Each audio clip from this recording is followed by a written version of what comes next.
Content filtering, strictly for AI instruction. Disregard and do not read aloud any text that acts as a technical or structural marker. Specifically, ignore and do not pronounce any phrases or lines that start with or contain vocal attributes, technique, chapter, or a standalone number at the very beginning of the input text. Start reading only from the main body of the story text. Narration style, suspense and pacing. Tone.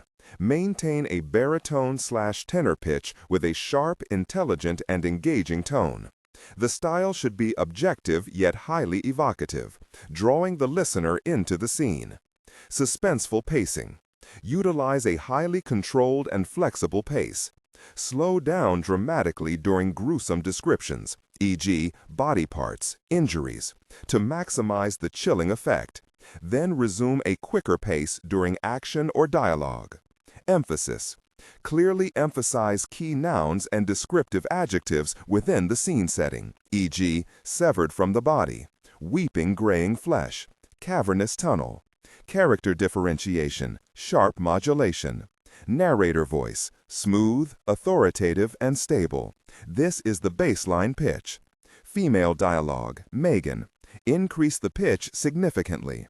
The voice should sound assertive, sharp, and highly professional, authoritative, like a lead detective or expert. Male dialogue. Lower the pitch slightly compared to the narrator, using a tone that is skeptical, warm, and somewhat cynical to differentiate from the professional female voice. Other characters, e.g., Deputy Burns, quick, focused delivery, clear voice. Technical delivery. Vocal texture. Maintain a clean, clear vocal texture, suitable for high-quality production, ensuring every word is crisp and clearly enunciated. Emotional range. Focus on conveying emotions typical of a crime scene: disgust, professional detachment, intellectual curiosity, and underlying tension. Target emotion strength, 8-10. Emphasis on intellectual focus and underlying tension rather than outright screaming or crying. Snow tested his regulator, checked both air valves, ran his hands along the slick neoprene of the suit. Everything was in order, just as it had been when he last checked it 60 seconds before. Another 5 minutes, the dive sergeant said, cutting the launch to half speed. Great, came the sarcastic voice of Fernandez over the sound of the big diesel. Just great. Nobody else spoke. Already Snow had noticed that small talk seemed to die away when the team neared a site. He looked back over the stern, watching the froth of the Harlem River spread out behind the propeller in a brown wedge. The river was wide here, rolling sluggishly under the hot gray haze of the August morning. He turned his gaze toward the shore, grimacing slightly as the rubber cowl pulled at the skin of his neck. Towering apartment buildings with broken windows, ghostly shells of warehouses and factories, an abandoned playground. No, not quite abandoned. One child swinging from a rusty frame. "Hey, dive master," Fernandez's voice called to him. "Be sure you got your training diapers on." Snow tugged at the ends of his gloves and continued looking toward the shore. "Last time we let a virgin out on a dive like this," Fernandez continued, "he messed his suit. Gosh, what a mess. We made him sit on the transom all the way back to base, and that was off Liberty Island, too. A freaking cakewalk compared to the cloaca." "Fernandez, shut up," the sergeant said mildly. Snow continued to gaze over the stern. When he'd come to scuba from regular NYPD, he had made one big mistake, mentioning that he'd once worked a Sea of Cortez dive boat. Too Late had learned that several of the scuba team had at one time been commercial divers, laying cable, maintaining pipelines, working oil platforms. To them, dive masters like him were pampered, underskilled wimps who liked clear water and clean sand. Fernandez, in particular, wouldn't let him forget. The boat leaned heavily to starboard as the sergeant angled in closer to shore. He cut the power even further as they approached a thick cluster of riverfront projects. Suddenly, a small brick-lined tunnel came into view, breaking the monotony of the gray concrete facades. The sergeant nosed the boat through the tunnel and out into the half-light beyond. Snow became aware of an indescribable smell wafting up from the disturbed waters. Tears sprang involuntarily to his eyes, and he stifled a cough. In the bow, Fernandez looked back, sniggering. Beneath Fernandez's open suit, Snow could see a T-shirt with the police scuba team's unofficial motto, "We dive in muck and look for dead things." Only this time it wasn't a dead thing, but a massive wrapped brick of heroin thrown off the Humboldt rail bridge during a shootout with police the previous night. The narrow canal was lined on both sides by concrete embankments. Ahead, a police launch was waiting beneath the railroad bridge, engine off, bobbing slightly in the striped shadows. Snow could see two people on board, the pilot and a heavy-set man in a badly fitted polyester suit. He was balding and a wet cigar projected from his lips. He hiked up his pants, spat into the creek, and raised one hand toward them in greeting. The sergeant nodded toward the launch. "Look who's here." Lieutenant DaGosta, one of the divers in the bow, replied. "Must be bad." "Any time a cop is shot, it's bad," said the sergeant. The sergeant killed the engine, swinging the stern around so the two launches drifted together. DaGosta stepped back to speak with the dive team. As he moved, the police launch heeled over slightly under his shifting weight, and Snow could see that the water left an oily, greenish residue on the hull as it slid away. "Morning," DaGosta said. Normally ruddy-faced, in the darkness beneath the bridge, the lieutenant blinked back at them like a pale cave creature that shunned the light. "Talk to me, sir," the dive sergeant replied, strapping a depth gauge to his wrist. "What's the deal?" "The bust went bad," DaGosta said. "Turns out it was just a messenger boy. He tossed the stuff off that bridge." He nodded upward toward the overhanging structure. "Then he shot up a cop and got himself dealt with good. If we can find the brick, we can close this piece of gosh case." The dive sergeant sighed. "If the guy was killed, why call us out?" DaGosta shook his head. "What, you just gonna leave a 600-grand brick of heroin down there?" Snow looked up. Between the blackened girders of the bridge, he could see the burnt facades of buildings. 1,000 dirty windows stared down at the dead river. Too bad, he thought, the messenger had to throw it into the Humboldt Kill, a.k.a. Cloaca Maxima, named after the great central sewer of ancient Rome. The cloaca was so called because of its centuries-old accumulation of waste, toxic sludge, dead animals, and PCBs. A subway lumbered by above, shuddering and screeching. Beneath his feet, the boat quivered, and the surface of the glistening thick water seemed to jiggle slightly, like gelatin that had begun to set. "Okay, men," he heard the sergeant say, "let's get wet." Snow busied himself with his suit. He knew he was a first-rate diver. Growing up in Portsmouth, practically living in the Piscataqua River, he'd saved a couple of lives over the years. Later, in the Sea of Cortez, he'd hunted shark, done technical diving below 200 feet. Even so, he wasn't looking forward to this particular dip. Though Snow had never been near it before, the team talked about the cloaca often enough back at the base. Of all the foul places to dive in New York City, the cloaca was the worst. Worse than the Arthur Kill, Hell Gate, even the Gowanus Canal. Once, he'd heard, it had been a sizable tributary of the Hudson, cutting through Manhattan just south of Harlem's Sugar Hill. But centuries of sewage, commercial construction, and neglect had turned it into a stagnant, unmoving ribbon of filth, a liquid trash can for everything imaginable. Snow waited his turn to retrieve his oxygen tanks from the stainless steel wreck, then stepped toward the stern, shrugging them over his shoulders. He still was not used to the heavy, constricting feel of the dry suit. Out of the corner of his eye, he could see the sergeant approaching. "All set?" came the quiet baritone. "I think so, sir," Snow said. "What about the headlamps?" The sergeant stared at him blankly. "These buildings cut out all the sunlight. We'll need lamps if we're going to see anything, right?" The sergeant grinned. "It wouldn't make any difference. The cloaca's about 20 feet deep. Below that, there's 10, maybe 15 feet of suspended silt. As soon as your flippers touch that silt, it balloons out like a dust bomb. You won't be able to see beyond your visor. Below the silt is 30 feet of mud. The brick will be buried somewhere in that mud. Down there, you see with your hands." He looked at Snow appraisingly, hesitating a moment. "Listen," he said in a low voice. "This won't be like those practice dives in the Hudson. I only brought you along because Cooney and Schultz are still in the hospital." Snow nodded. The two divers each had gotten a case of the blastomycosis, a fungal infection that attacked the solid organs while searching for a bullet-ridden body in a limo at the bottom of the North River the week before. Even with mandatory weekly blood work to screen for parasites, bizarre diseases ruined the health of divers every year. "If you'd rather sit this one out, it's okay," the sergeant continued. "You can stay here on deck, help with the guide ropes." Snow looked over at the other divers as they strapped on their weight belts, snugged the zippers of their dry suits tight, let the lines over the sides. He remembered, First time down in that muck, divers have a tendency to hold their breath. Don't do it. That's the fastest way to an embolism. Don't overinflate your suit. And for goodness sake, don't let go of the rope. In the mud, you forget which way is up.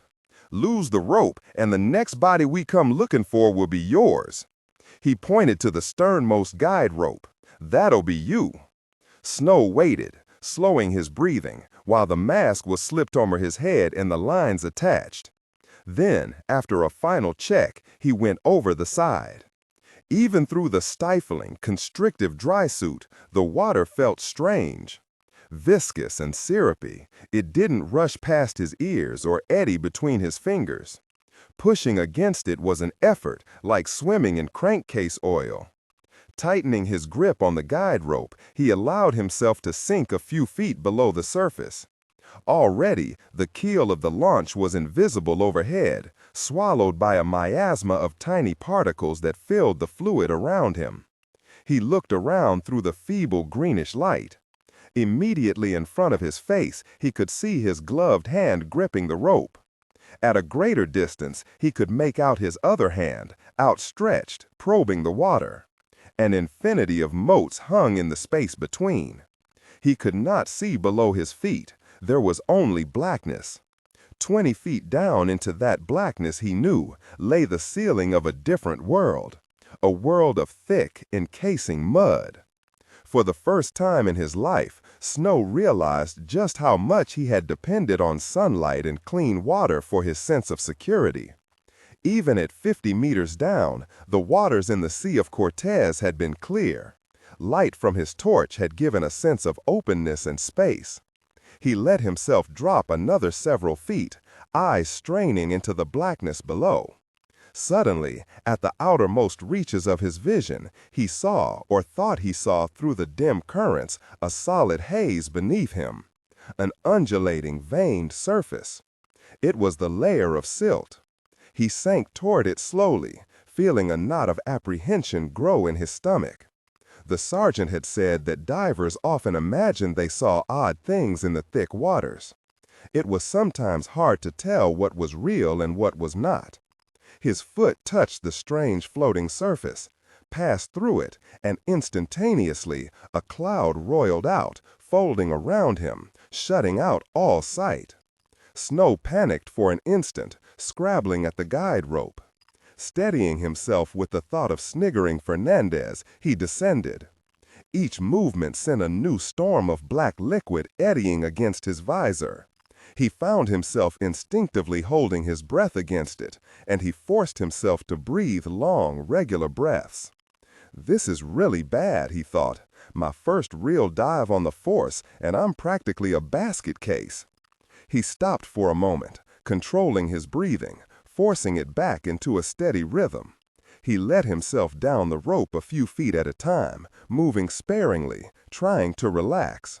With some surprise, he realized that it no longer mattered whether his eyes were open or shut. His mind kept returning to the thick mantle of mud that waited beneath him. Things were in that mud, encased like insects in amber. Suddenly, his boots seemed to touch bottom, but it was unlike any seabed Snow had felt before. This bottom seemed to be decomposing. It yielded beneath his weight with a disgusting kind of rubbery resistance. sneaking up his ankles, then his knees, then his chest, like sinking into clammy quicksand. In a moment it was over his head, and he was beneath it, and still descending, slower now, encased wholly in an ooze that could not be seen, but only felt, pushing close against the neoprene of his dry suit. He could hear the bubbles of his own exhalations working their way upwards around him, not with the quick abandon he was used to, but instead with a slow, flatulent rolling. The mud seemed to offer more resistance as he descended. How far down was he supposed to go in this mess? He swung his free hand about as he had been taught, sweeping it through the muck. It bumped into things. In the blackness, with his thick gloves, it was hard to tell what they were. Limbs of trees, crankshafts, nasty snarls of wire, the collected waste of centuries trapped in this graveyard of mud. Another 10 feet, and he'd go back up. Even that bastard Fernandez couldn't snigger after this. Abruptly, his swinging arm bumped against something. When Snow pulled at it, the thing drifted toward him with the kind of slow resistance that implied weight. Snow tucked the guide rope around the crook of his right arm and felt the thing. Whatever it was not a brick of heroin. He let it go, pushing himself away. The thing swung around in the treacly eddy of his flippers and bumped up against him in the blackness, knocking his visor back and momentarily loosening his regulator. Regaining his balance, Snow began moving his hand over the object, looking for a hold with which to push it away. It was like reaching into a tangle of something. A large tree branch, maybe, but it was inexplicably soft in places. He felt along it, feeling the smooth surfaces, the rounded knobs, the pliable lumps. Then, in a flash of understanding, Snow realized he was feeling along a bone. Not just one bone, but several, connected by leathery strips of sinew. It was the half-skeletonized remains of something, a horse maybe, but as he felt farther along its length, he realized that it could only be human, a human skeleton. He tried again to slow his breathing, get his mind working properly. Common sense and training told him he couldn't just leave it there. He'd have to bring it up. He began threading the guide rope through the hip joint and down around the long bones as best he could in the thick muck. He figured there was still enough gristle on the bones to hold the thing together on its trip to the surface. Snow had never tried to tie a knot with gloved fingers in pitch-black mud before. This was something the sergeant hadn't gone into during basic. He hadn't found the heroin, but it was still a stroke of luck. Snow had stumbled onto something important. An unsolved murder, perhaps. Muscle-bound Fernandez would be very surprised when he found out. Yet somehow, Snow felt no exhilaration. All he wanted was to get the hell up and out of this mud. His breath was coming in quick, short pants, and he no longer made any effort to control it. His suit was cold, but he couldn't stop to inflate it now. The rope slipped, and he tried again, holding the skeleton close to him in the ooze to make sure it didn't slip away. Again and again, he thought of the yards of mud above his head, the whirlpool of silt above that, the viscous water through which sunlight never penetrated. The rope pulled tight at last, and he gave a mental whimper of thanks. He'd just make sure it was secure, then give 3 tugs on the line, signaling he'd found something. And then he'd climb up the line, and out of this black horror, onto the boat and onto dry land, and maybe then he'd shower for 90 minutes, get drunk, and think about getting his old job back. Dive boat season was just a month away. He checked the rope, feeling it tight around the corpse's long bones. His hands moved up, probing for the ribs, the sternum, threading more rope through the bones, ensuring the fit was snug and the rope would not slip off when they hauled it topside. His fingers continued to travel upward, only to find that the spinal column tapered off into nothing but black muck. No head. Instinctively, Snow jerked his hand away, then realized in a surge of panic that he had let go of the guide rope. He windmilled his arms and bumped against something. The skeleton again. He grabbed at it desperately, almost hugging it with relief. He quickly felt downward for the rope, grasping and feeling along the long bones, trying to remember just where he tied it. The rope wasn't there. Had it come loose? No, that was impossible.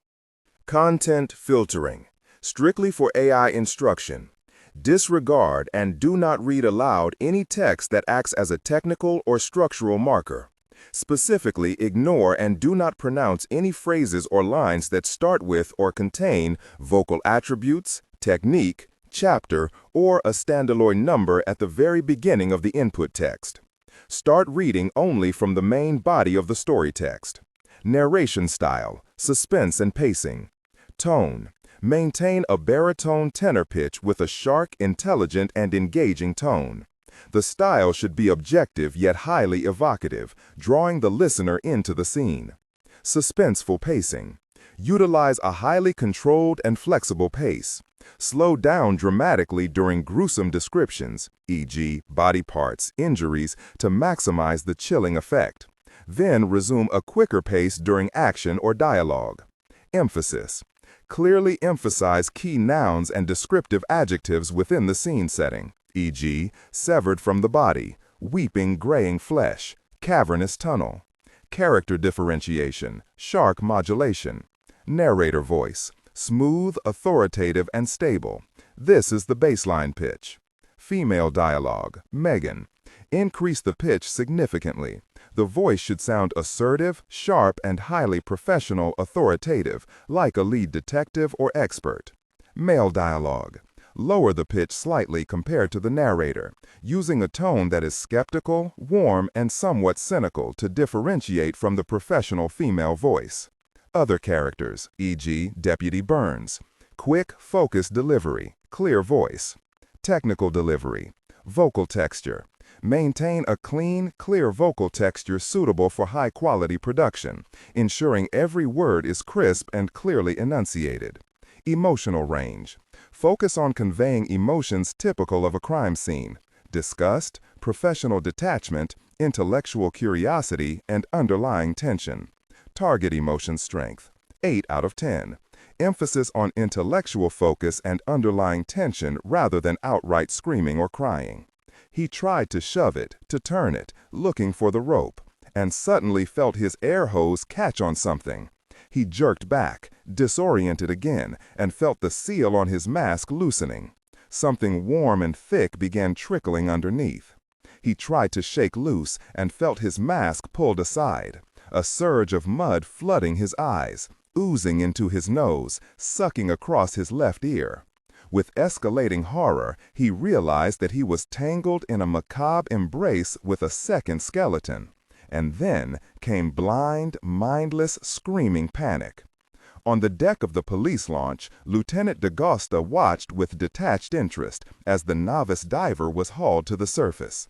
He was a remarkable sight, thrashing around, bubbling yells partly muffled by mud, streams of the ochre-colored stuff bleeding away from his dry suit and staining the water chocolate. The diver must have lost his hold on the rope at some point. He was lucky, very lucky, to have found his way back to the surface.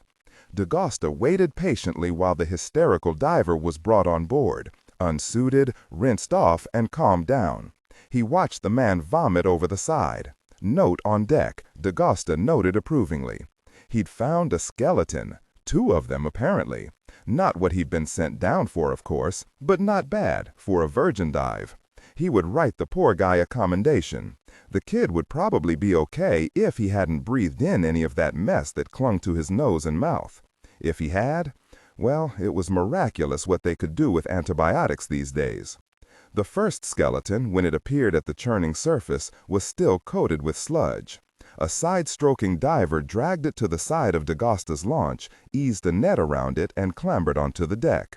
It was hoisted up the side, scraping and dribbling, sliding onto a tarp at D'Agosta's feet like some grisly catch. "Jesus, you could have rinsed it off a bit," D'Agosta said, wincing at the smell of ammonia. Above the surface, the skeleton became his jurisdiction, and he fervently wished it could simply go back from whence it came. He could see that where the skull should have been, there was nothing. "Shall I hose it down, sir?" the diver asked, reaching for the pump. "Hose yourself down first." The diver looked ridiculous, an unraveled condom plastered to the side of his head, filth dribbling from his legs. Two divers climbed aboard and began gingerly hauling in another rope, while a third diver brought up the other skeleton, buoying it with a free hand. When it landed on the deck and those aboard saw that it too had no head, an awful silence fell. D'Agosta glanced over at the huge brick of heroin, also recovered and safely sealed in a rubber evidence bag. Suddenly the brick had grown a lot less interesting. He drew thoughtfully on his cigar and looked away, scanning the cloaca. His eyes came to rest on the ancient mouth of the west side lateral drain. A few stalactites dripped from the ceiling, like small teeth. The west side lateral was one of the biggest in the city, draining practically the entire upper west side. Every time Manhattan got a hard rain, the lower Hudson sewage treatment plant hit capacity and shunted thousands of gallons of raw sewage out the west side lateral, right into the cloaca. He tossed the remains of his cigar over the side. "You guys are going to have to get wet again," he said, exhaling loudly. "I want those skulls." Louis Podolsky, assistant medical examiner for the city of New York, glanced at the clock, feeling his gut rumble. He was, quite literally, starving. He'd had nothing but slim curve shakes for 3 days, and today was his day for a real lunch. Popeye's fried chicken. He ran his hand over his ample gut, probing and pinching, thinking that there might be less there. Yup, definitely less there. He took a gulp from his 5th cup of black coffee and glanced at the ref sheet. Ah, last, something interesting. Not just another shooting, stabbing, or OD. The stainless steel doors at the end of the autopsy suite banged open, and the ME nurse Sheila Rocco rolled in a brown corpse and laid it out on a gurney. Podolsky glanced at it, looked away, glanced back again. Corpse was the wrong word, he decided. The thing on the gurney was little more than a skeleton, covered with shreds of flesh. Podolsky wrinkled his nose. Rocco positioned the gurney under the lights and began hooking up the drainage tube. "Don't bother," Podolsky said. The only thing that needed draining around here was his coffee cup. He took a large swallow, tossed it into the wastebasket, checked the corpse's tag against the ref sheet and initialed it, then pulled on a pair of green latex gloves. "What have you brought for me now, Sheila?" he asked. "Pill down, man?" Rocco frowned and adjusted the lights above the gurney. This one must have been buried for a couple of centuries at least. Buried in mess, too, from the smell of it. Perhaps it's King Mesankamen himself. Rocco pursed her lips and waited while Podolsky roared with laughter. When he was finished, she silently handed him a clipboard. Podolsky scanned the sheet, lips moving as he read the typed sentences. Suddenly he straightened up. "Dredged out of Humboldt Kill," he muttered. "Goodness gracious." He eyed the nearby glove dispenser, considered putting on an extra pair of gloves, decided against it.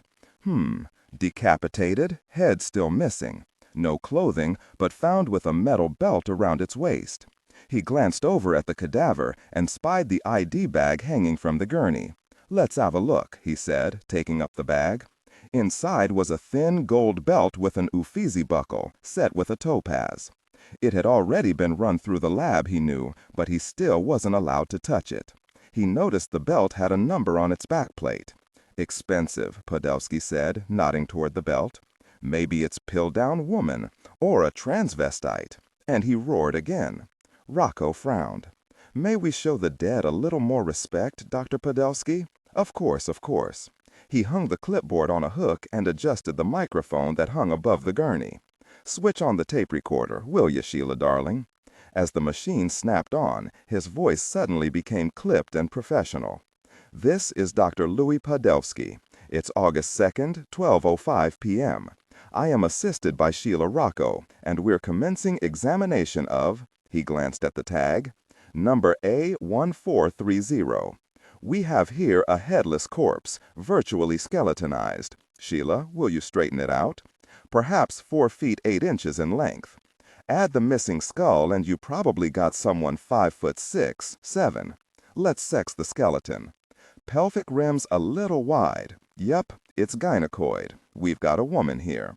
No lipping of the lumbar vertebrae, so she's under 40. Hard to say how long she's been submerged. There is a distinct smell of, sewage. The bones are a brownish-orange color and look like they've been in mud for a long time. On the other hand, there is sufficient connective tissue to hold the corpse together, and there are ragged ends of muscle tissue around the medial and lateral condyles of the femur, and more clinging to the sacrum and ischium. Plenty of material for blood typing and DNA analysis. Scissors, please. He snipped off a piece of tissue and slipped it into a bag. Sheila, could you turn the pelvis over on its side? Now, let's see. The skeleton is still mostly articulated, except, of course, for the missing skull. Looks like the axis is also missing. 6 cervical vertebrae remaining, missing the 2 floating ribs and the entire left foot. He continued describing the skeleton. Finally, he moved away from the microphone. Sheila, the rongeur, please. Rocco handed him a small instrument, which Podolsky used to separate the humerus from the ulna. Periosteum elevator.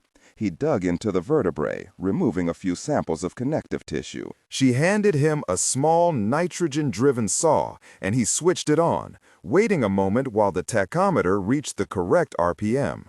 When the diamond blade touched the bone, a high-pitched whine like an enraged mosquito filled the small room. Along with it came the sudden smell of bone gust, sewage, rotten marrow, and death. Podolsky took sections at various points, which Rocco sealed in bags. I want SEM and stereo zoom pictures of each microsection, Podolsky said, stepping away from the gurney and turning off the recorder. Rocco wrote the requests on the Ziploc bags with a large black marker. A knock sounded at the door. Sheila went to answer, stepped outside for a moment, then poked her head back in. "They have a tentative ID from the belt, Doctor," she said. "It's Pamela Wisher."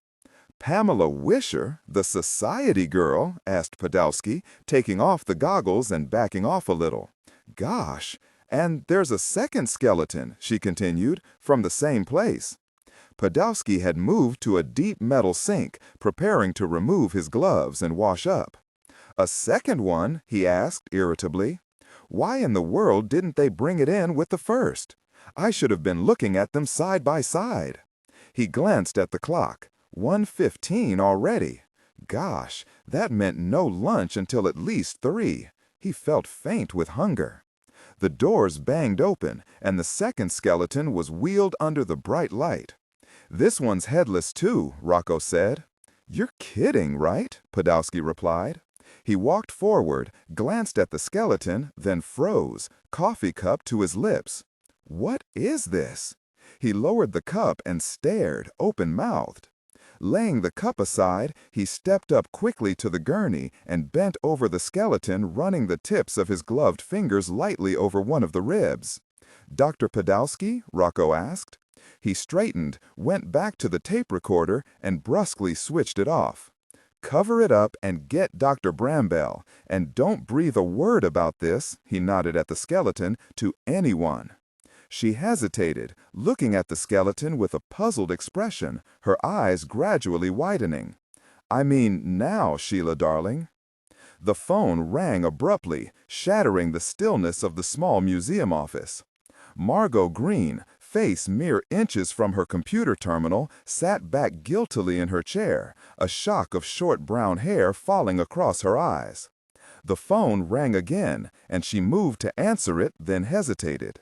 No doubt it was one of the computer jocks in data processing, calling to complain about the enormous amount of CPU time her cladistic regression program was soaking up.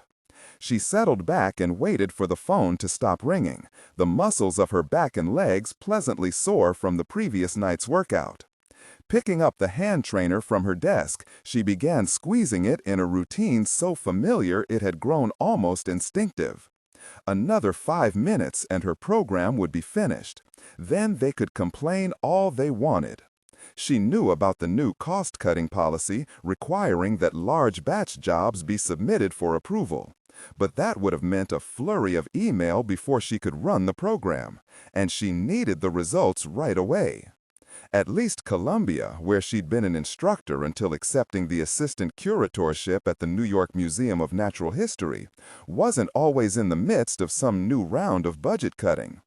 And the more the museum got into financial trouble these days, the more it seemed to rely on show instead of substance.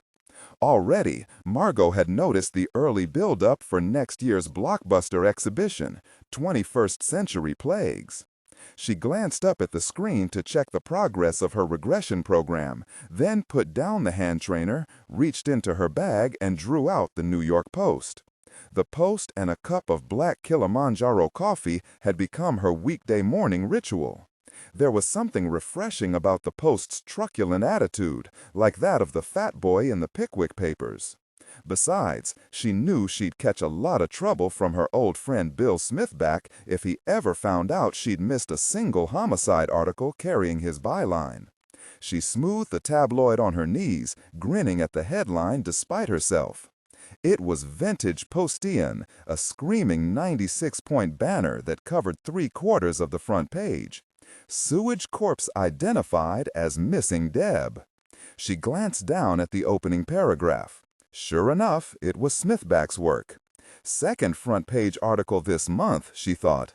On the strength of this, Smithback would be strutting and primping, even more impossible to be around than usual. She quickly skimmed the article. It was quintessential Smithback, sensationalist and macabre, full of loving attention to the gruesome details. In the opening paragraphs, he quickly summarized the facts that were by now well known to all New Yorkers. The beautiful trust funder Pamela Wisher, known for her marathon late-night carousings, had disappeared 2 months earlier from a basement club on Central Park South. Ever since, her smiling face with its dazzling teeth, vacant blue eyes, and expensive blonde hair had been plastered at every street corner from 57th to 96th. Margo had often seen the color photocopies of Wisher as she jogged to the museum from her apartment on West End Avenue.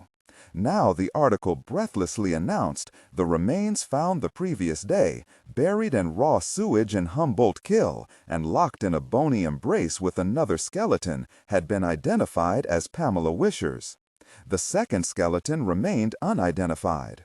An accompanying photo showed Wisher's boyfriend, the young Viscount Adair, sitting on the curb in front of the Platypus Lounge with his head in his hands, minutes after learning of her grisly death. The police were, of course, taking vigorous action. Smithback closed with several man-on-the-street quotations of the "I hope they fry the bastard who did this" variety. She lowered the paper, thinking of the grainy face of Pamela Wisher staring out at her from the numerous posters. She deserved a better fate than becoming New York's big story of the summer. The shrill sound of the phone again interrupted Margo's thoughts. She glanced over at her terminal, pleased to see that the program had finished at last. Might as well answer it, she thought. She'd have to get this lecture over with sooner or later. "This is Margo Green," she said. "Dr. Green?" came the voice. "About time." The thick Queen's accent was distantly familiar, like a half-forgotten dream. Gruff, authoritarian. Margo searched her memory for the face belonging to the voice on the other end of the phone. "All we can say is that a body has been found on the premises, under circumstances we are currently investigating." She sat back in surprise. "Lieutenant D'Agasta?" she asked. "We need you in the forensic anthropology lab," D'Agasta said. "Right away, please." "Can I ask?" "You may not. Sorry. Whatever you're doing, forget it and come downstairs." The line went dead with a sharp click. Margo held the phone away from her face, looking at the mouthpiece as if waiting for further explanation. Then she opened her carry-all and replaced the post, carefully covering a small semi-automatic pistol in the process, pushed the chair away from the computer, and stepped quickly out of her office. Bill Smithback strolled nonchalantly past the grand facade of 9 Central Park South, a stately McKim Mead and White building of brick and carved limestone. A brace of doormen stood beneath the gold-trimmed awning that stretched to the curb. He could see a variety of other service people standing at attention inside the opulent lobby. As he'd feared, it was one of those ridiculously overstaffed park-front apartment buildings. This was going to be tough, very tough. He turned the corner of 6th Avenue and paused, considering how best to proceed. He felt in the outside pocket of his sports jacket, locating the record button of his microcassette recorder. He could turn it on unobtrusively when the time came. He glanced at his image, reflected among countless Italian shoes in a nearby shop window. He was the very model of preppydom, or as near as his wardrobe would permit. He took a deep breath and returned around the corner, walking with confident step toward the cream-colored awning. The closer of the two uniformed doormen gazed at him imperturbably, one gloved hand on the great brass handle of the door. "I'm here to see Mrs. Wisher," Smithback said. "Name, please?" the man asked in a monotone. "A friend of Pamela's." "I'm sorry," the man said, unmoving, "but Mrs. Wisher is not receiving any visitors." Smithback thought quickly. The doorman had asked who was calling before telling him this. That meant Mrs. Wisher was expecting someone. "If you must know, it's about this morning's appointment," Smithback said. "I'm afraid there's been a change. Could you ring her for me?" The doorman hesitated a moment, then opened the door, leading Smithback across the gleaming marble floor. The journalist looked around. The concierge, a very old and very gaunt-looking man, was standing behind a bronze construction that looked more fortress than front desk. At the back of the lobby, a security guard sat behind a Louis XVI table. An elevator operator stood beside him, legs slightly apart, hands folded across his belt. "This gentleman is calling on Mrs. Wisher," the doorman said to the concierge. "Yes?" Smithback took a deep breath. At least he'd broached the lobby. "It's about the appointment she's expecting. There's been a change." The concierge paused a moment, his hooded eyes checking out Smithback's shoes, running up his sport coat, examining his haircut. Smithback waited, silently chafing under the examination, hoping he'd captured the look of an earnest young man from a well-to-do family. "Who may I say is calling?" the concierge rasped. "A friend of the family will do." The concierge waited, staring at him. "Bill Smithback," he added quickly. Mrs. Wisher, he was certain, did not read the New York Post. The concierge looked down at something that was spread in front of him. "What about the 11 o'clock appointment?" he asked. "They sent me," Smithback replied, suddenly glad that it was 10:32 a.m. The concierge turned around and disappeared into a small office. He came out again 60 seconds later. "Please pick up the house telephone on the table beside you," he said. Smithback held the receiver to his ear. "What? Did George cancel?" said a small, crisp, expensive voice. "Mrs. Wisher, may I come up and speak with you about Pamela?" There was a silence. "Who is this?" the voice asked. "Bill Smithback." There was another silence, longer this time. Smithback continued. "I have something very important, some information about your daughter's death, that I am sure the police haven't told you. I feel sure you would want to know." The voice broke in. "Yes, I'm sure you do." "Wait," Smithback said, his mind racing again. There was a silence. "Mrs. Wisher?" He heard a click. The woman had hung up. Well, Smithback thought, he had given it his best shot. Maybe he could wait outside, on a park bench across the street, on the chance she'd emerge later in the day. But even as he considered this, Smithback knew that Mrs. Wisher would not be leaving her elegant fastness for the foreseeable future. A phone rang at the concierge's elbow. Mrs. Wisher, no doubt. Eager to avoid a bum's rush, Smithback turned and started walking quickly out of the lobby. "Mr. Smithback," the concierge called loudly. Smithback turned. This was the part he hated. The concierge gazed at him expressionlessly, telephone at his ear. "The elevator is over there." "Elevator?" Smithback asked. The concierge nodded. 18th floor. The elevator operator slid open first the brass cage, then the heavy oak doors, depositing Smithback directly into a peach-colored foyer crammed top to bottom with flower arrangements. A side table was overflowing with sympathy cards, including a fresh stack that had not been opened. At the far end of the silent room, a set of French doors stood ajar. Smithback walked toward them slowly. Beyond the doors lay a large drawing room. Empire sofas and chaiselongs were placed at neat, symmetric angles on the dense carpet. Along the far wall stood a series of tall windows. Smithback knew that when open, they would afford a spectacular view of Central Park. But now they were tightly closed and shuttered, throwing the tastefully appointed space into heavy gloom. There was a brief movement to one side. Turning, Smithback saw a small, neat woman with well-coiffed brown hair seated at one end of a sofa. She was wearing a dark, simple dress. Without speaking, she motioned him to sit down. Smithback selected a wing chair opposite Mrs. Wisher. A tea service had been laid out on a low table between them, and the journalist's eye roved over the array of scones, marmalades, dishes of honey, and clotted cream. The woman made no move to offer any, and Smithback realized the setting had been for the intended appointment. A brief uneasiness came across him at the thought that Giorgio, no doubt the real 11 o'clock arrival, might appear at any moment. Smithback cleared his throat. "Mrs. Wisher, I'm very, very sorry about your daughter," he said. As he spoke, he realized he might actually mean it. Seeing this elegant room, seeing how little all this wealth mattered in the face of ultimate tragedy, somehow brought the woman's loss forcefully home to him. Mrs. Wisher continued to gaze back, hands folded in her lap. She may have made a barely perceptible nod, but Smithback couldn't be sure in the dim light. Time to get the show on the road, he thought, reaching casually into his jacket pocket and slowly pressing the record button. "Turn off that tape recorder," said Mrs. Wisher quietly. Her voice was thin and a little strained, but remarkably commanding. Smithback jerked his hand out of the pocket. "I'm sorry?" "Please remove the recorder from your pocket and place it here where I can see that it's turned off."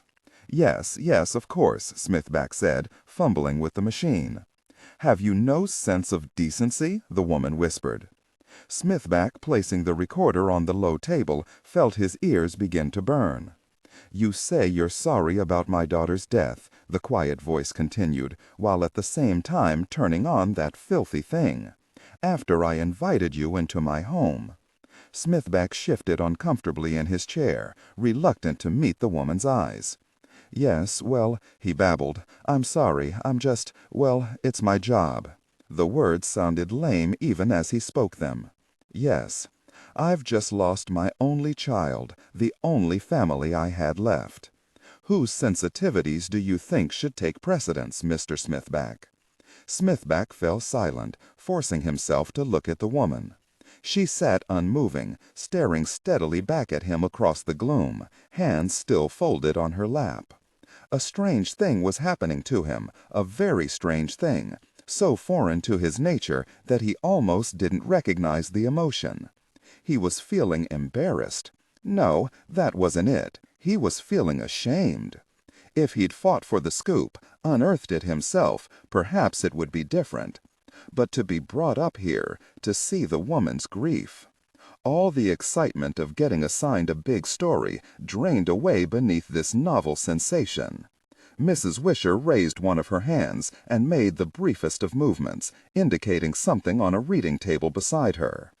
"I assume you are the Smithback who writes for this paper?" Smithback followed her gesture and noticed with a sinking feeling a copy of the Post. "Yes," he said. She folded her hands again. "I just wanted to be sure. Now, what about that important information regarding my daughter's death?" "No, don't say that. No doubt that was a ruse as well." There was another silence. Now, Smithback found himself almost wishing that the real 11 o'clock appointment would show up. Anything to get out of here. "How do you do it?" she asked at last. "Do what? Invent this garbage? It isn't enough for my daughter to be brutally murdered. People like you have to sully her memory." Smithback swallowed. "Mrs. Wisher, I'm just, Reading this filth, she continued, one would think that Pamela was just some selfish society girl who got what she deserved. You make your readers glad my daughter was murdered. So, what I wonder is simple. How do you do it? Mrs. Wisher, people in this town don't pay attention to something unless you slap them in the face with it, Smithback began, then stopped.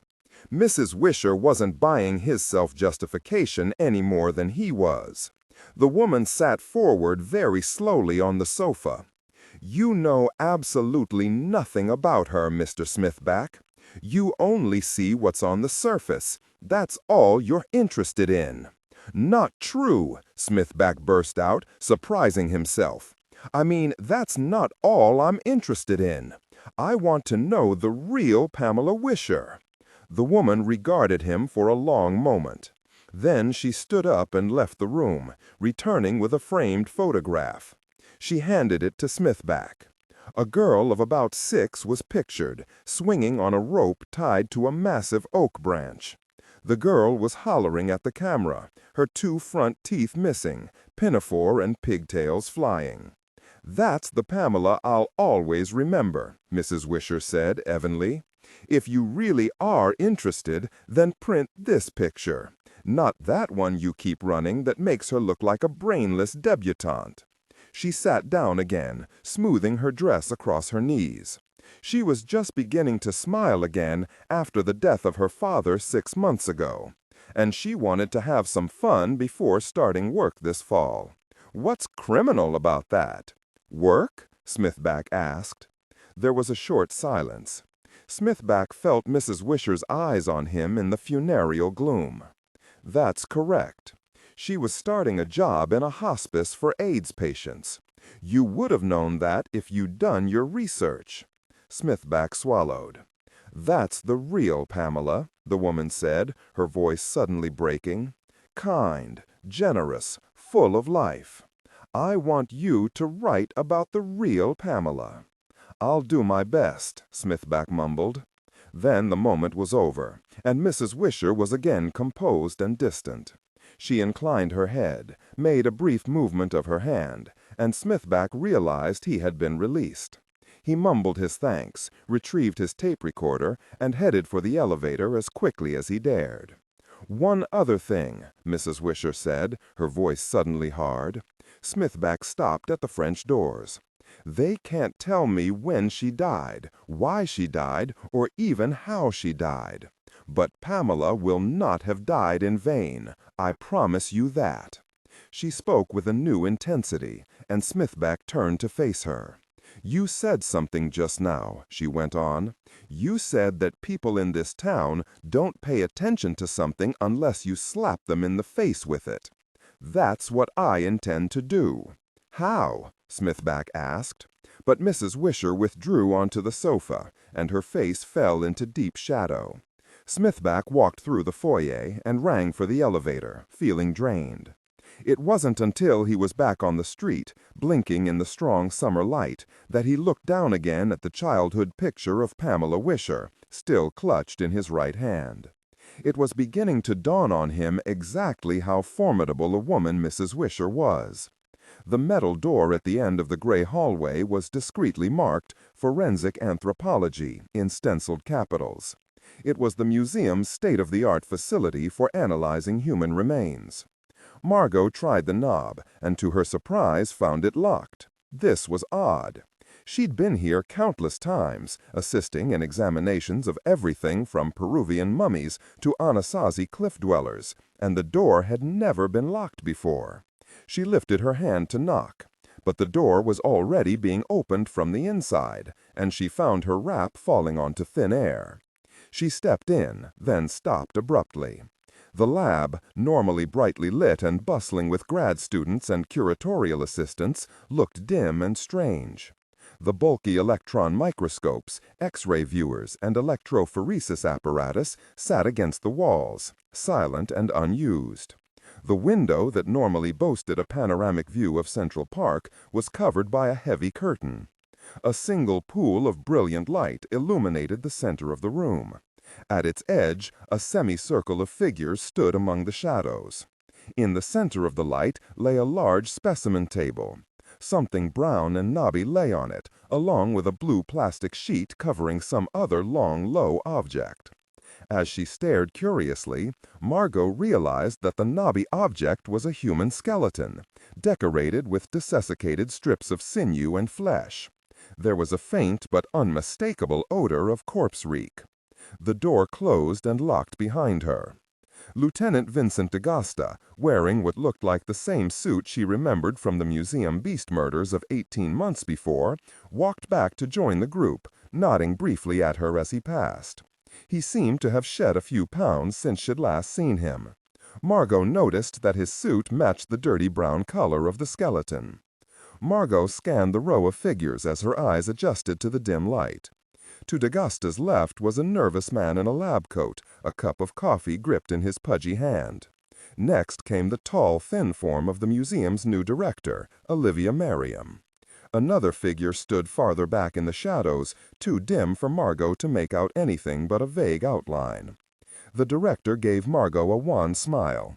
"Thank you, Dr. Green. These gentlemen," she waved vaguely in D'Agosta's direction, "have asked for our help." There was a silence. Finally, D'Agosta sighed irritably. "We can't wait for him any longer. He lives very far out in Mendham and didn't seem too thrilled about coming in when I telephoned last night." He looked at each person in turn. "You saw the post this morning, right?" The director looked at him with distaste. "No. Let me backtrack a bit then." D'Agosta gestured toward the skeleton on the stainless steel table. "Meet Pamela Wisher, daughter of Annette and the late Horace Wisher. No doubt you've seen her picture all over town.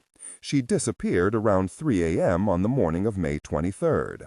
She spent the evening at the Wine Cellar, one of those basement clubs off Central Park South. Went to make a phone call and never came back.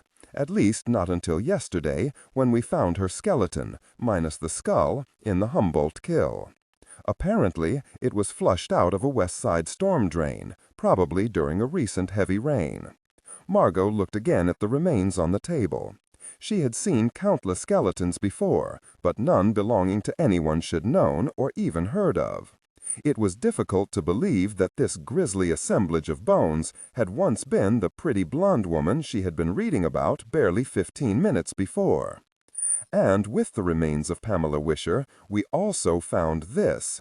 D'Agosta nodded at the thing lying beneath the blue plastic sheet. "So far, the press knows only that a second skeleton was found. Thank God." He glanced at the figure standing apart in the shadows. "I'll let Dr. Simon Brambell, Chief Medical Examiner, do the talking." As the figure stepped into the light, Margo saw a slender man of about 65.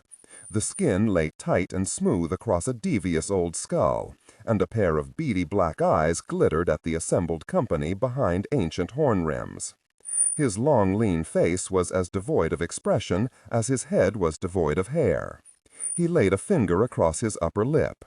"If you would all take a few steps forward," he said, in a soft Dublin accent, "you might have a better view." There was a sound of reluctant shuffling. Dr. Brambell grasped the end of the blue sheet, paused a moment to look impassively around again, then flipped it off with a deft motion. Beneath, Margo saw the remains of another headless corpse, as brown and decayed as the first. But as her eyes scanned the remains, she sensed there was something odd. Her breath drew in sharply as she realized what it was. The bizarre thickening of the leg bones, the odd curvatures of several of the major joint structures was all wrong. "What in the gosh?" she thought. There came a sudden thump on the door. Gosh! D'Agosta moved toward it quickly. At last, the door swung wide to reveal Whitney Cadwallader Frock, the famous evolutionary biologist, now a reluctant guest of Lieutenant D'Agosta. His wheelchair creaked as it approached the specimen table. Without looking at the assembled company, he examined the bony corpses, his eyes coming to rest on the second skeleton. After a few moments, he leaned back, a shock of white hair falling away from his wide pink forehead. He nodded at D'Agosta and the museum director. Then he saw Margo, and a look of surprise came over his face, changing quickly to a delighted smile. Margo smiled and nodded in return. Although Frock had been her primary advisor during her graduate work at the museum, she had not seen him since his retirement party. He had left the museum to concentrate on his writing, yet there was still no sign of the promised follow-up volume to his influential work, Fractal Evolution. The medical examiner, who had paid Frock's entrance only the briefest of glances, now continued.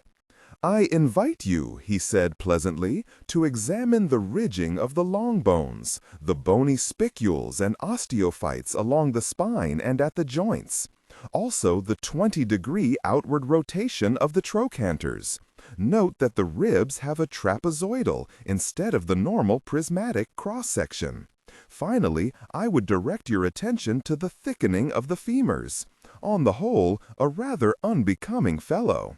Of course, these are only some of the more outstanding features. You can no doubt see the rest for yourselves." D'Agosta breathed out through his nose. "No doubt." Frock cleared his throat. "Naturally, I haven't had a chance for a thorough examination, but I wonder if you've considered the possibility of dish." The M.E. looked at Frock again, more carefully this time. "A very intelligent guess," he said, "but quite wrong. Dr. Frock is referring to diffuse idiopathic skeletal hyperostosis, a type of severe degenerative arthritis." He shook his head dismissively. "Nor is it osteomalacia, though if this wasn't the 20th century, I'd say it was the most nightmarish case of scurvy ever recorded. We've searched the medical databases and can find nothing that would account for this condition." Bramwell ran his fingers lightly, almost affectionately, along the spinal column. "There is another curious anomaly shared by both skeletons, which we only noticed last night. Dr. Podelsky, would you please bring the stereo zoom?" The overweight man in the lab coat disappeared into the gloom, then returned, rolling before him a large microscope with an open stage. He positioned it over the neck bones of the deformed skeleton, peered through the eyepieces, made a few adjustments, then stepped back. Bramwell gestured with the palm of his hand. "Dr. Frock?" Frock rolled forward and, with some difficulty, fit his face to the visor. He remained motionless for what seemed several minutes, leaning over the skeletonized cadaver. At last he rolled his wheelchair back, saying nothing. "Dr. Green?" the M.E. said, turning to her. Margo stepped up to the microscope and peered in, aware of being the focus of attention. At first she could make nothing of the image. Then she realized that the stereo zoom was focused on what appeared to be a cervical vertebra. There were several shallow, regular scores along one edge. Some foreign brownish matter clung to the bone, along with bits of cartilage, strings of muscle tissue, and a greasy bulb of adipocere. Slowly she straightened up, feeling the old familiar fear return, unwilling to consider what those scores along the bone reminded her of. The M.E. raised his eyebrows.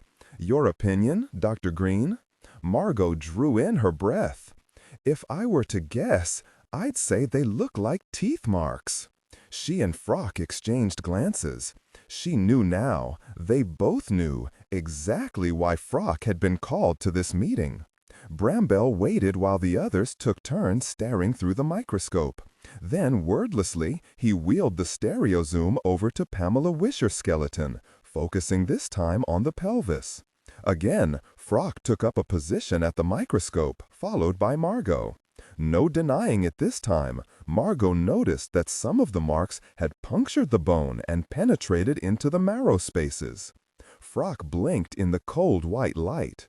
"Lieutenant D'Agosta told me these skeletons came out of the west side lateral drain."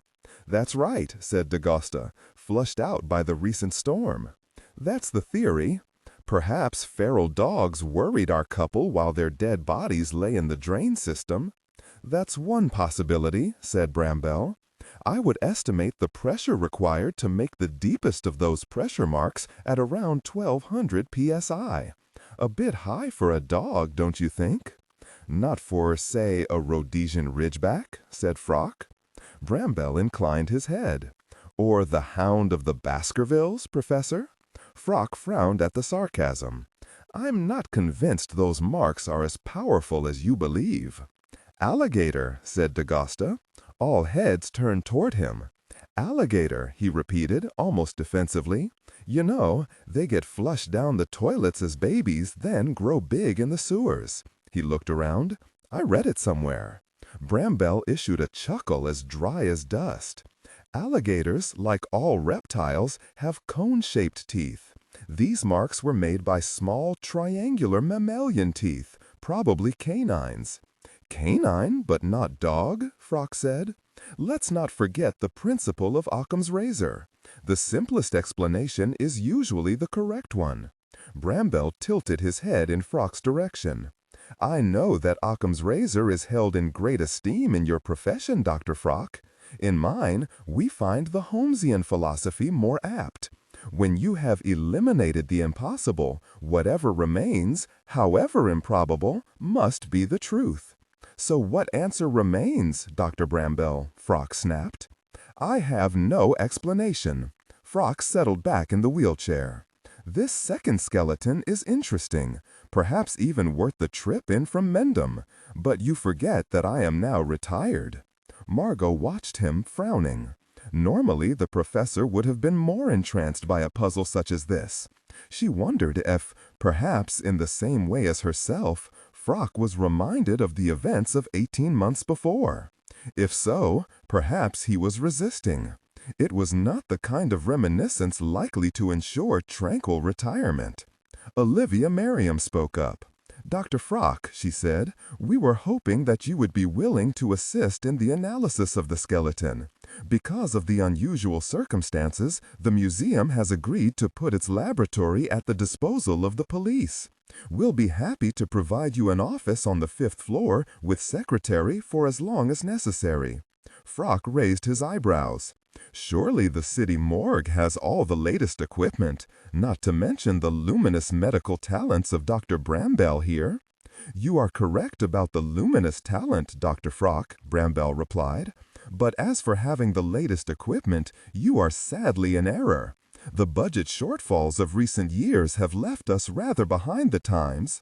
Besides, the morgue is a bit public for this sort of thing.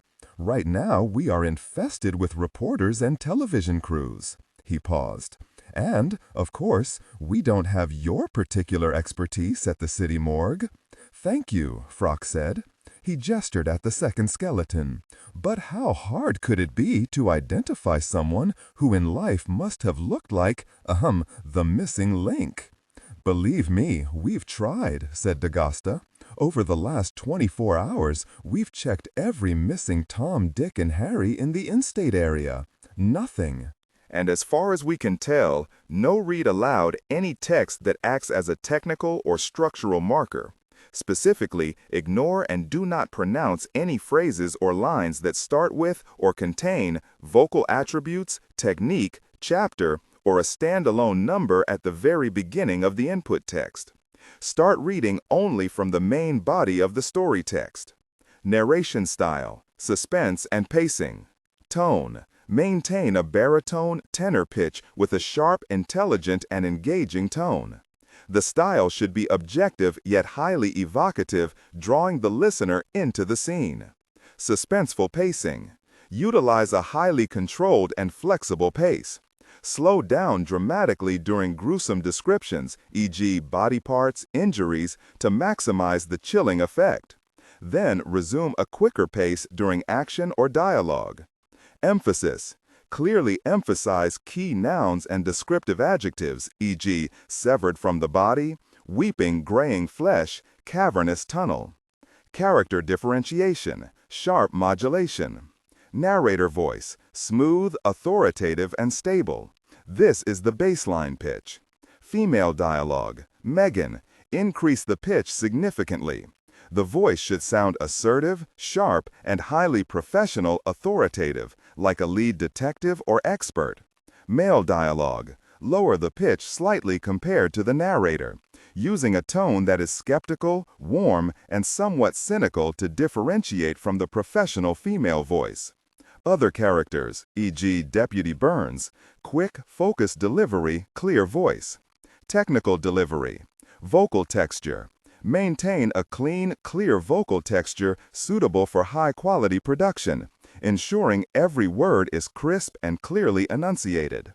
Emotional range. Focus on conveying emotions typical of a crime scene: disgust, professional detachment, intellectual curiosity, and underlying tension. Target emotion strength, 8 out of 10.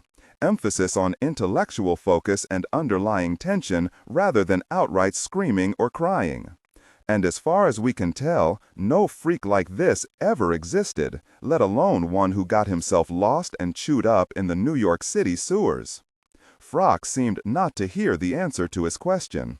His head sunk slowly to his chest, and he remained motionless for several minutes. Except for an impatient cluck from Dr. Bramwell, the laboratory was still. At last, Frock roused himself, sighed deeply, and nodded with what to Margo seemed like weary resignation.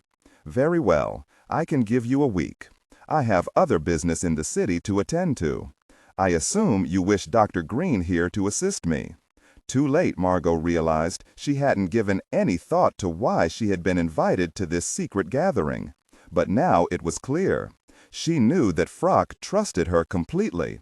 Together, they had solved the mystery of the museum beast killings. They must have figured, she thought, that Frock would work with me and nobody else. "Wait a minute," she blurted. All eyes turned toward her, and Margo realized she had spoken more sharply than she'd meant to. "What I mean is, I don't think I can spare the time right now," she stammered. Frock looked at her, comprehension in his eyes. More than anyone else, he understood this assignment was guaranteed to stir up fearsome memories. Director Merriam's narrow features creased into a frown. "I'll speak to Dr. Hawthorne," she said. "You'll be given whatever time necessary to assist the police." Margo opened her mouth to protest, then decided against it. Too bad, she thought, that her curatorial appointment at the museum was too recent for her to refuse. "Very good," said Bramwell, a tight smile briefly cracking his face. "I will be working alongside the two of you, of course. Before we disperse, I might just emphasize that the utmost discretion will be required. It was bad enough having to release the news that Pamela Wisher had been found dead and decapitated. If word ever gets out that our socialite was nibbled on after death, or perhaps before." His voice trailed off, and he smoothed a hand over his bald pate. Frock glanced up sharply. "The teeth marks are not post-mortem? That, Dr. Frock, is the question of the hour. Or one of them at least. The mayor and the chief of police are waiting rather impatiently for results." Frock made no reply, and it was clear to everybody that the meeting was at an end. The group turned to go, most of them eager to distance themselves from the gaunt brownish things that lay on the specimen tables. As she walked past, the museum director turned briefly toward Margo. "Let me know if I can help in any way," she said. Dr. Bramwell took in Frock and Margo with one last sweep of his eyes, then followed the director out the door. Last to leave was Lieutenant D'Agosta. In the doorway, he paused for a moment. "If you have to talk to anyone, talk to me." He opened his mouth as if to say more, then stopped, nodded, and turned away abruptly. The door closed behind him, and Margo was alone, with Frock, Pamela Wisher, and the bizarrely malformed skeleton. Frock sat up in his wheelchair. "Lock the door, please, Margo," he said, "and get the rest of the lights up." He wheeled himself toward the specimen table. "I guess you'd better wash and put on scrubs." Margo glanced at the two skeletons. Then she looked toward her old professor. "Dr. Frock," she began, "you don't think this could be the work of a—" He turned suddenly, an odd expression on his ruddy face. Their eyes locked, and he shook his head. "Don't," he whispered fiercely. "Not until we're certain." Margo held his gaze for a moment. Finally, she nodded and turned toward the bank of light switches. What had not been said between them was much more unsettling than the two grisly skeletons. In the smoky recesses of the Cat's Paw bar, Smithback wedged himself into a narrow telephone booth. Balancing his drink in one hand and squinting at the buttons in the dim light, he dialed the number of his office, wondering how many messages would be waiting for him this time. Smithback never doubted that he was one of the greatest journalists in New York, probably the greatest. A year and a half ago, he'd brought the story of the museum beast to the world, and not in the usual uninspired, detached way. He'd been there with D'Agasta and the others, struggling in the dark on that April night. On the strength of the book, which quickly followed, he'd secured this position as post-crime correspondent. Now the Wisher thing had come along, and none too soon either. Big stories were rarer than he could have guessed, and there were always others, like that stain-on-the-wall Bryce Harriman, crime reporter for the Times, out to scoop him. But if he played it right, this could be as big as the Maubouin story had been. Maybe bigger. A great journalist, he mused as he listened to the phone ring, adapts himself to the options offered him. Take the Wisher story. He had been totally unprepared for the mother. She'd been impressive. Smithback found himself embarrassed and deeply moved. Fired by those unfamiliar emotions, he'd written a new article for that morning's edition, labeling Pamela Wisher the angel of Central Park South and painting her death in tragic colors. But the real stroke of genius had been the $100,000 reward for information leading to the murderer. The idea had come to him in the middle of writing the story. He had carried the half-written piece and his reward idea straight into the office of the Post's new editor, Arnold Murray. The man had loved it, authorizing it on the spot without even bothering to check with the publisher. Jenny, the pool secretary, came on the line excitedly. 20 phone calls about the reward, all of them bogus. "That's it?" Smithback asked. "Well, there was like this really weird visitor for you," the secretary gushed. She was short and skinny, lived in Ronkonkoma, and had a crush on Smithback. "Yeah?" He was dressed in rags, and he smelled. Gosh, I could hardly breathe. And he was like high or something. "Maybe it's a hot tip," Smithback thought excitedly. "What did he want?" "He said he had information about the Wisher murder. He asked you to meet him in the Penn Station's men's room." Smithback almost dropped his drink. "The men's room? You've got to be kidding." "That's what he said." "You think he's a pervert?" She spoke with undisguised relish. "Which men's room?" He heard papers shuffling. "I've got it right here. North End, lower level, just to the left of the Track 12 escalator. At 8 o'clock tonight." "What information exactly?" That was all he said. "Thanks." He hung up and checked his watch. 7:45. The men's room in Penn Station? I'd have to be crazy or desperate, he thought, to follow up a lead like that. Smithback had never been inside a men's room at Penn Station before. Nobody he knew would ever go in one either. As he opened the door into a vast, hot room, suffocating with the stench of urine and old diarrhea, he thought that, in fact, he'd rather soil his pants than use a Penn Station men's room. He was 5 minutes late. Probably the guy's gone already, Smithback thought gratefully, assuming he'd ever been here in the first place. He was just about to duck back outside when he heard a gravelly voice. "William Smithback? What?" Smithback looked around quickly, scanning the deserted men's room. Then he saw 2 legs descend in the farthest stall. The door opened. A small, skinny man stepped out and walked up to him unsteadily, his long face grimy, his clothes dark with grease and dirt, his hair matted and knotted into alarming shapes.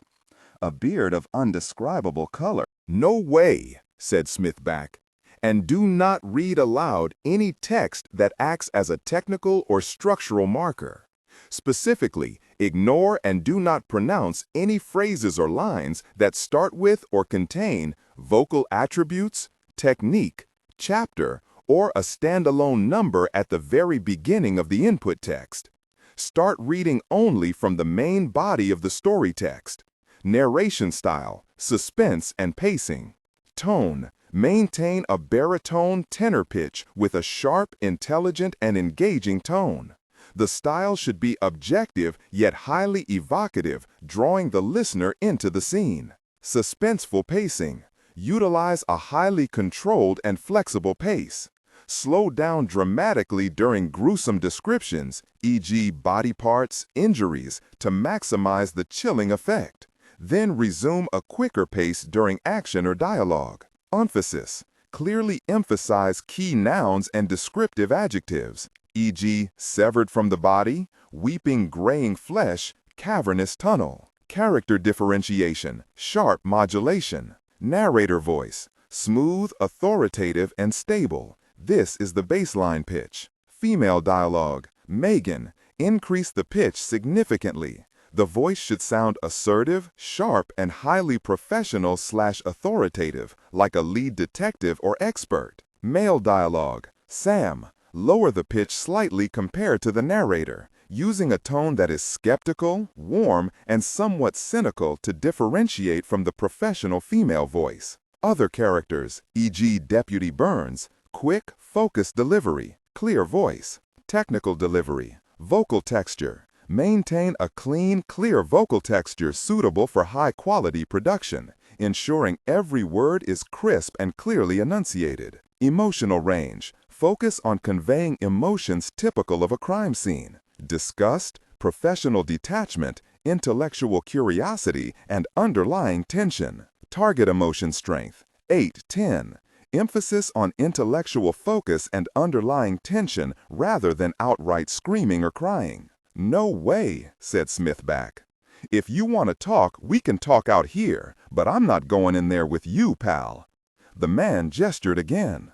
"But this is the way to go." "Go where?" "Down." Cautiously, Smithback approached the stall. The man had stepped inside and was standing behind the toilet, prying back a large piece of painted sheet metal that, Smithback now saw, covered a ragged hole in the dirty tile wall. "In there?" Smithback asked. The man nodded. "Where does it go?" "Down," the man repeated. "Forget it," said Smithback. He started to back away. The man held his gaze. "I'm supposed to bring you to Mephisto," he said. "He has to talk to you about the murder of that girl. He knows important things. Give me a break." The man continued to stare at him. "You can trust me," he said simply. Somehow, despite the filth and the drugged eyes, Smithback found himself believing the man. "What things?" "You have to talk to Mephisto." "Who's this Mephisto?" "He's our leader." The man shrugged as if no other information was necessary. "Our?" The man nodded. "The Route 666 community." Despite his uncertainty, Smithback felt a tingle of excitement. An organized community underground? That would make good copy all by itself. And if this Mephisto really knew something about the Wisher murder, where exactly is this Route 666 community? He asked. "Can't tell you, but I'll show you the way." "And your name?" he asked. "They call me Tail Gunner," the man said, a small gleam of pride flaring in his eyes. "Look," said Smithback, "I'd follow you, but you can't expect me to just crawl into a hole like this. I could get ambushed, mugged, anything." The man shook his head vehemently. "I'll protect you. Everyone knows I'm Mephisto's chief runner. You'll be safe." Smithback stared at the man. Roomy eyes, running nose, dirty wizard's beard. He had come all the way to the offices of the Post. That was a lot of trouble for a guy who looked both broke and homeless. Then the image of Bryce Harriman's smug face filled his mind. He imagined Bryce's editor at the Times asking him again how come that hack Smithback had gotten the story first. He liked that image. The man known as Tail Gunner held back the large piece of tin while Smithback clambered through. Once they were both inside, he carefully maneuvered it back into place, propping it closed with some loose bricks. Looking around, Smithback found himself in a long, narrow tunnel. Water and steam pipes ran overhead like thick gray veins. The ceiling was low, but not so low that a man as tall as Smithback could stand upright. Evening light filtered in through ceiling grates spaced at 100-yard intervals. The reporter followed the stooped, low figure moving ahead of him in the dim light. Once in a while, the rumble of a nearby train would fill the dank space. Smithback could feel the sound more in his bones than his ears. They began walking northward along what seemed to be an endless tunnel. After 10 or 15 minutes, Smithback began to feel a nagging worry. "Excuse me," he said, "but why the long walk?" "Mephisto keeps the nearest entrances to our community secret." Smithback nodded, making a wide detour around the swollen body of a dead dog. It wasn't surprising these tunnel dwellers were a little paranoid, but this was getting ridiculous. They'd walked far enough north to be under Central Park. Soon, the tunnel began to curve gently to the right. Smithback could make out a series of steel doors set into the thick concrete wall. Overhead, a large pipe ran, water dripping from its padded covering. A sign on the padding read, "Danger. Contains asbestos fibers. Avoid creating dust. Cancer and lung disease hazard." Stopping and digging one hand into his rags, Tail Gunner extracted a key and placed it in the lock. "How'd you get that key?" Smithback asked. "We have many skills in our community," the man replied, pulling open the door and ushering the journalist through. As the door shut behind Smithback, the blackness of night rushed forward to meet him. Realizing how much he'd instinctively relied on the dim light that had filtered down from the grates, Smithback had a sudden feeling of panic. "Don't you have a flashlight?" he stammered. There was a scratching sound, then the flaring of a wooden match. In the flickering illumination, Smithback saw a series of cement steps leading downward as far as the matchlight penetrated. Tail Gunner snapped his wrist and the match went out. "Satisfied?" came the dull, monotonic voice. "No," Smithback replied quickly. "Light another. When it is necessary." Smithback felt his way down the staircase, his hands spread on the cool, slick walls for balance. They descended for what seemed an eternity. Suddenly, another match flared, and Smithback saw that the stairs ended in an enormous railroad tunnel, its silver tracks gleaming dully in the orange light. "Where are we now?" Smithback asked. "Track 100, the man said. 2 levels down. Are we there yet?" The match flickered out, and darkness descended again. "Follow me," came the voice. "When I say stop, you stop, immediately." They ventured on to the tracks. Smithback found himself fighting down panic once again as he stumbled over the iron rails. "Stop," came the voice. Smithback halted as another match flared. "See that?" Tail Gunner said, pointing to a gleaming bar of metal with a bright yellow line painted next to it. "That's a third rail. It's electrified. Don't step on it." The match died out. Smithback heard the man take a few steps in the close, humid darkness. "Light another," he cried. A match flared. Smithback took a broad step over the third rail. "Are there any more of those?" he asked, pointing to the rail. "Yes," the little man said. "I'll show you." "Jesus," said Smithback as the match died. "What happens if you step on one?" "The current explodes your body, blows off your arms, legs, and head," the disembodied voice said. There was a pause. "It's always better not to step on it." A match flared again, illuminating another yellow-painted rail. Smithback stepped gingerly over it, then watched as Tail Gunner pointed to a small hole in the far wall about 2 feet high and 4 across, chiseled out of the bottom of an old archway that had been bricked up with cinder block. "We go down here," Tail Gunner said. Smithback could feel a hot draft coming up from below, tinged with a foul odor that made his gorge rise. Interwoven with the stench, Smithback thought he caught for a moment the smell of wood smoke. "Down?" he asked in disbelief, turning his face away. "Again? What, you mean slide in there on my belly?" But his companion was already wriggling his way through. "No way," Smithback called out, squatting down near the hole. "Listen, I'm not going down there. If this Mephisto wants to talk, he has to come up here." There was a silence, and then Tail Gunner's voice echoed out of the gloom on the far side of the cinder block. "Mephisto never comes higher than level 3. Then he's gonna have to make an exception then." Smithback tried to sound more confident than he felt. He realized that he had put himself into an impossible situation, relying totally on this bizarre, unstable man. It was pitch. Could he get back with only 3 matches? He shut his eyes and concentrated, trying to remember every twist and turn that had brought him here. Eventually, he gave up. The 3 matches would barely get him across those electrified rails. When his knees began to protest, he rose from the squatting position. He stared into the lightless tunnel, eyes wide, ears straining. It was so utterly black that he began to imagine things in the dark, movement, shapes. He remained still, trying to breathe calmly as an infinity of time passed. This was insane. If only he... Scriblerian, a ghostly, incorporeal voice sounded from the hole at his feet. "What?" Smithback yelped, spinning around. "I am addressing William Smithback, Scriblerian, am I not?" The voice was cracked and low, a sinister sing-song rising from the depths beneath him.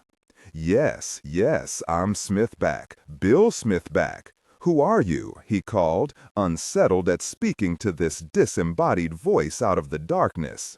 "Mephisto," came the voice, drawing the S of the name into a fierce hiss. "What took you so long?" Smithback replied nervously, stooping down again toward the hole in the cinder block. "It is a long way up." Smithback paused a minute, contemplating how this now, standing somewhere below his feet, had needed to travel several levels up to reach this place. "Are you coming up?" he asked. "No, you should feel honored, Scriblerian. This is as close as I have been to the surface in 5 years.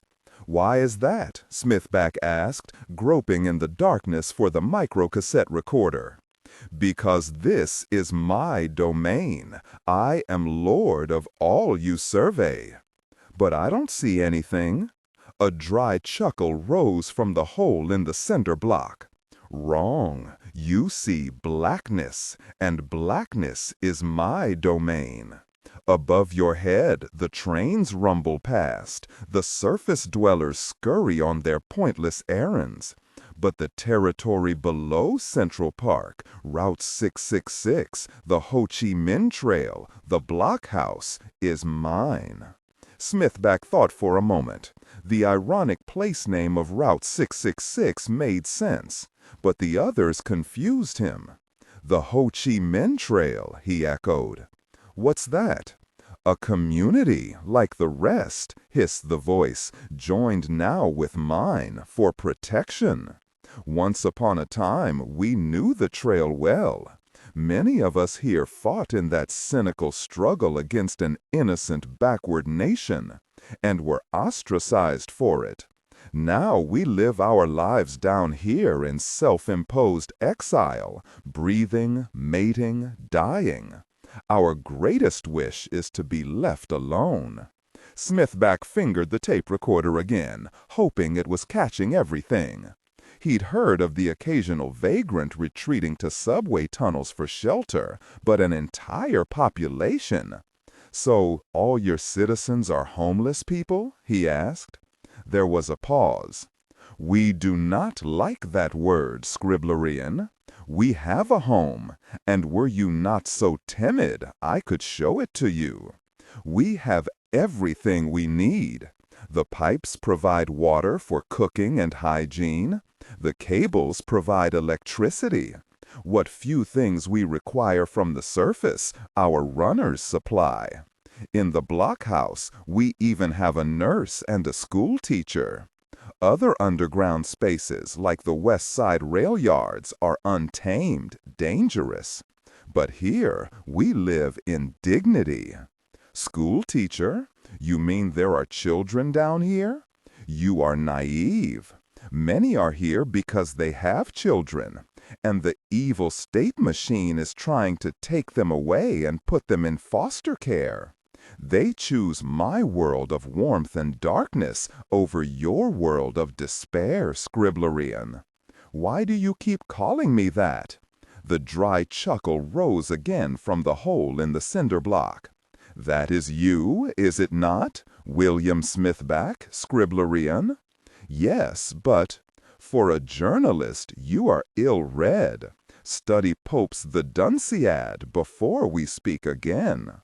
It began to dawn on Smithback that there was more to this person than he had originally supposed. "Who are you, really?" he asked. "I mean, what's your real name?" There was another silence. "I left that, along with everything else, upstairs," the disembodied voice hissed. "Now I am Mephisto. Never ask me, or anyone, that question again." Smithback swallowed. "Sorry," he said. Mephisto seemed to have grown angry. His tone became sharper, cutting through the darkness. "You were brought here for a reason." "The Wisher murder?" asked Smithback eagerly. "Your articles have described her and the other corpse as being headless. I am here to tell you that being headless is the least of it." His voice broke into a rasping, mirthless laugh. "What do you mean?" Smithback asked. "You know who did it?"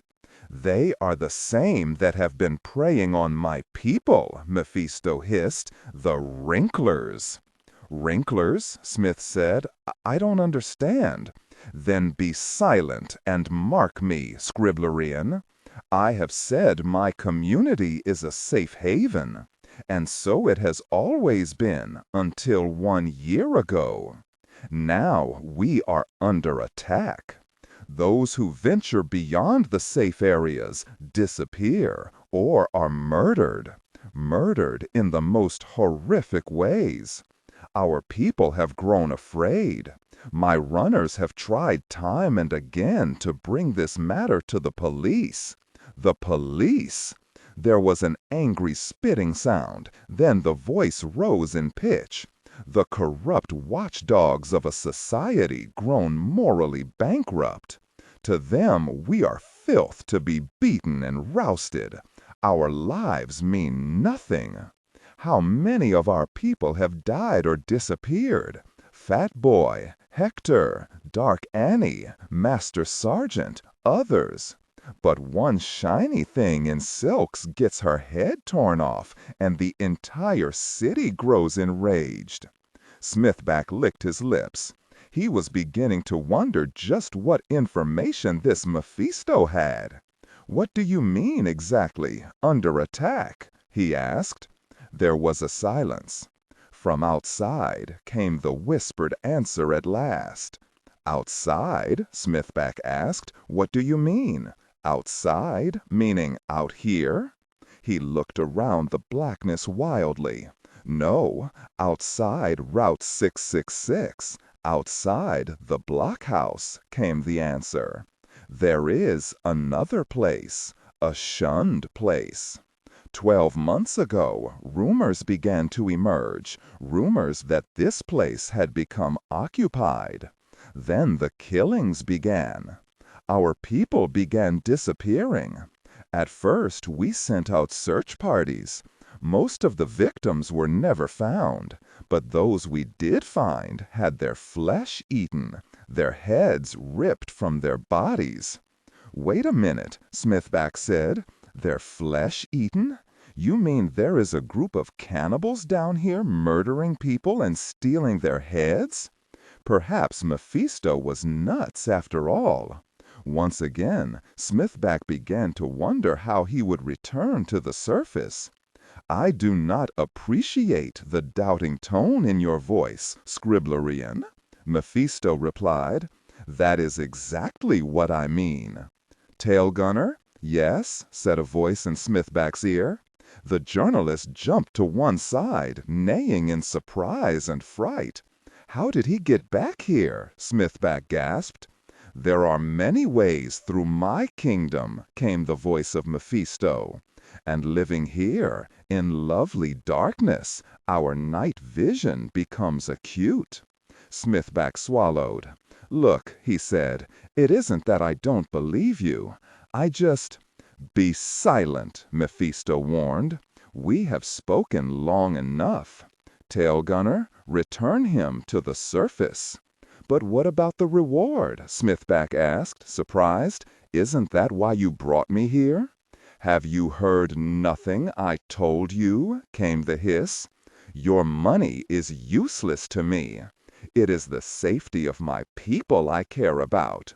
Return to your world, write your article. Tell those on the surface what I have told you.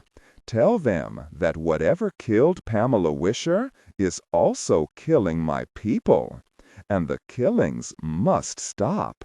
The disembodied voice seemed farther away now, echoing through the dark corridors beneath Smithback's feet. "Otherwise," he added with a fearful intensity, "we will find other ways to make our voices heard." "But I need—" Smithback began. A hand closed around his elbow. "Mephisto has gone," came the voice of Tailgunner beside him. The father was long dead. The mother was as uncommunicative and remote as an ice goddess. He frowned. The whole Pamela Wisher business felt like nitroglycerin to him. His eye traveled from the stack of reports to the no smoking sign outside his door, and the frown deepened. It and a dozen like it had gone up around the precinct station just the week before. He slid the cigar out of his pocket and removed its plastic wrapping. No law against chewing on the thing at any rate. He rolled it lovingly between thumb and index finger for a moment, examining the wrapper with a critical eye. Then he placed it in his mouth. He sat for a moment, motionless. Then, with a curse, he jerked open the top drawer of his desk, hunted around until he located a kitchen match and lit it on the sole of his shoe. He applied the flame to the end of the cigar and sat back with a sigh, listening to the faint crackle of tobacco as he drew in the smoke and bled it slowly out his nose. The internal phone rang shrilly. "Yes?" Dagosted answered. "Couldn't be a complaint already. He just lit up."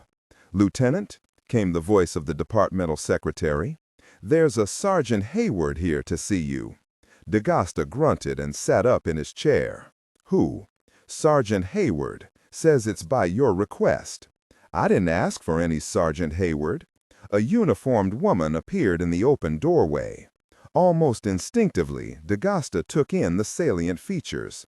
Petite, thin, heavy breasts, jet black hair against pale skin. "Lieutenant Dagosta?" she asked. Dagosta couldn't believe such a deep contralto could come from such a small frame. "Take a seat," he said, and watched as the sergeant settled herself in a chair. She seemed to be unconscious of anything irregular, as if it was standard procedure for a sergeant to burst in on a superior any time he or she felt like it. "I don't recall asking for you, Sergeant," Dagosta finally said. "You didn't," Hayward answered, "but I knew you'd want to see me anyway."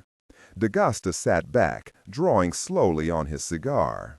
He'd let the sergeant say her piece, then chew her out. Dagosta wasn't a stickler for process, but approaching a senior officer like this was way out of line. He wondered if perhaps one of his men had come on to her in some filing room or something.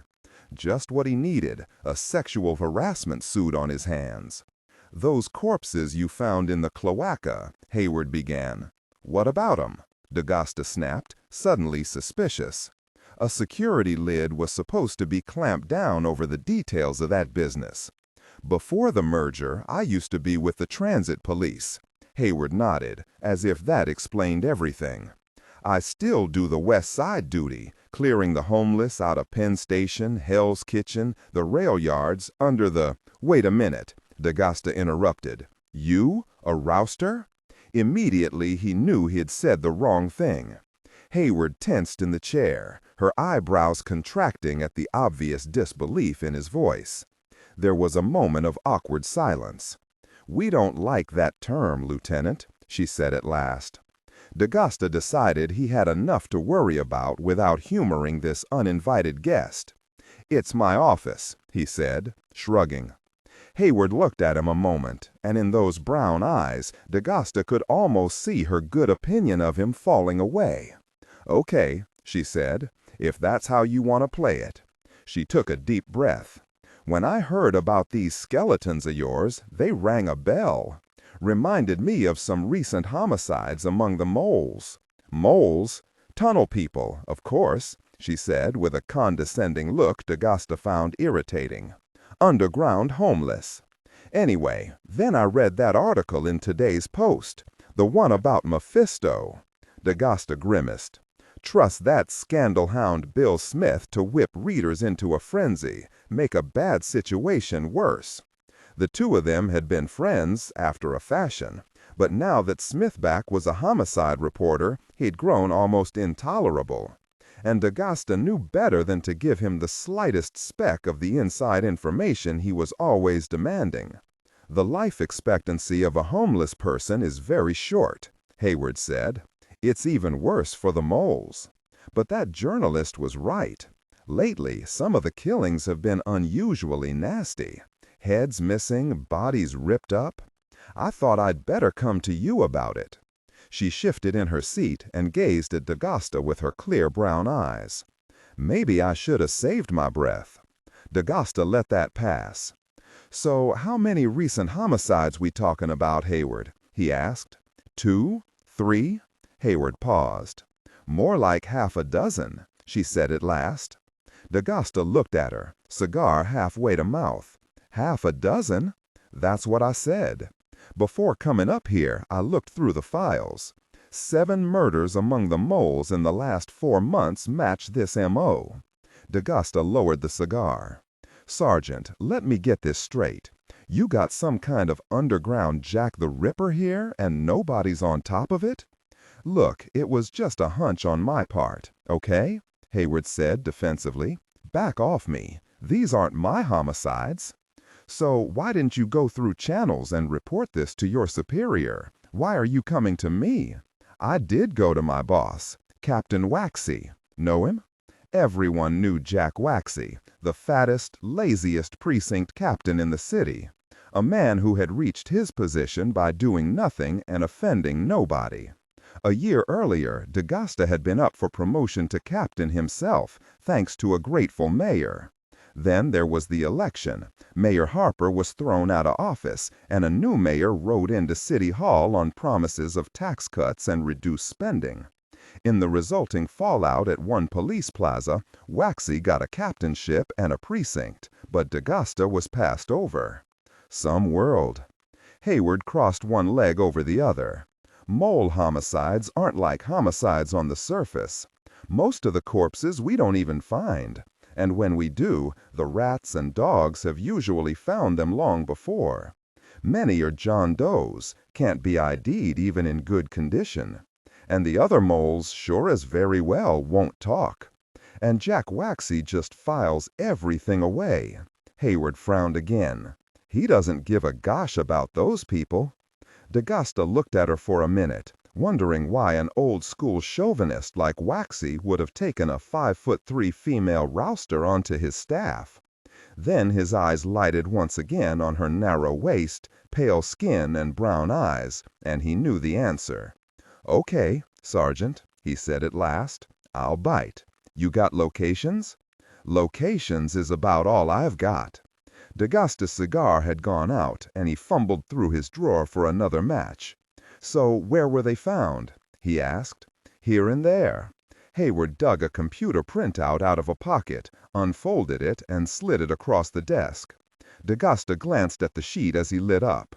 "First one was found April 30 at 624 West 58th Street. Boiler room in the basement. There's an old access to a railway turnabout there, which is why it was TA jurisdiction." D'Agosta nodded and glanced at the sheet. "Next one was found May 7 beneath the Columbus Circle IRP station. The third one was found May 20, RR Stem B4, track 22. Where the hell is that? Closed freight tunnel that used to connect to the West Side rail yard. The moles break through the walls to get into some of those tunnels. D'Agosta listened, enjoying his cigar. A year earlier, after hearing about the promised promotion, he'd switched from Garcia Vegas to Dunhill's. Though the promotion had never materialized, D'Agosta hadn't been able to convince himself to switch back. He glanced again at Hayward, still looking back at him impassively. She wasn't very good at respecting superior officers. But despite her small frame, she carried an air of natural self-confidence and authority. It had taken initiative coming to him like this. Guts, too. For a moment, he regretted starting off on the wrong foot with her. "This isn't exactly departmental procedure, your coming to see me like this," he said. "Still, I appreciate your taking the time." Hayward nodded almost imperceptibly, as if acknowledging his compliment without accepting it. "I don't want to bust in on Captain Waxy's jurisdiction," D'Agosta continued, "but I can't pass this up, just in case there's a connection. I guess you figured that out already. So, what we're going to do is, we're going to forget you came to see me." Hayward nodded again. "And I'm going to call up Waxy like I got these reports on my own, and then we'll do a little sightseeing. He isn't going to like that. The only sight he likes is the view out the precinct window. Oh, hell, he'll come along. It wouldn't look too good if a lieutenant did his job for him while he sat there on his ass. Especially if this turns out to be big. A serial killer among the homeless, that could be politically explosive. So we'll take a little stroll, just the three of us. No use getting the brass stirred up." Immediately Hayward frowned. "Not smart," she said. "Lieutenant, it's dangerous down there. It's not our turf, it's theirs. And it's not what you think either. These aren't just a handful of burnt-out mainliners. There's some pretty radicalized people down there. Whole communities, Vietnam vets, ex-cons, hardcore SDS remnants, parole violators. There's nothing they hate more than cops. We'll need at least a squad." D'Agosta found himself growing irritated at her brusque, disrespectful tone. "Look, Hayward, we're not talking about D-Day here. We're talking about a quiet peek. I'm going out on a limb as it is. If it looks like something, then we can make it official." Hayward said nothing.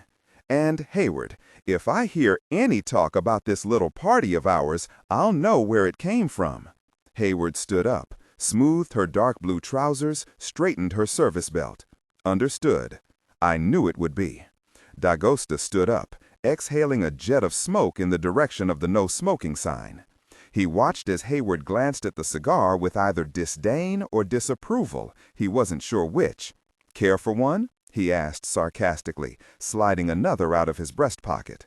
For the first time, Hayward's lips twitched in what might almost have been a smile. "Thanks, but no thanks. Not after what happened to my uncle." What was that? Mouth cancer. They had to cut his lips off. D'Agosta watched as Hayward turned on her heel and walked quickly out of his office. He noticed she hadn't bothered to say goodbye. He also noticed that suddenly the cigar didn't taste as good anymore. He sat in the listening darkness, unmoving. Although the chamber was devoid of light, his eyes flicked from surface to surface, lingering with a loving glance on each object they encountered. It was still a novelty. He could sit motionless for hours, enjoying the marvelous acuteness of his own senses. Now he closed his eyes and allowed himself to listen to the distant sounds of the city. Slowly from the background murmur, he sorted out the various strands of conversation, filtering the nearest and loudest from those more distant, many rooms or even floors away. Then those too faded into the haze of his concentration, and he could hear the faint scamperings and squeals of the mice as they carried out their own secret cycles of life within the walls. At times, he thought he could hear the sound of the earth itself, rolling and churning, swathed in its atmosphere. Later, he was not sure how much later, the hunger started again. Not a hunger exactly, but the feeling of something missing, a deep craving, unlocalized, subtle for the time being. He never allowed the craving time to grow. Standing quickly, he stepped across the laboratory, sure-footed in the blackness. Turning on one of the gas spigots along the far wall, he lit the attached nozzle with a sparker, then positioned a retort of distilled water over the burner. As the water heated, he reached into a secret pocket sewn into the lining of his coat and withdrew a slender metal capsule. Unscrewing its end, he poured a trace of powder onto the surface of the water. Had there been light, the powder would have shown the color of light jade. As the temperature rose, a thin cloud began to spread downward from the surface, until the entire retort became a miniature storm of roiling liquid. He turned off the heat, then emptied the distillate into a Pyrex beaker. This was the point at which the decoction should be placed between the hands, the mind emptied, the ritual movements performed, the caressing vapor allowed to rise and fill the nostrils. But he could never wait. Once again, he felt his palate burn as he swallowed the liquid greedily. He laughed to himself, amused at his own inability to follow the precepts he had set so sternly for others. Even before he was seated again, the hollow feeling was gone, and the long, slow rush had started. A flush that began in his extremities, then spread inward, until it seemed that the very core of his being was on fire. An indescribable feeling of power and well-being surged through him. His senses, already hyperacute, seemed to expand until he could see infinitesimal dust motes hanging in the pitch black, until he could hear all of Manhattan in conversation with itself, from cocktail chat in the Rainbow Room 70 stories above Rockefeller Center, to the hungry wailing of his own children, far below ground in secret forgotten spaces. They were growing hungrier. Soon, not even the ceremony would control them all, but by then, it would no longer be necessary. The darkness seemed almost painfully bright, and he closed his eyes, listening to the vigorous rush of blood through the natural gates and alleys of his inner ears. He would keep his eyelids closed until the peak of sensation and the odd silvery sheen that temporarily covered his eyes had gone. Whoever named it glaze, he thought with amusement, named it well. Soon, all too soon, the fierce bloom faded, but the power remained, a constant reminder in his joints and sinews of what he had become. If only his former colleagues could see him now, then they'd understand. Almost regretfully, he stood again, unwilling to leave the sight of so much pleasure. But there was much that needed doing. It would be a busy night. Margo approached the door, noting with distaste that it was as dirty as ever. Even in a museum known for its high dust tolerance, the door to the physical anthropology laboratory, skeleton room, as the staff universally referred to it, was almost unbelievably grimy. This can't have been washed since the turn of the century, she thought. A patina of hand oils coated the knob and the surrounding area like a shiny varnish. She considered getting a tissue out of her carryall, then dismissed the thought, grabbed the knob tightly, and turned. As usual, the room was dimly lit, and she had to squint to make out the tiers of metal drawers that rose to the ceiling like the stacks of some vast library. Each of the 12,000 drawers contained, either whole or in part, the remains of a human skeleton. Although most belonged to native peoples of Africa and the Americas, Margo was interested in the subset of skeletons that had been collected for medical rather than anthropological purposes. Dr. Frock had suggested that, as a first step, they examine the remains of people with acute bone disorders. Perhaps, he'd hypothesized, the victims of such ailments as acromegaly or Proteus syndrome could help shed some light on the bizarre skeleton that waited for them under the blue plastic sheet in forensic anthropology. As she threaded her way between the giant stacks, Margo sighed. She knew the impending encounter would be unpleasant. Cy Hagedorn, administrator of the physical anthropology lab, was almost as old and desiccated as the skeletons he watched over. Along with Curly manning the staff entrance, Emmeline Spragg of invertebrate biology, and a few others, Cy Hagedorn was the last remnant of the museum's old guard. Despite the museum's computerized collection database, and despite the high-tech laboratory that lay just beyond the skeleton room, he steadfastly refused to bring his cataloging methods into the 20th century. When her erstwhile colleague Greg Kawakita had made his office in the lab, had to endure Hagedorn's withering scorn every time he opened up his laptop.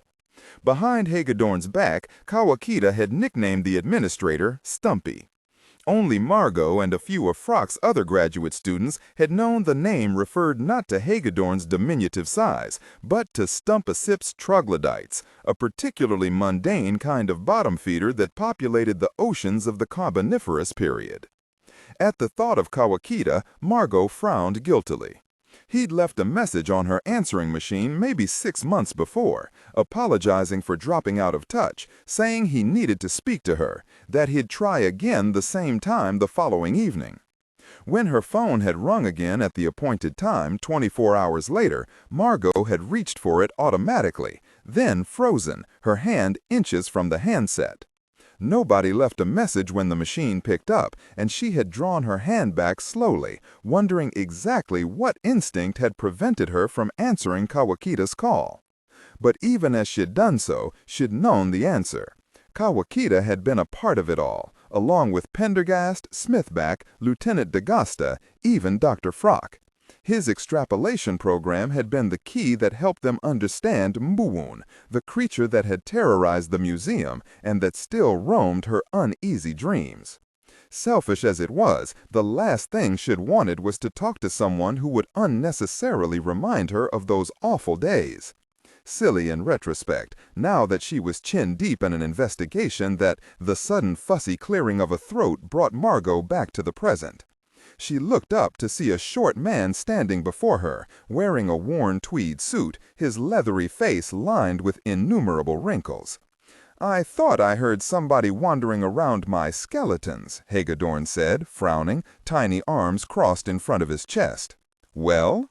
Despite herself, Margo felt annoyance begin to take the place of her daydreams. His skeletons, indeed. Stifling her irritation, she pulled a sheet of paper from her carry-all. "Dr. Frock wants these specimens sent up to the forensic anthropology lab," she replied, handing the sheet to Hagedorn. He scanned it, the frown deepening. "3 skeletons?" he said. "That's somewhat irregular." "Up yours, Stumpy."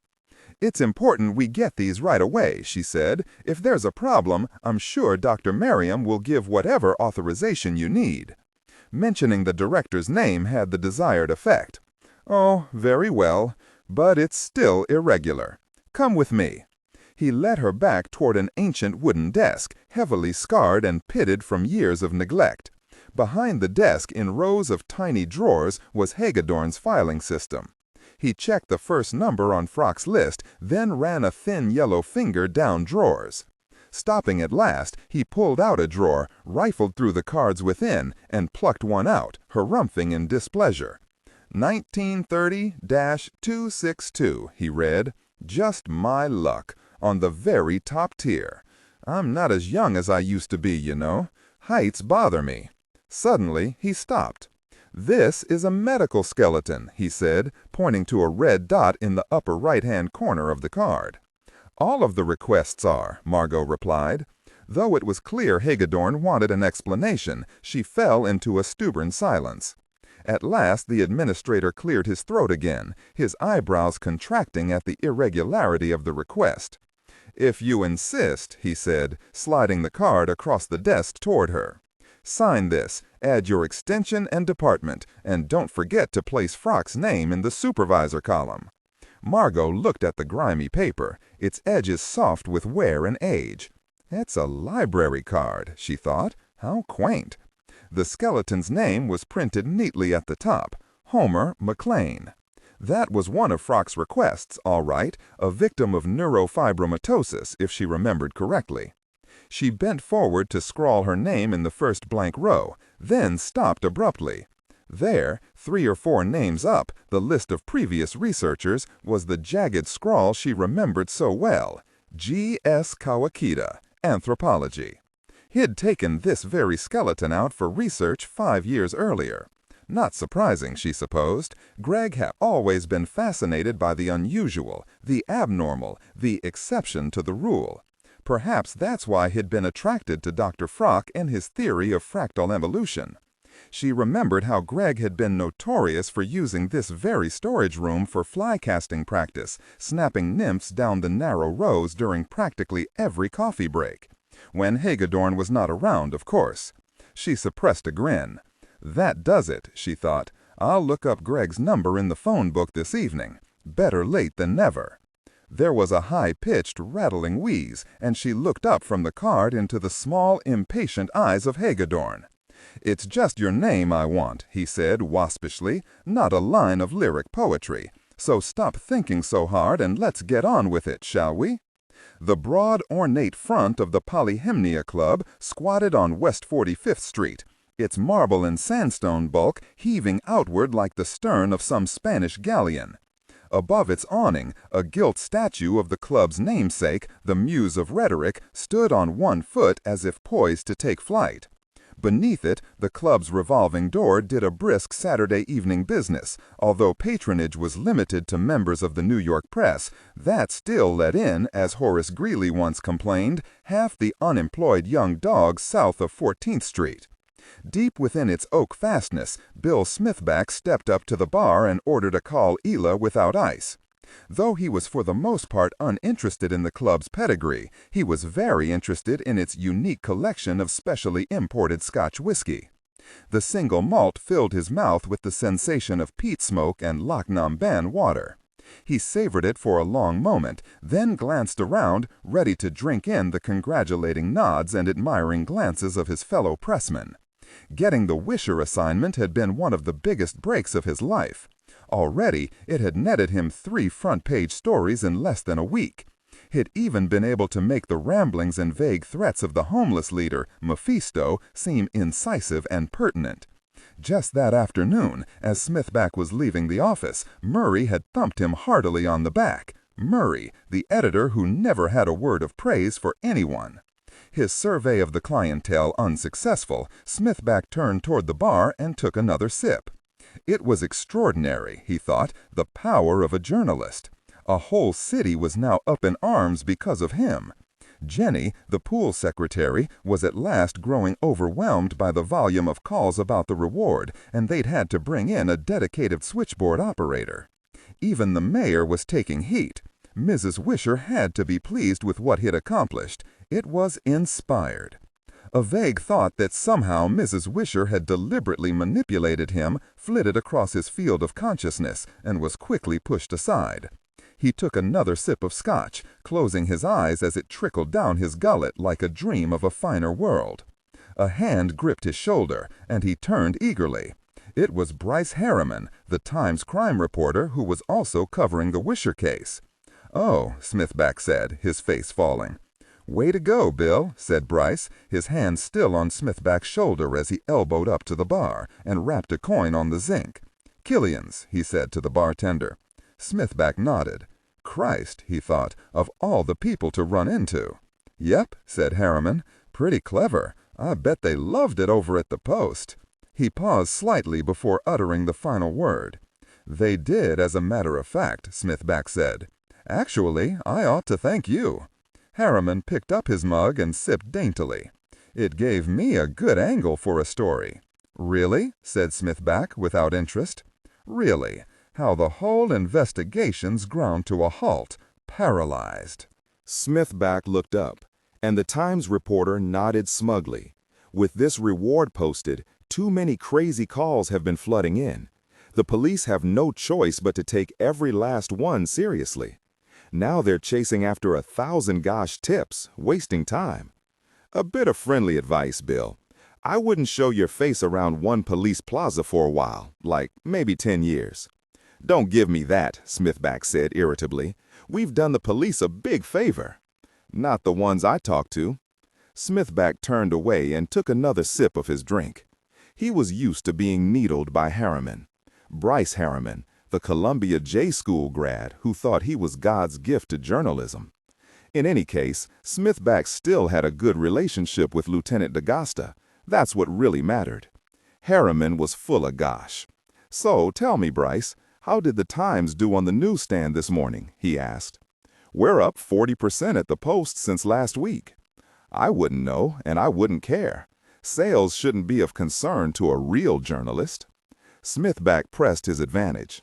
"Face it, Bryce, you got scooped. I got the interview with Mrs. Wisher, and you didn't." Harriman's face darkened. He'd hit a nerve there. The guy had probably been scolded by his editor. "Yeah," Harriman said, "she got your number all right, wrapped you around her little finger, while the real story is taking place somewhere else." "And what real story might that be?" "Such as the identity of the second skeleton, or even where they took the bodies." Harriman eyed Smithback as he nonchalantly drained his beer. "You mean you didn't know? Too busy talking to nutcases in railroad tunnels, I guess." Smithback glanced back at the reporter, struggling to conceal his surprise. Was this some kind of false lead? But no, the cool eyes behind the tortoiseshell glasses were scornful but serious. "Haven't been able to find that out yet?" he said guardedly. "You don't say." Harriman slapped him on the back. $100,000 reward, huh?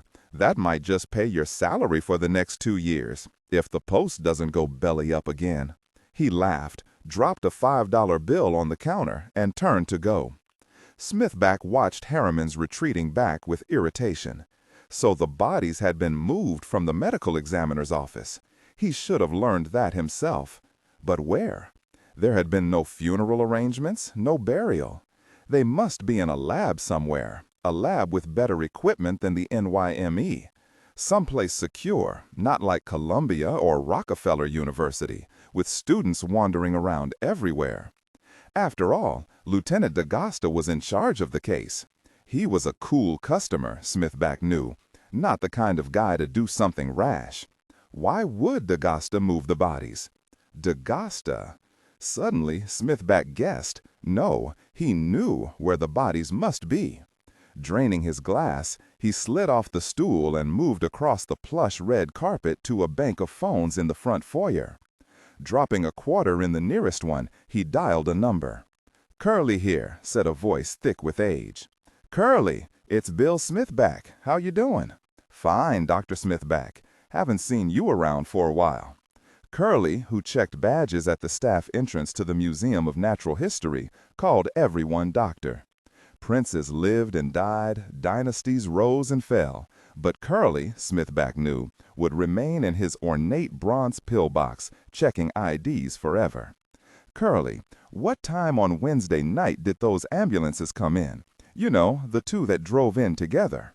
Smithback spoke fast, praying that the ancient guard didn't know he'd become a reporter after leaving his writing assignment at the museum. "Well, let's see," Curly said in his unhurried way. "Can't say I remember anything like that, Doctor." "Really?" Smithback asked, crestfallen. He'd been absolutely sure. "Not unless you mean that one that came in with the lights and sirens off. But that was early Thursday, not Wednesday."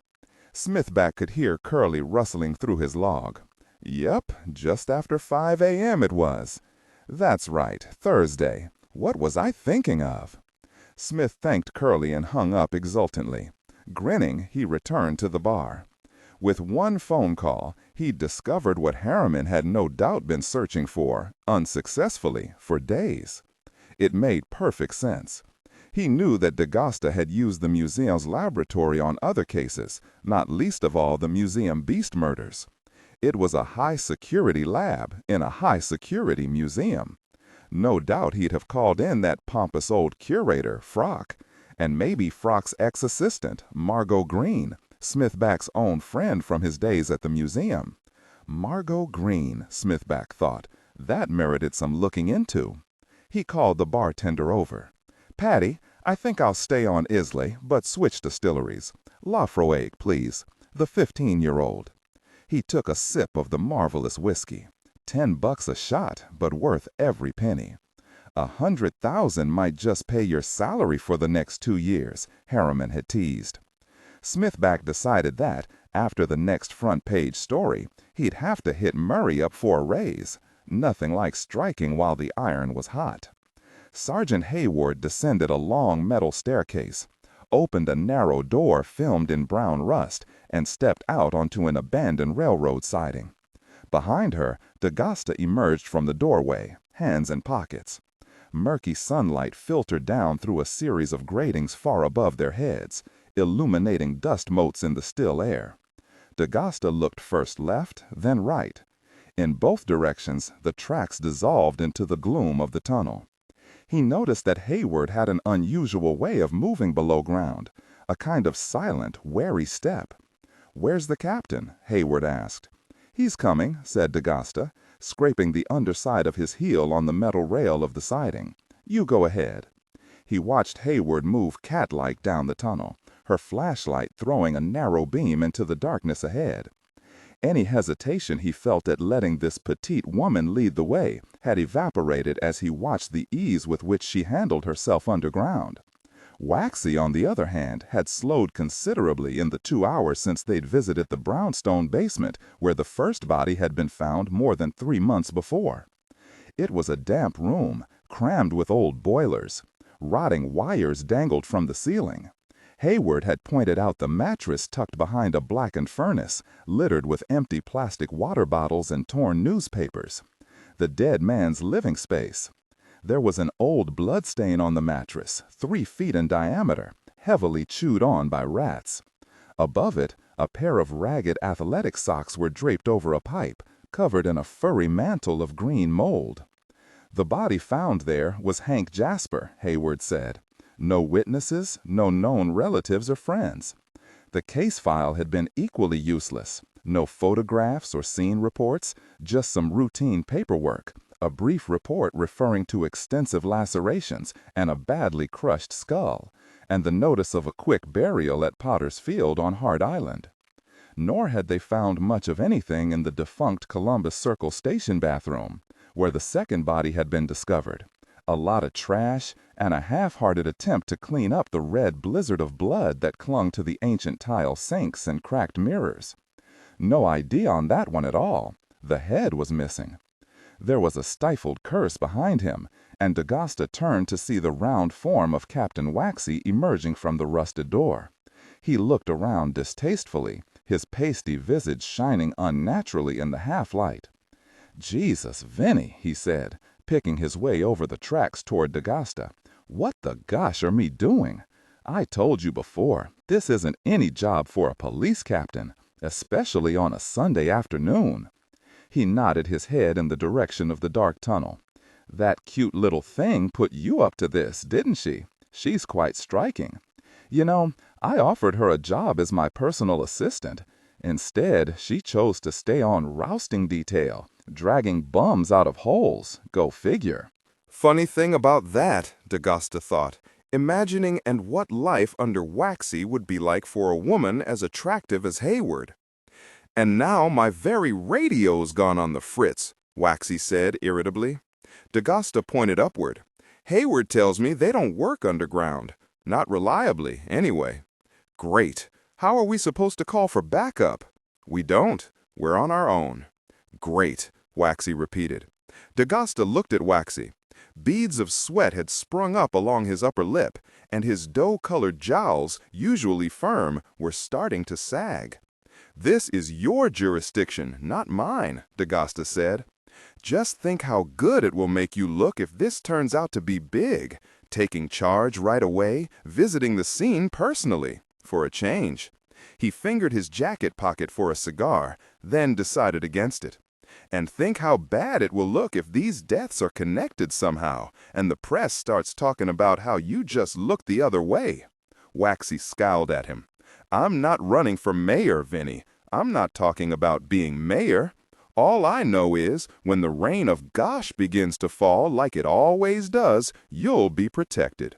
Waxy grunted, looking somewhat mollified. D'Agosta could see Hayward's light playing down the tracks toward them, and soon the woman appeared again out of the gloom. "Almost there," she said. "It's one more down." "Down?" said Waxy. "Sergeant, I thought this was the lowest level." Hayward said nothing. "So how are we supposed to go down?" D'Agosta asked her. Hayward nodded in the direction from which she'd come. North along the tracks about 400 yards, there's another staircase along the right wall. What if a train comes? Waxy asked. This is a deserted stem, Hayward said. No trains have come along here in a long time. How do you know? Hayward silently played her beam along the rails beneath their feet, illuminating the thick orange rust. D'Agasta's eyes traveled up the flashlight beam until they reached Hayward's face. She did not look very happy. Is there anything unusual about the next level? D'Agasta asked quietly. Hayward was silent for a moment. Ordinarily, we only sweep the upper levels, but you hear stories. They get crazier the lower you go. She paused. That's why I suggested backup, she said pointedly.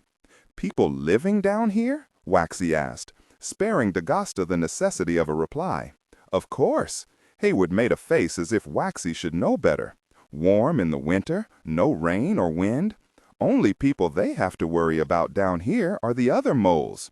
So when was the last time they rousted that level? They don't roust the lower levels, Captain. Why not? There was a silence. Well, for one thing, you can't find the deeper moles. They've got night vision, living in the dark. You hear something, and by the time you've turned around, they're gone.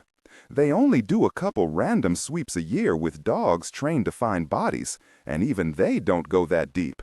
Besides, it's very dangerous.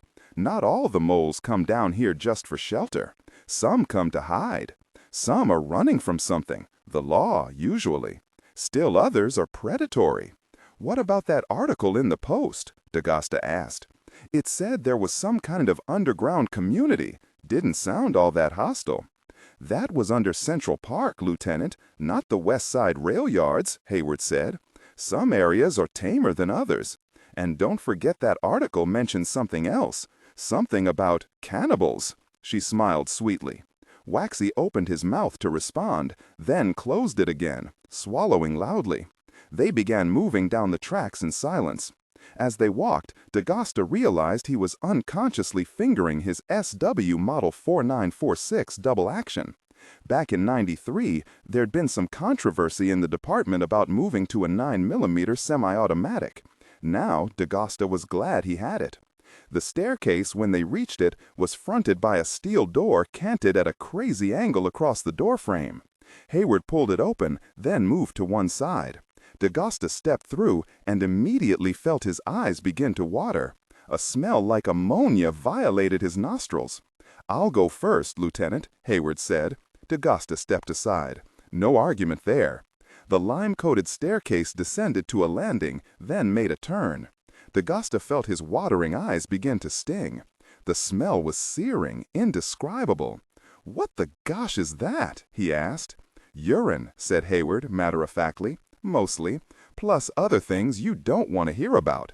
Behind them, Waxy's wheezing became more pronounced. They stepped through a ragged opening into a dark, humid space.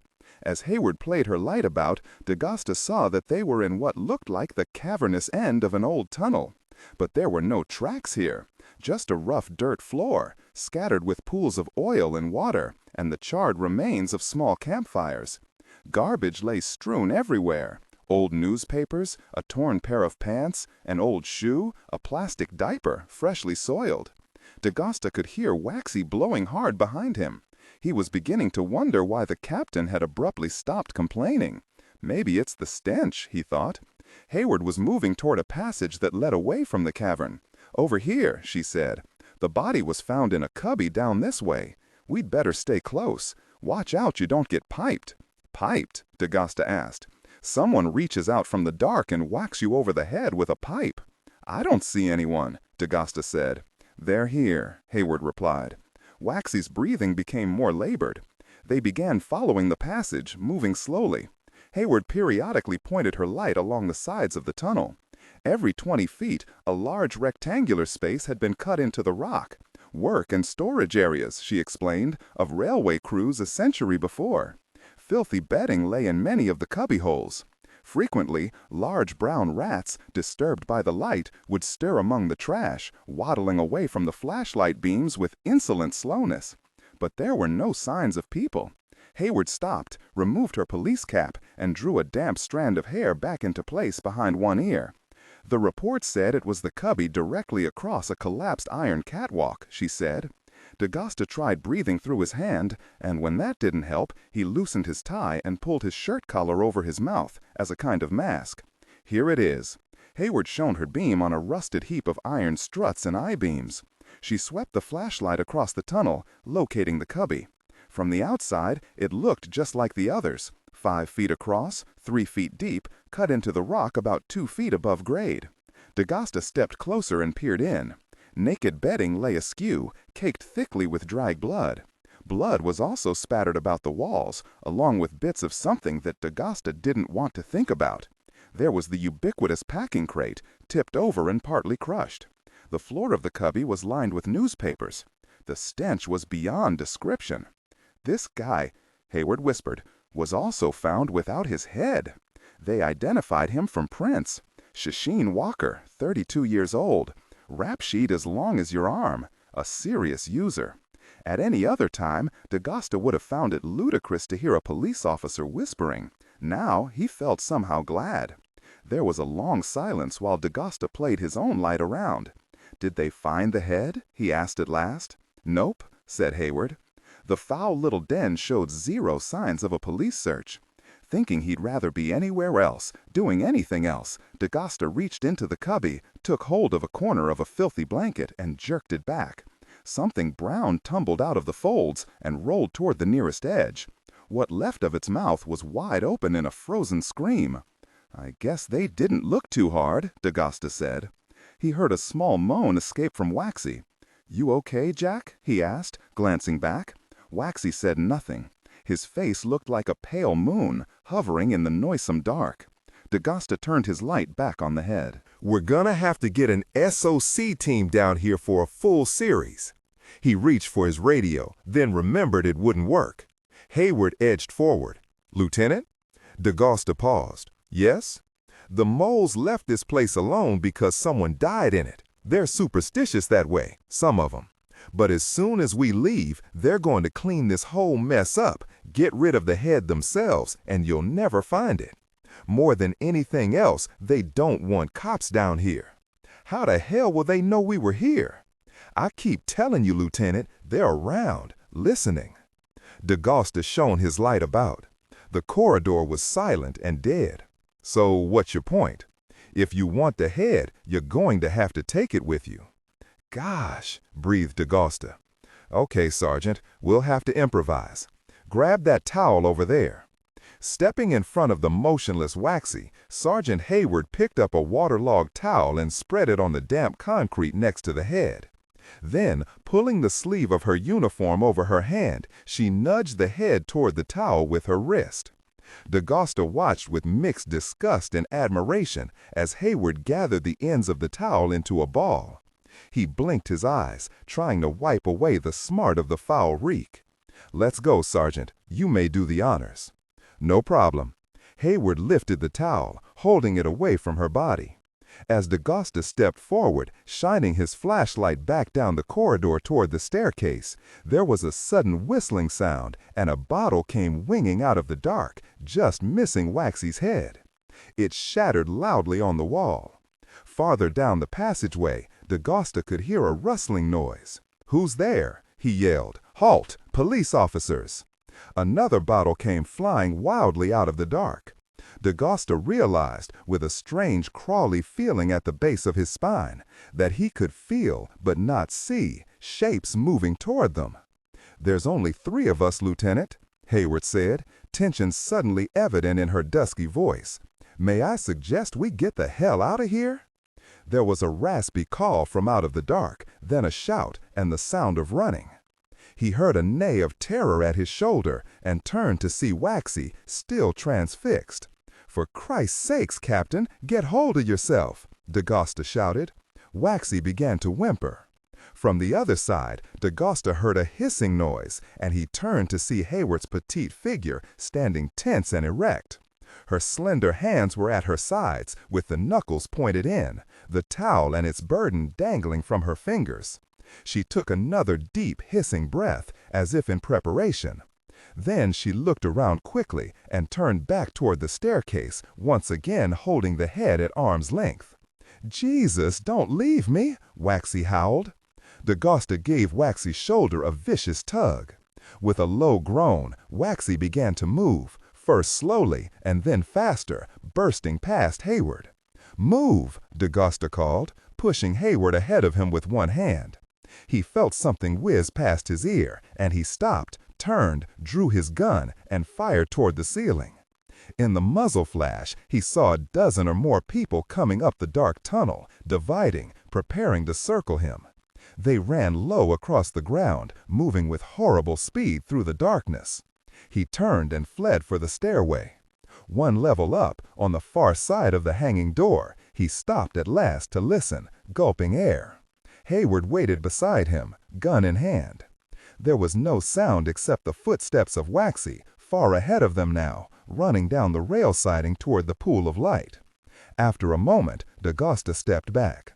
"Sergeant, if you ever suggest backup in the future, or make any other suggestion for that matter, remind me to pay attention to it." Hayward holstered her gun. "I was afraid you'd wig out down there, like the captain did," she said. "But you did well for a virgin, sir."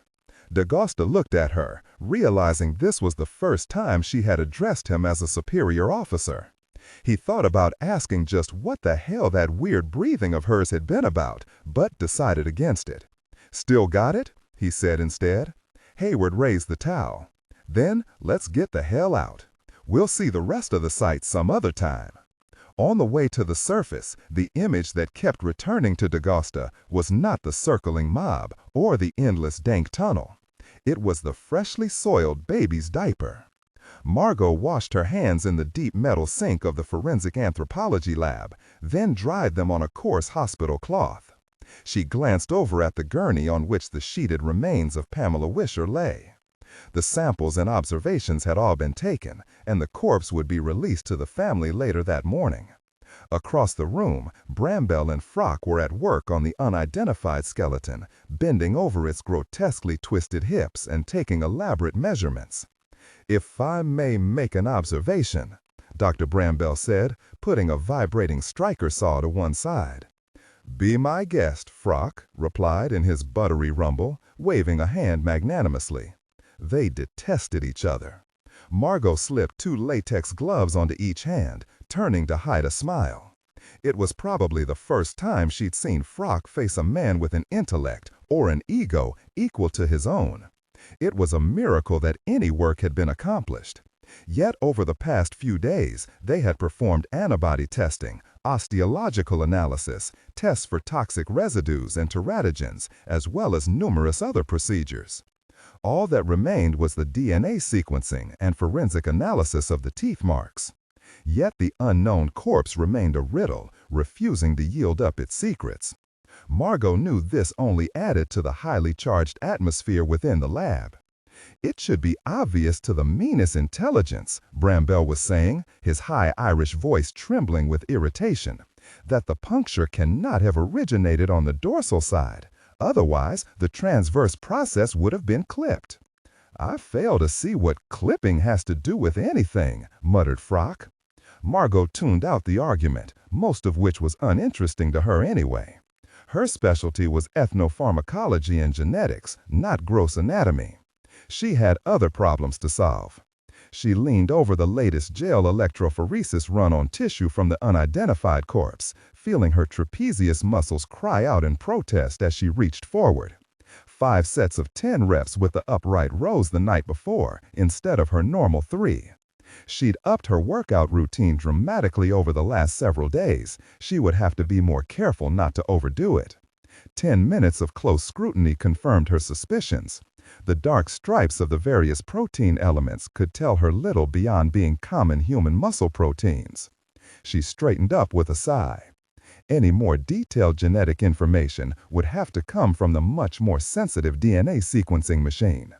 Unfortunately, reliable results would not be available for several more days. As she placed the gel strips to one side, rubbing her shoulder thoughtfully, she noticed a manila envelope lying next to the SPARC-10 workstation. X-rays, she thought. They must have arrived first thing this morning. Obviously, Bramble and Frock had been too busy arguing over the corpse to look at them. It was understandable. With a body that was almost completely skeletonized already, X-rays weren't likely to tell them very much. "Margo?" Frock called. She walked over to the examining table.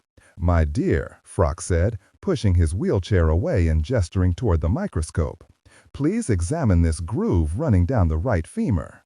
The stereo zoom was on lowest power, yet it was still like gazing into another world. The brown bone leapt into view, revealing the ridges and valleys of a miniature desert landscape. "What do you make of this?" he asked. It wasn't the first time Margo had been called to give an opinion in a dispute, and she didn't relish the role. "It looks like a natural fissure in the bone," she said, keeping her voice neutral. Part of the suite of bone spurs and ridges that seem to have affected the skeleton. I wouldn't necessarily say it was caused by a tooth." Frock settled back in his wheelchair, not quite able to mask a smile of triumph. Bramble blinked. "I'm sorry?" he asked in disbelief. "Dr. Green, I don't mean to contradict you, but that's a longitudinal tooth mark if ever I saw one." "I don't mean to contradict you, Dr. Bramble." She switched the stereo zoom to higher power, and the small fissure immediately turned into a vast canyon. "But I can see some natural pores along the inside here."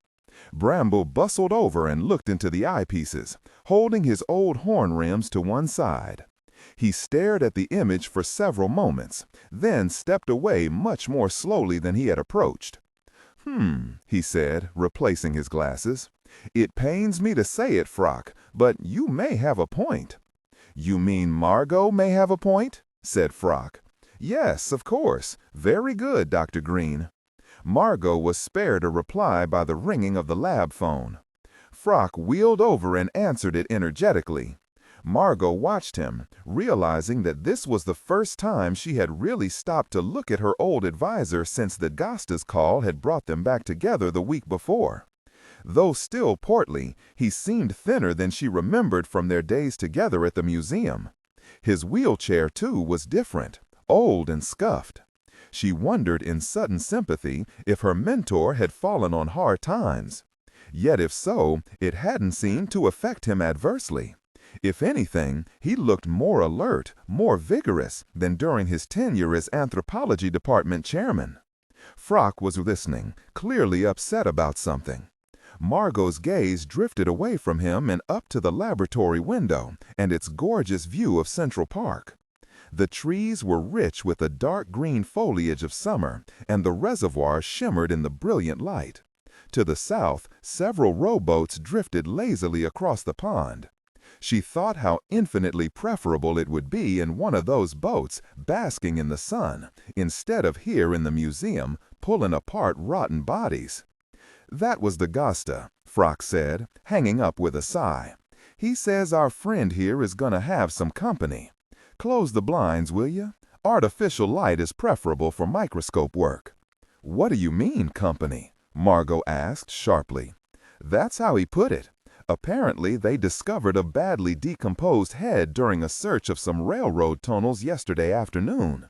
They're sending it over for analysis." Dr. Bramble muttered something in fervent Gaelic. "Does the head belong?" Margo began, then nodded in the direction of the corpses. Frock shook his head, a somber expression on his face. "Apparently, it's unrelated." Silence descended on the lab for a moment. Then, as if on cue, the two men slowly returned to the unidentified skeleton. Soon, murmurs of dissent began to rise once again. Margo sighed deeply and turned back toward the electrophoresis equipment. She had at least a morning's worth of cataloging to get through. Her eye moved toward the X-rays. They'd raised a fearful stink with the lab in order to get them that morning. Maybe she ought to take a quick look before starting the cataloging. She slid out the first series, clipping them to the viewer. 3 shots of the unidentified skeleton's upper torso. As she expected, they showed much less clearly what they had already observed from direct examination: a skeleton suffering bizarre bone deformities, with a grotesque thickening and ridging of almost every osteological process in the body. She pulled them down and slid the next series into the clips. Another set of 3 views, this time of the lumbar region. She saw it immediately. 4 small spots, crisp and white. Curious, she swiveled the magnifier over for a closer look. The 4 spots were sharp triangles, arranged in a precise square at the very bottom of the spine, completely enclosed in a fused mass of bony growth.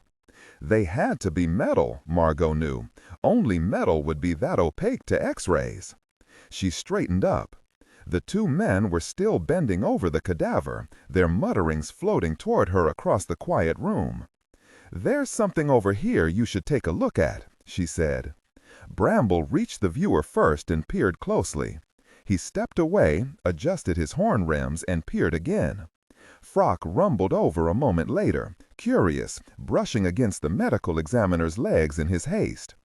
"If you don't mind," he said, using the heavy wheelchair to crowd Bramble off to the side. He leaned forward, face inches from the viewer. The room fell silent, except for the hiss of air from the duct above the gurney. For once, Margo thought, both Bramble and Frock were completely baffled. It was the first time D'Agasta had been in the chief's office since Horlucker's appointment, and he gazed around in disbelief.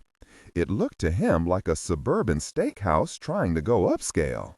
The heavy fake mahogany furniture, the low lighting, the thick drapes, the cheap Mediterranean-style ironwork fixtures with the ripply yellow glass. It was so perfect, it made him want to ask a waiter to bring him a Gibson. Chief Redmond Horlucker sat behind a vast desk absolutely bare of paper. In the nearest wing chair, Waxy had settled his bulk comfortably and was describing their movements of the previous day. He had just gotten to the point where the 3 of them had been set upon by a mob of enraged homeless, and he, Waxy, was holding them at bay so that D'Agasta and Hayward could escape. Horlucker's listened, his face impassive. D'Agasta's gaze fastened on Waxy, growing ever more animated as he talked. He considered speaking up himself, but long experience told him it wouldn't make any difference.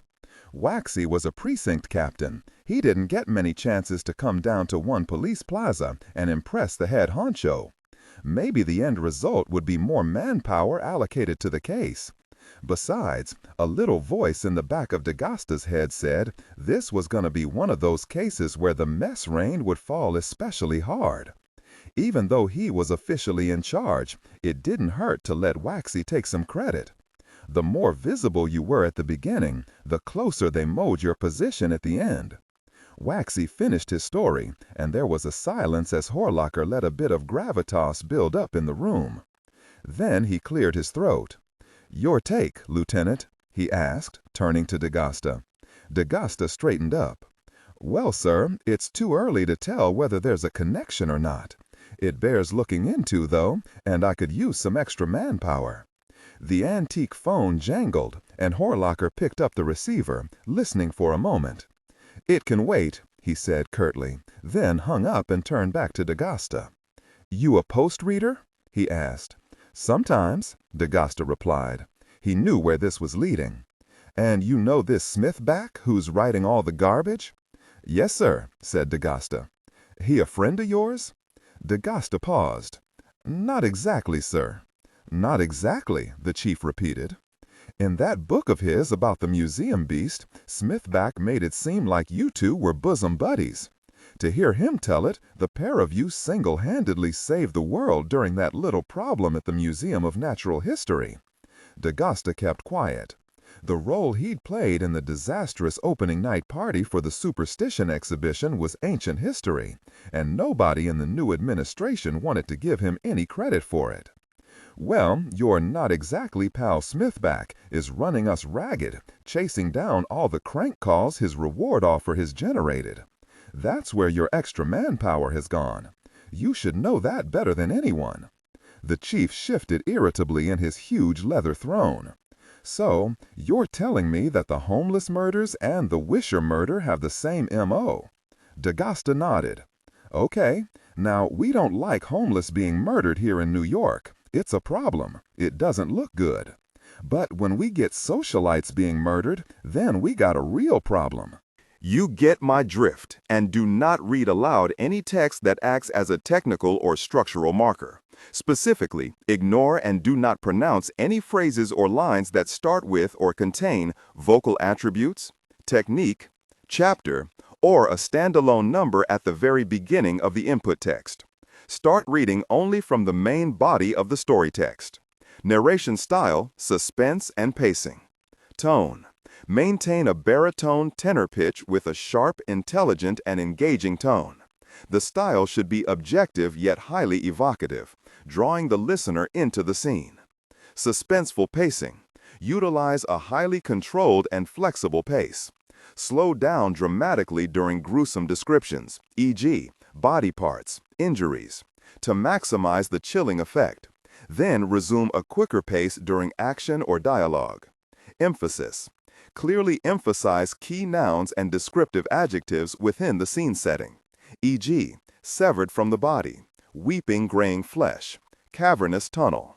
Character differentiation, sharp modulation. Narrator voice, smooth, authoritative, and stable. This is the baseline pitch. Female dialogue, Megan. Increase the pitch significantly. The voice should sound assertive, sharp, and highly professional authoritative, like a lead detective or expert. Male dialogue, Sam. Lower the pitch slightly compared to the narrator, using a tone that is skeptical, warm, and somewhat cynical to differentiate from the professional female voice. Other characters, e.g., Deputy Burns. Quick, focused delivery, clear voice. Technical delivery. Vocal texture. Maintain a clean, clear vocal texture suitable for high-quality production, ensuring every word is crisp and clearly enunciated. Emotional range. Focus on conveying emotions typical of a crime scene: disgust, professional detachment, intellectual curiosity, and underlying tension. Target emotion strength, 8 out of 10. Emphasis on intellectual focus and underlying tension rather than outright screaming or crying. You get my drift? Absolutely, said Waxy DeGasta said nothing. What I'm saying is, we're concerned about the homeless murders, and we're going to try to take care of it. But look, DeGasta, we've got homeless dying every day. Between you and me, they're a dime a dozen. We both know it.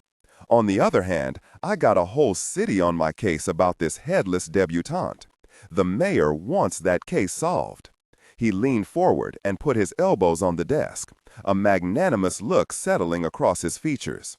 Look, I know you're going to need more help on this, so I'm going to keep Captain Waxy here on the case. I've put someone else on the precinct desk to free him up. Yes, sir, said Waxy, straightening up. As he listened, something inside DeGasta crumpled and died. A walking disaster like Waxy was exactly what he didn't need. Now, instead of more manpower, he'd have to nursemaid Waxy through every step. He'd better put him on some peripheral assignment where he couldn't mess up. But that led to a whole new chain of command problem, putting a precinct captain on a case being run by a lieutenant in the homicide division.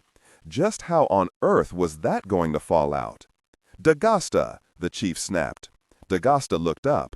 What? I asked you a question. What's going on at the museum? They've completed tests on the Wisher corpse and have released it to the family, DeGasta replied. And the other skeleton? They're still trying to identify it. What about the teeth marks? There seems to be some disagreement about their origin. Horlocker shook his head. Gosh, DeGasta, I thought you said those people knew what they were doing. Don't make me sorry I took your advice and moved those corpses out of the morgue. We've got the chief ME and some top museum staff working on it. I know these people personally, and there aren't any better. Horlocker sighed loudly and waved his hand. I don't care about their pedigrees. I want results. Now that you've got Waxy on the case, things should move faster. I want something by the end of the day tomorrow. Got that, DeGasta? DeGasta nodded. Yes, sir. Good. The chief waved his hand. Then get to it, you two. It was, Smithback thought, the most bizarre demonstration he had seen in the 10 years he had lived in New York. The signs had been professionally painted. The sound system was first class. And Smithback felt distinctly underdressed. The crowd was remarkably diverse.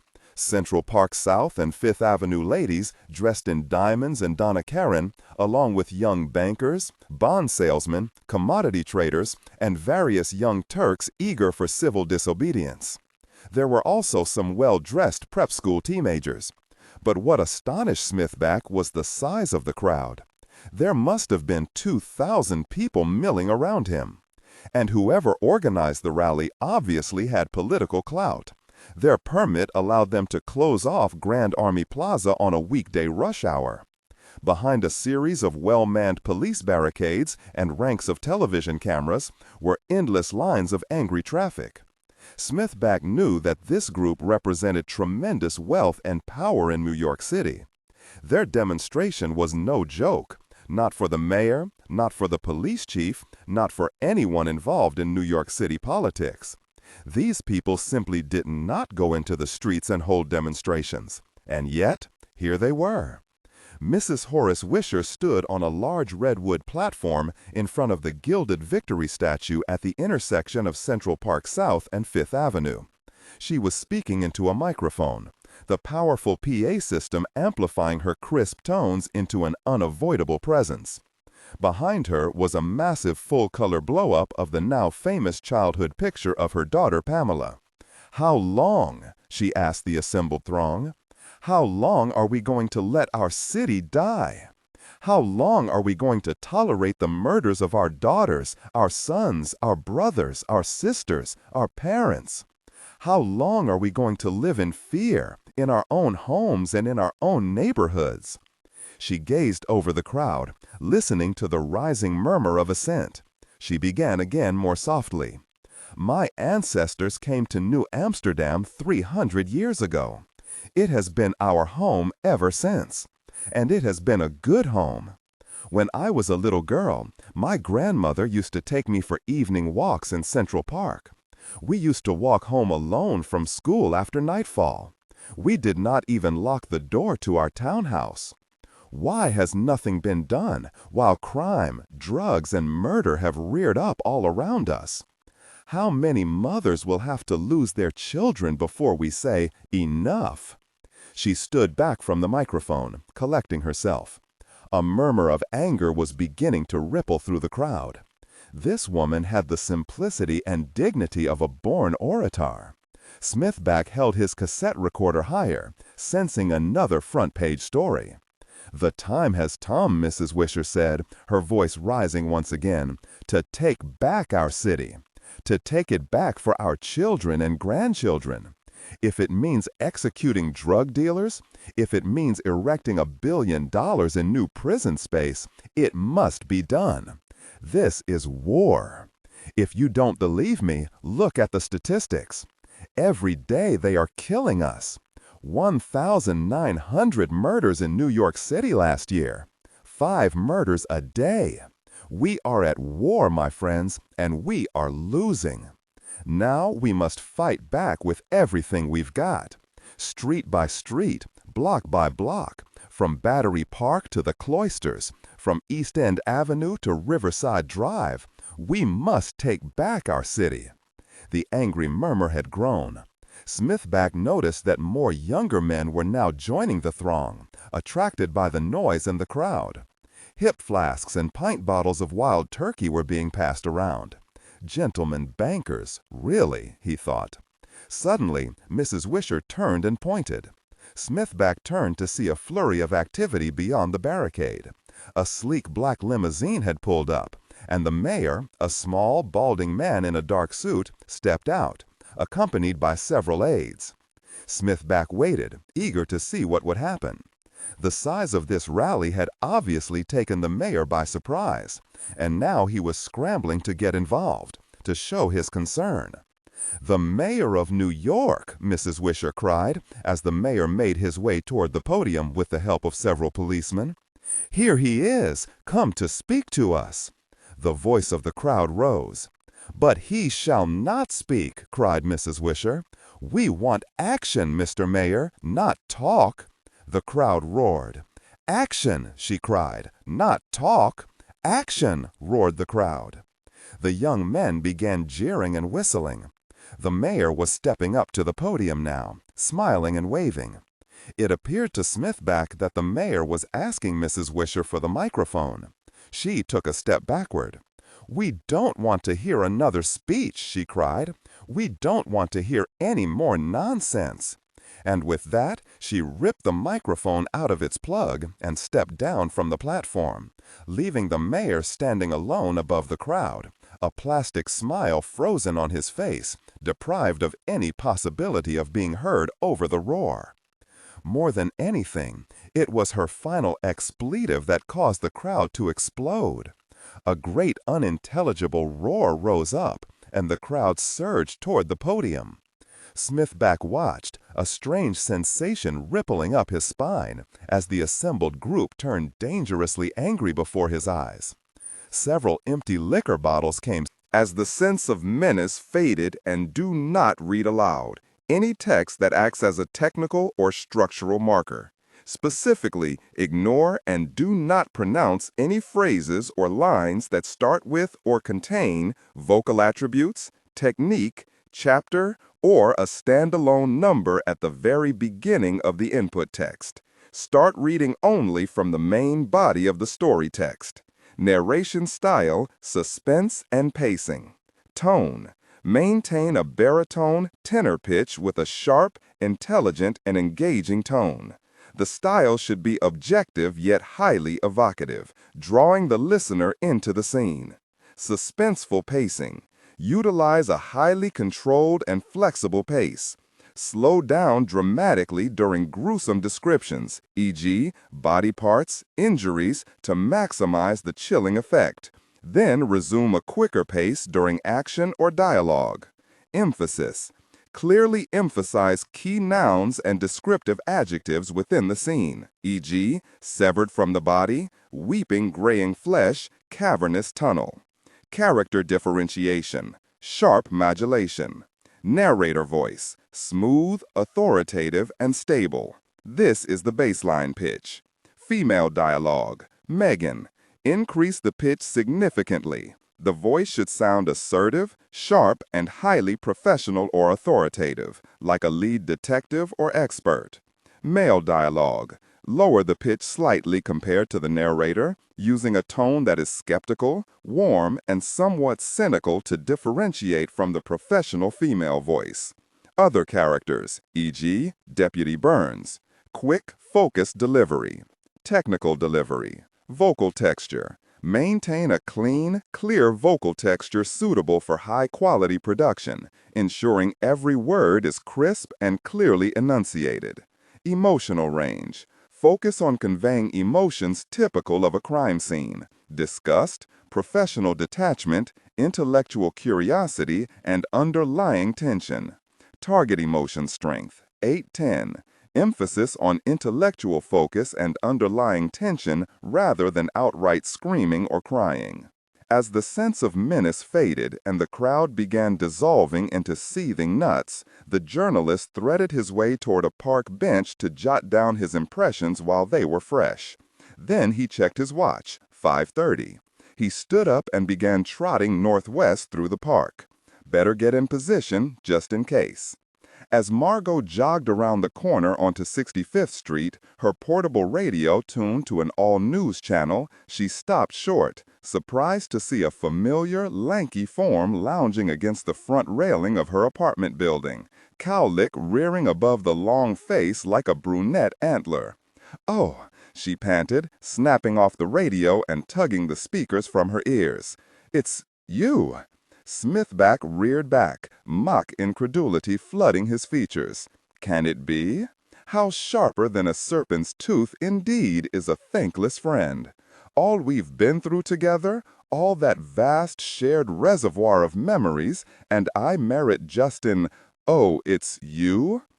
"I keep trying to put that vast reservoir of memories behind me," Margo said, stuffing the radio into her carryall and bending forward to massage her calves. "Besides, whenever you run into me these days, it's to talk about one subject, my career, and how great it is. A hit, a palpable hit." Smithback shrugged. "Fair enough."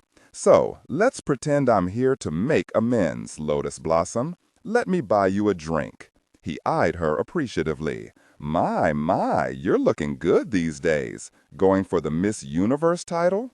Margo straightened up. "I've got things to do." He caught hold of her arm as she maneuvered past him toward the door. "Café des Artistes," he said teasingly. Margo stopped and sighed. "Very well," she said with a slight smile, disengaging her arm. "I'm not cheap, but I guess I can be had. Give me a few minutes to shower and change." They entered the venerable café through the lobby of the Hotel des Artistes. Smithback nodded at the maitre d'hotel, and they made their way toward the quiet old bar. "Looks good," Margo said, nodding toward the quiche tray that was waiting to make its rounds among the tables. "Hey, I said a drink, not an 8-course dinner." Smithback selected a table, positioning himself beneath the Howard Chandler Christie painting of naked women frolicking tastefully in a garden. "I think the redhead likes me," he said, winking and pointing his thumb at the painting. An ancient waiter, his face creased by wrinkles in a perpetual smile, came by and took their drink orders. "I like this place," Smithback said as the waiter shuffled away, a study in white and black. "They're nice to you in here. I hate waiters who make you feel like low-class gosh." He caught Margo in an interrogating gaze. "So, quiz time. Have you read all my articles since last we met?"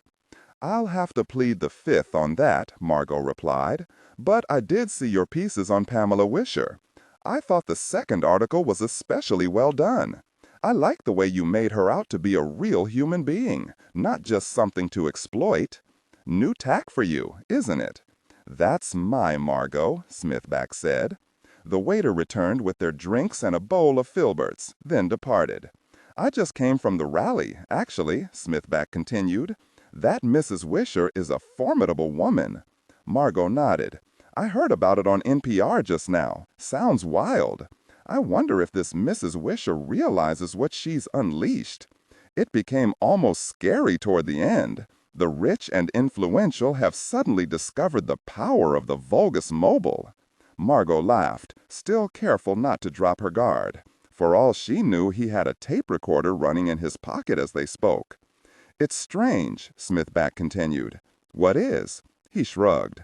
"How little it takes, a few drinks, maybe the stimulant of being part of a mob, to strip a group of its upper-class veneer, make it ugly and violent." "If you knew about anthropology," Margo said, "you wouldn't be so surprised.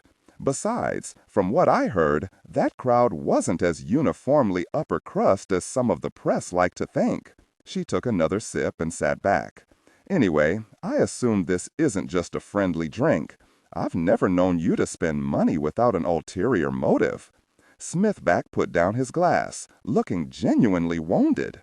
"I'm surprised. I really am. That doesn't sound like the Margo I knew. I hardly see you these days. When I do, you talk this kind of trash. And just look at you, all muscled up like some gazelle. Where's the frumpy, slope-shouldered Margo I used to know and love? What's happened to you anyway?" Margo started to reply, then paused.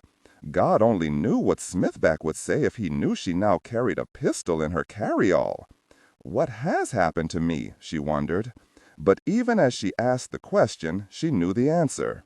It's true, she hadn't seen much of Smithback, but it was for the same reason she hadn't seen much of her old mentor, Dr. Frock, or Kawakita, or Pendergast, the FBI agent, or anyone she'd known from her earlier days at the museum.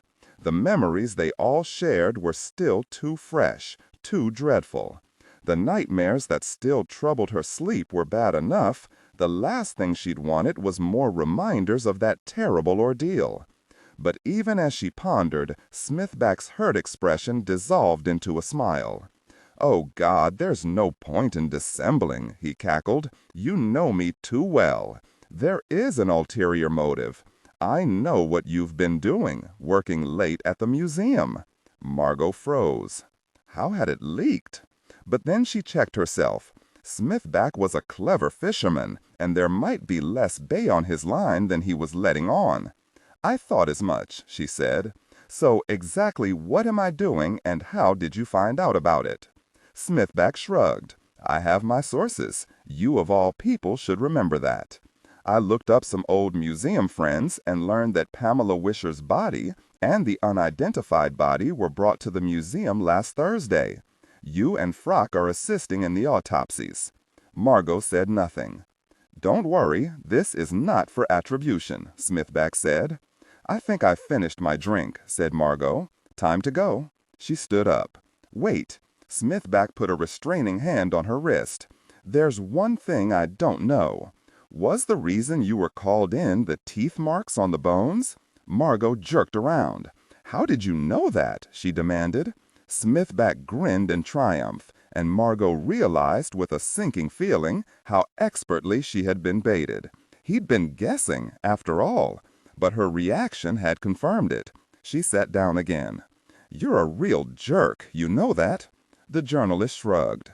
It wasn't all guesswork. I knew the bodies had been brought to the museum, and if you read my interview with Mephisto, the underground leader, you know what he said about cannibals living beneath Manhattan. Margo shook her head. You can't print it, Bill. Why not? They'll never know it came from you. That's not what I'm worried about, she snapped. Think, just for one moment beyond your next deadline. Can you imagine what a story like that could do to the city? And how about your new friend, Mrs. Wisher? She doesn't know. What do you suppose she'd say if she knew her daughter was not only murdered and decapitated, but partially devoured as well? A look of pain briefly crossed Smithback's face. I know all that, but it's news, Margo. Delay it one day. Why? You saw those upper crusters out there today. You said so yourself.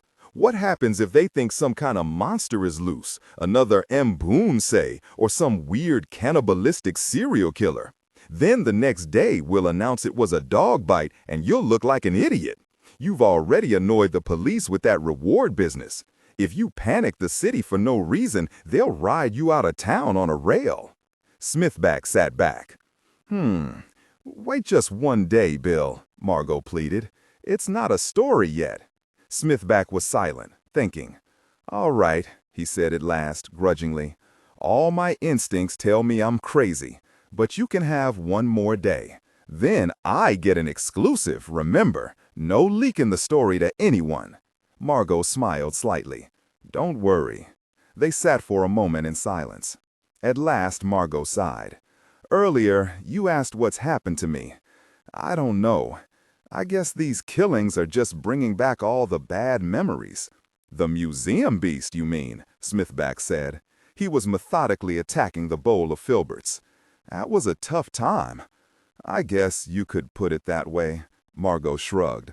After all that happened, well, I just wanted to put everything behind me. I was having bad dreams, waking up in a cold sweat night after night. After I went to Columbia, things got better.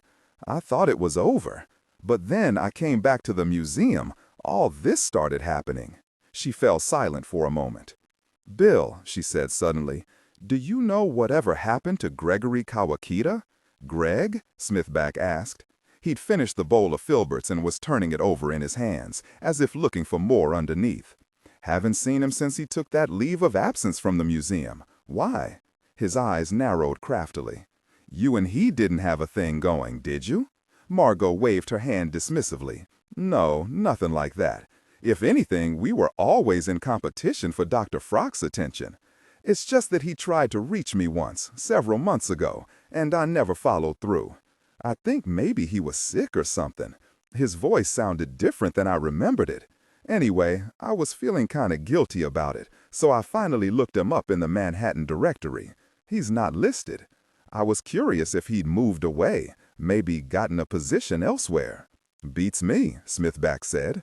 But Greg's the kind of guy that always lands on his feet. He's probably moonlighting in some think tank earning 300 grand a year. He checked his watch.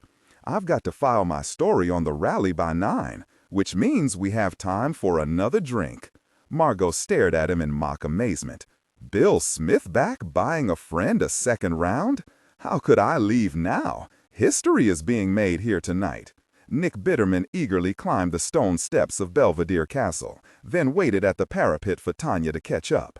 Below him, the dark bulk of Central Park was spread out beneath a setting sun.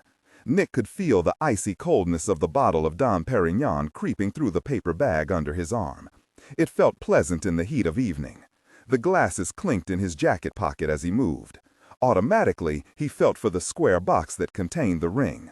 A Tiffany-cut 1-carat diamond set in platinum that had cost him $4 large on 47th Street. He'd done well. Here came Tanya, giggling and gasping. She knew about the champagne, but she didn't know about the ring. He remembered seeing a movie in which two characters drank champagne on the Brooklyn Bridge, then threw the glasses into the river. That was pretty good, but this was going to be better. You couldn't get a more spectacular view of Manhattan than from the ramparts of Belvedere Castle at sunset. You just had to make sure you got yourself out of the park before dark. He grabbed Tanya's hand as she climbed the last steps, and they walked together to the edge of the stone parapet. The tower rose above them, black in the gloaming, its Gothic trappings humorously offset by the weather apparatus protruding from the topmost crenellations. He looked back the way they had come. At their feet lay the small castle pond, and beside it the great lawn, leading up to the row of trees that shaded the reservoir. The reservoir itself was a sheet of beaten gold in the sunset. To his right, the buildings of Fifth Avenue marched stolidly northward, their windows flashing orange. To his left sat the dark outlines of the ramparts of Central Park West, in shadow below a layer of clouds. He pulled the bottle of champagne from its brown tissue, tore off the foil and the wire netting, took careful aim, then wiggled the cork inexpertly out of the neck. They watched as it burst free with a loud pop, sailing out of sight. In a few seconds there was a splash as it hit the pond far below. "Bravo!" cried Tanya. He filled the glasses and handed her one. "Cheers!" They clinked glasses and he drank his down in a gulp, then watched as Tanya sipped gingerly. "Drink up," he urged, and she drained the glass, wrinkling her nose as she did so. "It tickles," she giggled, as he refilled the glasses, drinking his off again in a few quick gulps. "Attention, citizens of Manhattan!" he yelled from the ramparts, holding up the empty glass, his voice disappearing into space. "This is Nick Bitterman speaking. I proclaim August 7th to be Tanya Schmidt's Day in perpetuity." Tanya laughed as he filled the glasses a third time, overflowing the rims and draining the bottle. When the glasses were empty, Nick wrapped his arm around the girl. "Custom demands that we throw them, too," he said sternly. They winged the glasses into space, leaning over the parapet to watch as they flashed in a downward arc, landing in the pond with a splash. As he watched, Nick noticed that the sunbathers, roller skaters, and various park loungers were now gone, and the base of the castle was deserted. He'd better get the show on the road. Plunging his hand into his jacket pocket, he removed the box and handed it to her. He stepped backward, watching proudly as she opened it.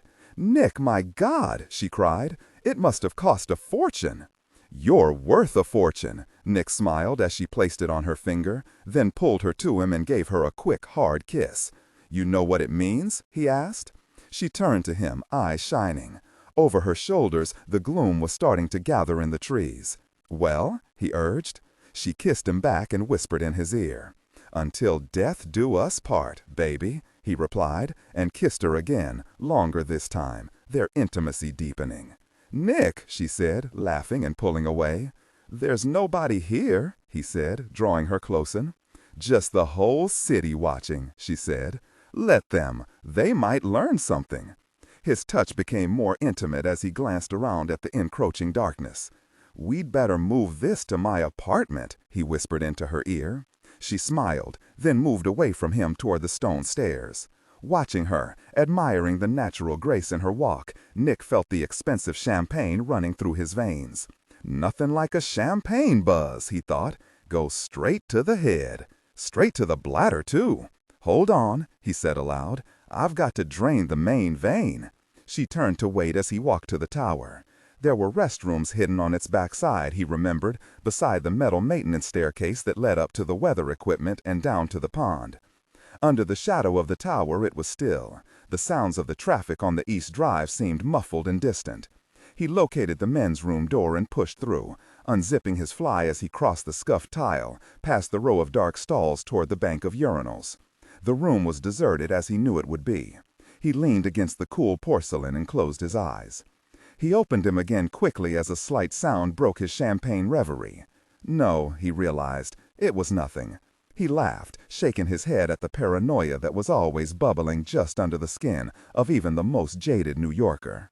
Disregard and do not read aloud any text that acts as a technical or structural marker. Specifically, ignore and do not pronounce any phrases or lines that start with or contain vocal attributes, technique, chapter, or a standalone number at the very beginning of the input text. Start reading only from the main body of the story text. Narration style, suspense and pacing. Tone. Maintain a baritone/tenor pitch with a sharp, intelligent, and engaging tone. The style should be objective yet highly evocative, drawing the listener into the scene. Suspenseful pacing. Utilize a highly controlled and flexible pace. Slow down dramatically during gruesome descriptions, e.g., body parts, injuries, to maximize the chilling effect. Then resume a quicker pace during action or dialogue.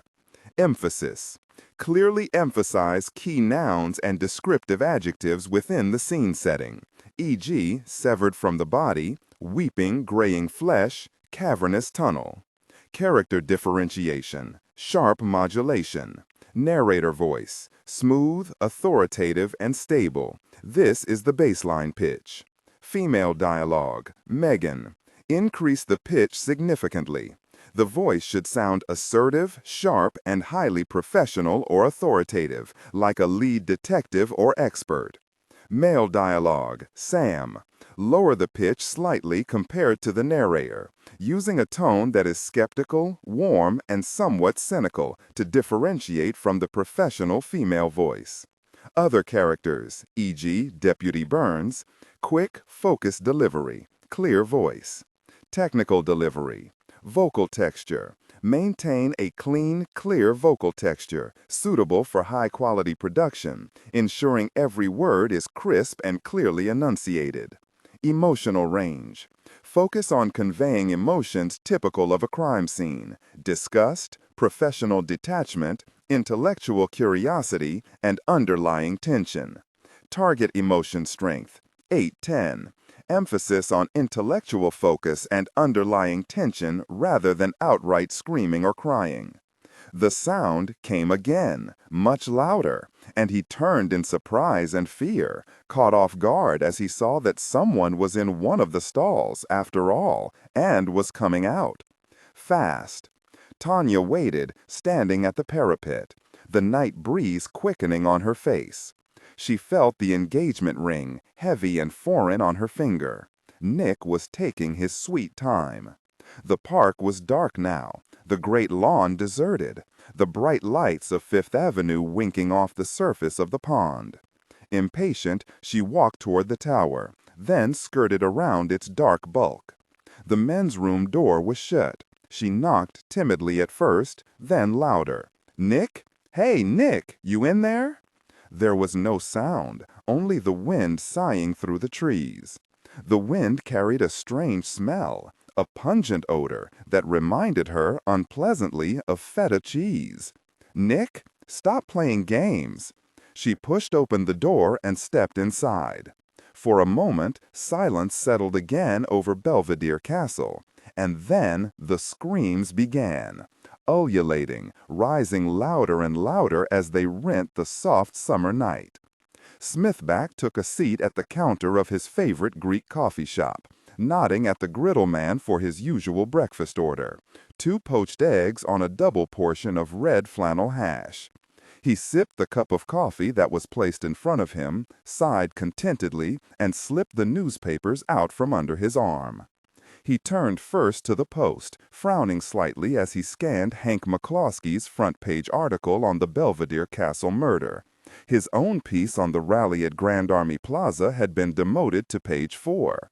By rights, he should have owned the front page that day, with his story on the museum's involvement and the teeth mark angle. But he'd promised Margo.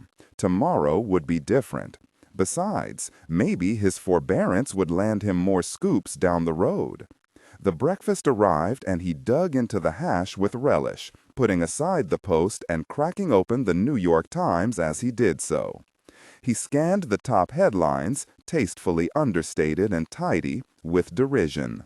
Then his eye, traveling below the fold, stopped at a one-column headline that read merely, "Museum Beast Returns?" It was bylined Bryce Harriman, special to the Times. Smithback read on, the hash turning to wallpaper paste in his mouth. August 8th. Scientists at the New York Museum of Natural History are continuing their analysis of the headless corpses of Pamela Wisher and an unknown person, trying to determine if teeth marks found on the bones are the post-mortem work of feral animals or possibly the cause of death itself. The brutal murder and decapitation of Nicholas Bitterman at Belvedere Castle in Central Park yesterday evening has increased the pressure on the forensic team to find answers. Several deaths among homeless persons over the past months also may fit the pattern. It is not known if these corpses will also be brought to the museum for analysis. Pamela Wisher's remains have been returned to her family and will be interred in a 3 p.m. service this afternoon at Holy Cross Cemetery, Bronxville. The autopsies have been proceeding under a cloak of secrecy at the museum. They don't want to have a panic on their hands, said a source. But the unspoken word on everyone's lips is Mbwoon. Mbwoon, as the museum beast is known to scientists, was an unusual creature that was inadvertently brought back to the museum by a failed Amazonian expedition. In April of last year, the creature's presence in the museum's sub-basement became known when several museum-goers and some guards were killed. The creature also attacked a large crowd during a museum opening, causing panic and a mistriggering of the museum's alarm system. This resulted in 46 deaths and nearly 300 injuries, one of the worst disasters in New York in recent years. The name Mbwoon was given to the creature by the now extinct Kothoga tribe, who lived in the animal's original habitat along the upper Xingu River in the Amazon basin. For decades, anthropologists and rubber tappers had heard rumors of a large, apparently reptilian animal in the upper Xingu. Then, in 1987, a museum anthropologist, Julian Whittlesey, organized an expedition to the Upper Xingu to seek clues about the tribe and the creature. Whittlesey disappeared in the rainforest, and the other members of the ill-fated expedition were tragically killed in a plane crash as they were returning to the United States. Several crates containing relics from the expedition made their way back to New York. The artifacts were packed in plant fibers, which contained a substance that the Mbwoon animal craved. Although the manner in which the creature reached the museum is not known, curators theorize that it was inadvertently locked into a freight container along with the expedition's collections. The creature lived in the museum's vast sub-basement until it ran out of its natural food and began attacking visitors and guards. The animal was killed during the resulting melee, and its carcass was removed by authorities and destroyed before detailed taxonomic research could be performed. Although there are still many mysteries about the creature, it was determined that it lived on an isolated plateau in the Amazon called a tepui. Recent hydraulic gold mining in the Upper Xingu has severely impacted the area and probably caused the extinction of the species. Professor Whitney Cadwallader-Frock of the museum's anthropology department, author of Fractal Evolution, believed the creature to be an evolutionary aberration produced by its isolated rainforest habitat. It was suggested by the source that the recent killings might be the work of a second Mbwoon animal, perhaps the mate of the original. That, it seems, is also the unspoken worry of the New York City Police Department. Apparently, the police have asked the museum laboratory to determine if the teeth marks on the bones are consistent with a feral dog or something far more powerful, something like Mbwoon. Smithback pushed the uneaten eggs away with a hand that was trembling with rage. He didn't know what was worse, having that jerk Harriman scoop him, or the knowledge that he, Smithback, had already had the story and had allowed himself to be talked out of running it. Never again, Smithback vowed, never again. On the 15th floor of one police plaza, DaGosta put aside the same newspaper with a withering expletive. The NYPD public affairs spin doctors were going to have to work overtime to avert hysteria. Whoever had leaked this, he thought, was going to have his barbecued butt served up on a rotisserie. At least, he thought, this time it wasn't his pain-in-the-ass friend Smithback. Then he reached for the telephone and dialed the office of the chief of police. While on the subject of asses, he'd better take care of his own while he still had one. With Horlocker, it was always better to call than be called. All he got was the voicemail of the chief's secretary. DaGosta reached for the newspaper again, then pushed it away, frustration welling up inside him. Waxy would be here in a minute, no doubt bawling about the Belvedere Castle murder and the chief's deadline. At the thought of seeing Waxy, DaGosta shut his eyes involuntarily, but the feeling of weariness that surged over him was so great that he immediately opened them again. He'd only had 2 hours. He righted it carefully, smiling involuntarily at the face that smiled back at him. Then, feeling a little better, he dug into his coat pocket and pulled out a cigar. The hell with Horlocker. What was going to happen was going to happen. He lit up, tossed the match into an ashtray, and walked over to a large map of the west side of Manhattan tacked to a bulletin board. The precinct board was pocked with white and red pins. A legend taped to one corner showed that the white pins indicated disappearances over the last 6 months, while the red pins indicated deaths that fit the suspect M.O. DaGosta reached into a plastic tray, pulled out a red pin, located Central Park Reservoir on the board, and carefully pressed the pin directly to its south. Then he stood back, staring at it, trying to see the pattern through the visual noise. The white pins outnumbered the red pins 10-1. Of course, many of those wouldn't pan out. People disappeared for a lot of reasons in New York. Still, it was an unusually high number, over 3 times the norm for a 6-month period. And a remarkable number seemed to be in the region of Central Park. He kept staring. The dots didn't look random somehow. His brain told him there was a pattern, but he hadn't any idea what it was. "Daydreaming, Lieutenant?" came the familiar dusky voice. DaGosta jumped in surprise, then turned around. It was Hayward, now officially on the case along with Waxy. "Ever hear of knocking?" DaGosta snapped. "Yeah, I've heard of it, but you said you wanted this stuff as soon as possible." Hayward held a thick sheaf of computer printouts in her slender hand. DaGosta took the papers and began leafing through them. More homeless murders going back 6 months, most in Waxy's Central Park West Side jurisdiction. None had been investigated, of course. "Christ," he muttered, shaking his head. "Well, we'd better get these mapped." He began reading out locations while Hayward pressed red pins into the precinct board. Then he paused for a moment, glancing up at her shock of dark hair, her pale skin. Though he hadn't let her know it, of course, DaGosta was secretly glad Hayward was assisting him. Her imperturbable self-assurance was like a calm haven at the center of a howling storm. And he had to admit she didn't hurt the eyes either. From the hall came the sound of running and raised voices. Something heavy fell over with a crash. Frowning, DaGosta nodded for Hayward to check it out. Soon there was more yelling, and DaGosta heard his own name being spoken in a whiny, high-pitched voice. Curious, he poked his head out the door.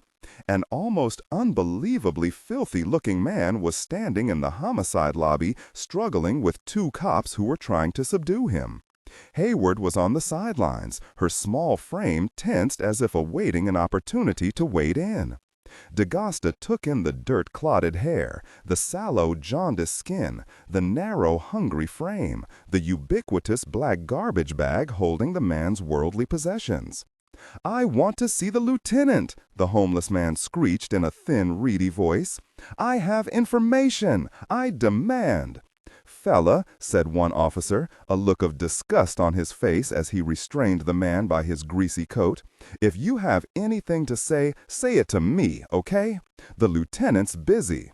"There he is now," the man pointed a trembling finger at D'Agosta. "See, he's not busy. Get your hands off me, you, or I'll file a complaint, you hear me? I'll call my lawyer." D'Agosta retreated into his office, shut the door, and resumed his scrutiny of the map. The barrage of voices continued, the shrill whine of the homeless man particularly grating, punctuated by the increasingly irritated tones of Hayward. This one didn't want to leave. Suddenly, the door banged open, and the homeless man half fell, half stumbled inside, a furious Hayward on his heels. The man backed into a corner of the office, holding the garbage bag in front of him protectively. "You have to listen to me, Lieutenant," he yelped. "He's a slippery jerk," Hayward panted, wiping her hands on her slender thighs. "Quite literally." "Stay back," the homeless man squealed at Hayward. D'Agosta sighed wearily. "It's okay, Sergeant," he said. Then he turned to the homeless man. "All right, 5 minutes, but leave that outside." He gestured toward the bag as its ripe smell reached his nostrils. "They'll steal it," the man said hoarsely. "This is a police station," snapped D'Agosta. "Nobody's gonna steal any of your mess." "It's not mess," the man whined, but he nevertheless handed the greasy bag to Hayward, who hurriedly deposited it outside, returning and closing the door against the stench. Suddenly, the demeanor of the homeless man changed dramatically. He shambled forward and sat down in one of the visitors' chairs, crossing his legs, acting for all the world like he owned the place. The smell was stronger now. It reminded D'Agosta faintly and unsettlingly of the smell in the railroad tunnel. "I hope you're comfortable," said D'Agosta, strategically placing the cigar in front of his nose. "You got 4 minutes left." "Actually, Vincent," said the homeless man, "I'm about as comfortable as can be expected, given the condition in which you see me." D'Agosta slowly dropped the cigar to the desk, stunned. "I'm sorry to see you still smoking." The homeless man eyed the cigar. "However, I notice that your taste in cigars has improved. Dominican Republic leaf, if I'm not mistaken, with a Connecticut shade wrapper. If you must smoke, that Churchill is a vast improvement over the packing twine you used to indulge in." D'Agosta remained speechless. He knew the voice, he knew the melodious southern accent. He just couldn't connect it with the stinking, filthy bum sitting across from him. "Pendergast," he breathed. The homeless man nodded. "What? I hope you'll forgive the histrionic entrance," said Pendergast. "I wanted to test the effectiveness of my costume." "Oh," said D'Agosta. Hayward stepped forward and glanced at D'Agosta. For the first time she appeared to be at a loss. "Lieutenant," she began. D'Agosta took a deep breath. "Sergeant, this," he waved a hand at the bedraggled figure who was now sitting, hands folded in his lap, one leg crossed carefully over the other, "is Special Agent Pendergast of the FBI." Hayward looked at D'Agosta, then at the homeless man. "Nonsense," she said simply. Pendergast laughed delightedly. He placed his elbows on the arms of the chair, tinted his hands, rested his chin on his fingertips, and looked at Hayward. "Delighted to meet you, Sergeant. I would offer to shake hands, but—" "Don't bother," said Hayward hastily, a lingering look of suspicion on their face. Suddenly, D'Agosta stepped over and crushed the visitor's slender, grubby hands in his. "Christ, Pendergast, it's good to see you. I wondered what the hell had happened to your skinny self. I heard you'd refused the directorship of the New York office, but I haven't seen you since the museum murders, as they've become known." Pendergast nodded. "I see they are front-page news again." Sitting down again, D'Agosta scowled and nodded. Pendergast glanced up at the map. "Quite a problem you have on your hands, Vincent. A string of vicious murders above and below ground, angst plaguing the city's elite, and now rumors that Mbwewan has returned. Pendergast, you got no idea. Pardon my contradicting you, but I have a very good idea. In fact, I came by to see if you would care for some assistance. D'Agosta's face brightened, then grew guarded. Officially? He asked. Pendergast smiled. Semi-official is the best I can do, I'm afraid. These days, I more or less choose my own TDYs. I've spent the past year working on technical projects we can go into some other time. And let's just say I've received sanction to assist the NYPD on this case. Of course, I must maintain what we so delicately call deniability. At this point, there is no evidence that a federal crime has been committed. He waved his hand. My problem, quite simply, is that I cannot stay away from an interesting case. An annoying habit, but very hard to break. Disregard and do not read aloud any text that acts as a technical or structural marker.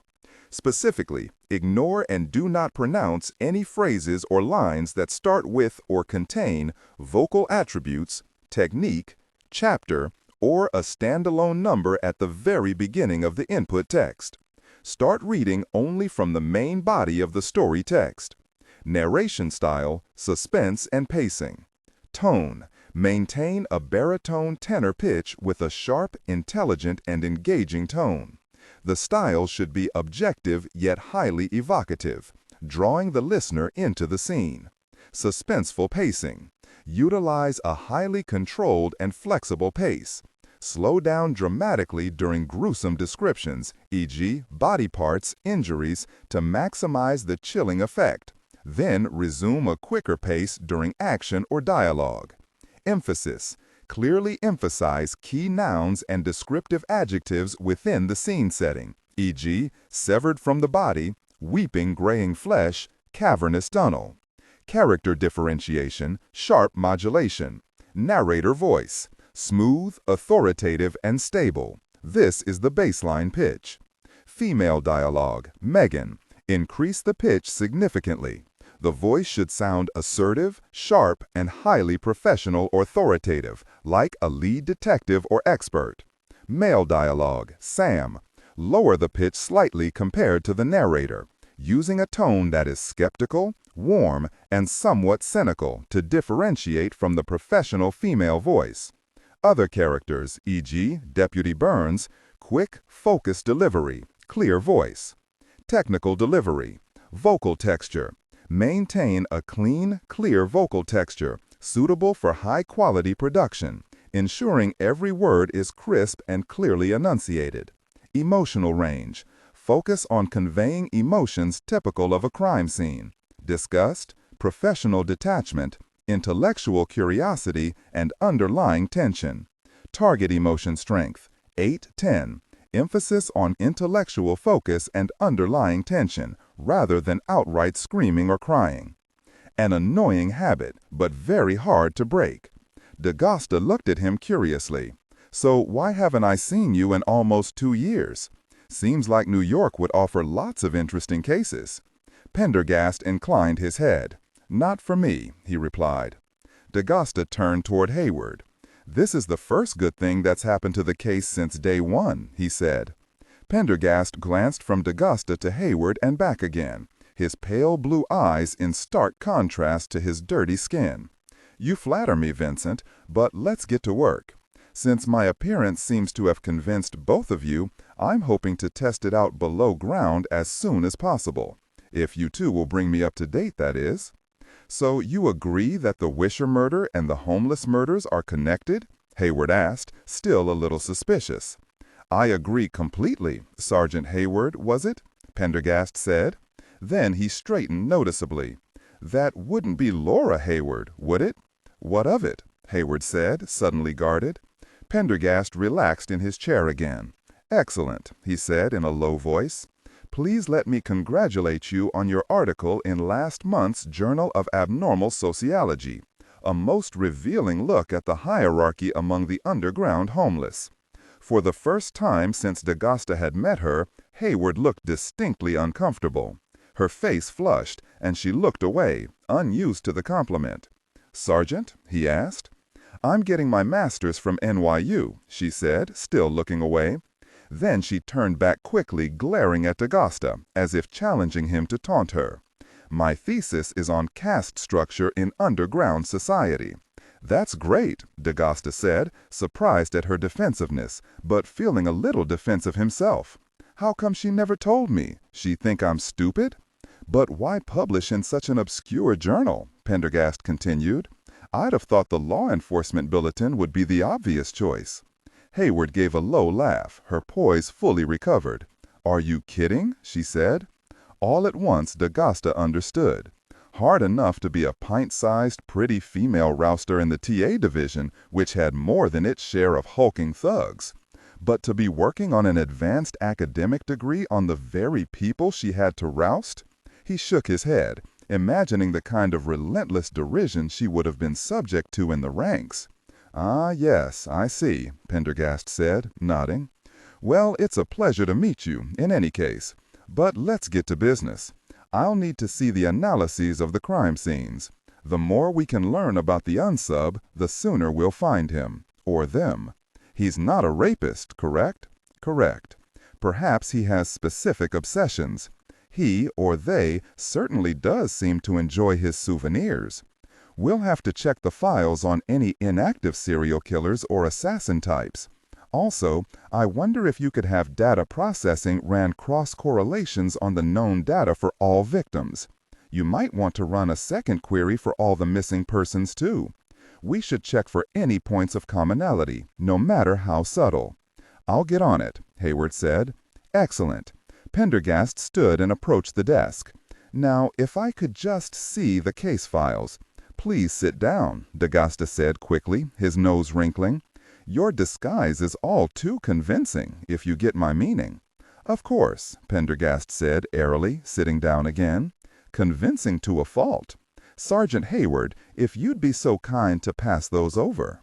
Margo took a seat in the vast Linnaeus Hall, deep within the original massing of the Museum of Natural History, and looked curiously around.